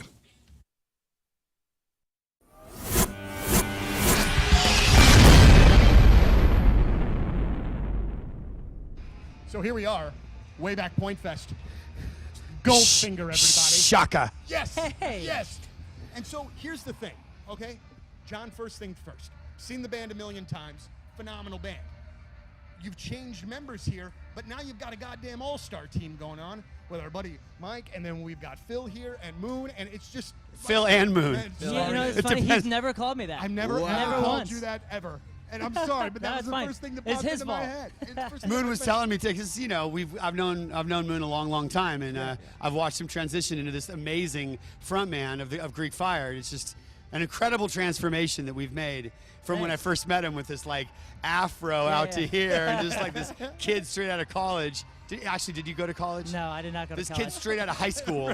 Like, did you go to high school? I did go to high school. I even finished with a kid. Okay. Well, it's really Me great too. to have you guys. But how does Mike get in the equation? How does Moon get in the equation? Like, how do you decide these guys? Because I know you obviously with the work you do as a producer, there's tons of musicians everywhere that you can get to be a part of Goldfinger. I think the first time Goldfinger played with MXPX was probably 1996 up in Seattle. Yeah. Radio About show. that, yeah, radio and show. I remember like same thing. I mean, Mike was a teenager when I first saw him play, whenever that was, and I've known him for forever and ever and ever. And I watched MXPX grow from like an opening band into like headlining bigger than Goldfinger. It was like amazing watching. Look at this guy. I mean, he's such a handsome guy, so great cute. songwriter, great voice, great bass player, everything. And so when we just started talking one day, when Kelly joined Buck Cherry, it was sort of like I had tours booked, and I'm like, who would be my first choice? Right. Mike Carrera would be choice one. And I called him, and it all worked. And here we are. How about that? Here we are. Still doing it. Woo! And Great new record, by the way. And it is. The knife is fantastic. Yeah. And I told Moon this, like, I don't buy CDs anymore. I'm a download vinyl guy. But I was buying something at the record store, and they had the knife, like, right there at the display. And I was like, well, I got to get this. And it's fantastic. It's everything that I want in a Goldfinger record, Thank man. you. How do you download vinyl, by the way? I don't download vinyl. I just want to know, because if there's some new technology on the radio that you know about, I need to learn. Well, it's good to know that I'm getting crap from you after just meeting you for the first time. That's fantastic. But you know what I mean? Like I don't really buy the records anymore, but I really wanted to hear it. And Put the Knife Away is such a great song. And so talk about the Goldfinger record and how that works these days. I mean, obviously a gigantic chunk of these ideas are yours, but talk about how Mike and Moon weigh in and make it the Goldfinger record altogether. I had a lot of the ideas kind of mapped out. Travis Barker played on the record, who's my neighbor. So I kind of had the song, the bulk of the songs kind of. AntonsHVAC.com, AntonsHVAC.com. Anton's Plumbing, Heating, Cooling, and Energy Experts is who we have in our home, and we trust with all of our systems to make sure our home is functioning at total indoor comfort. Total home comfort is exactly what they specialize in. And madness isn't just for basketball. It's happening at Anton's as well. For a limited time only, take advantage of their 48 months no interest financing on your new HVAC system or plumbing project. That's 4 whole years of comfort and reliability with no extra cost sneaking up on you. Don't let an old system or any sort of plumbing issues call the shots this season. That stuff, if you put it off, it just costs you more money. And it costs you comfort in your home. Upgrade now and enjoy the home court advantage of top-tier comfort. We're talking about efficiency and unbeatable savings. It all comes with Anton's Plumbing, Heating, Cooling, and Energy Experts. Hurry, just like the bracket. This offer is not going to last forever. You can call them 314-338-3941 or just visit AntonsHVAC.com. You can schedule your free estimate right there. Again, this is who I trust with all of my systems in our home for total indoor comfort. It's Anton's Plumbing, Heating, Cooling, and Energy Experts. Online at AntonsHVAC.com.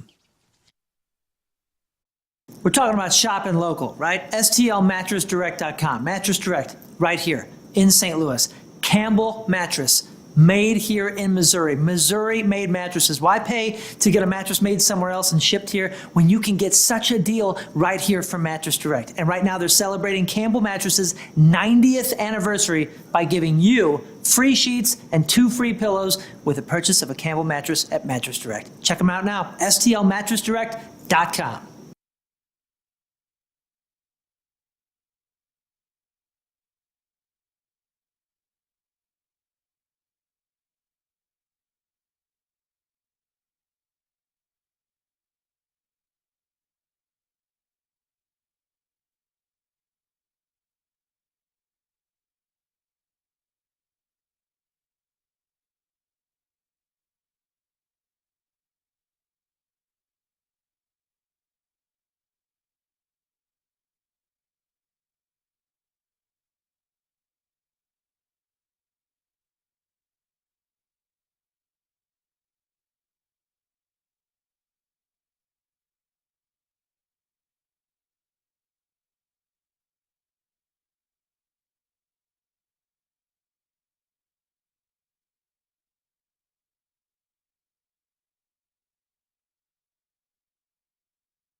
Local eateries, like Sauce on the Side. It's so delicious. Calzones made for you when you order it. So there's nothing like frozen. It's all fresh, locally produced, which is excellent and delicious, by the way. Did I mention that? Patios for days like today. Beers, if you need those, maybe after work. Let's do it after work, right? Stuff for the kids. They even have salads if you're trying to not have bread. But hey, if you're gluten-free and you need that option, they have gluten-free calzones, and they always run a monthly special. And this month, it's been all about the Blarney Zone. The pastrami, white wine onion, Swiss Gouda, served with that horseradish ranch on the side. And it's delicious. If you haven't tried it ever, or it's been a while since you've gone to Sauce on the Side, there's 12 locations in 12 plus years, and they deliver too. So if you're busy and you're like, oh my goodness, I want to eat something local and delicious and I want to support the show and all this stuff, why don't you go to sauceontheside.com and order it, all right? It's delicious, it's local, and they always have something good for you. Sauce on the Side.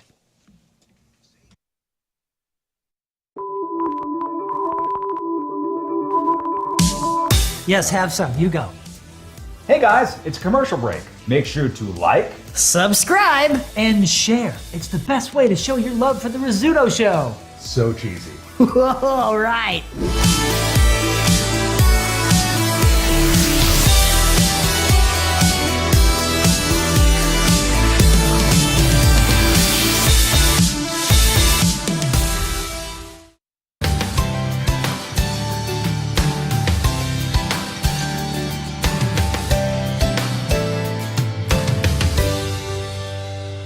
All right, it is Memorial Day weekend. We just got up to the farm. Job number 1, feed the chickens. Let's go.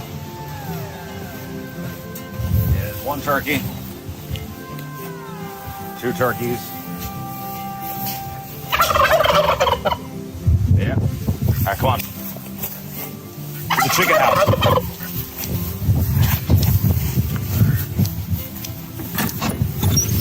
Okay, gotta feed the chickens. Here's what they eat. Look in here. Oh. Come here, camera guy. There you go.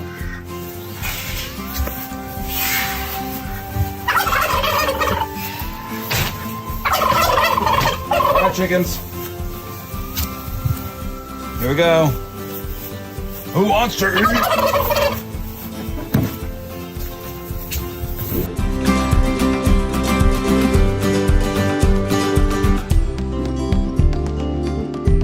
With plastic surgery, that's not a thing anymore. It used to be almost scandalous. Like, oh, did you hear so-and-so got work done? Oh, work done. Well, that's not a thing anymore. Parkcrest Plastic Surgery, you got the best in the business right here in Creve Coeur. You got Dr. McGuire, Dr. Kaplan. They've both treated patients from all over the world. They've been in practice together for over 30 years now. And they both have helped lead vital clinical research that led to major changes in the whole plastic surgery industry. People still travel from all over the world to be treated by Dr. McGuire, by Dr. Kaplan, and experience the way Parkcrest approaches plastic surgery. If you're looking for the mommy makeover, if you're looking for laser hair removal, if you're looking for permanent makeup, if you're looking to minimize fat in hard-to-target areas, they offer everything at Parkcrest from injectable lipo-dissolve or Kybella to Cool Sculpting Elite to Smart Lipo to your traditional liposuction. Their whole thing over there is they want you to look good, they want you to feel good, it's good for your mental health. It's the best part of what they do there. It's Parkcrest Plastic Surgery, online at parkcrestplasticsurgery.com. 105.7 The Point, everything alternative. We are backstage. We are at Busch Stadium. Kirk Hammett from Hey, for Donnie Fandango, the March Music Mayhem next matchup is Shinedown versus Newfound Glory. Happens in just a couple minutes.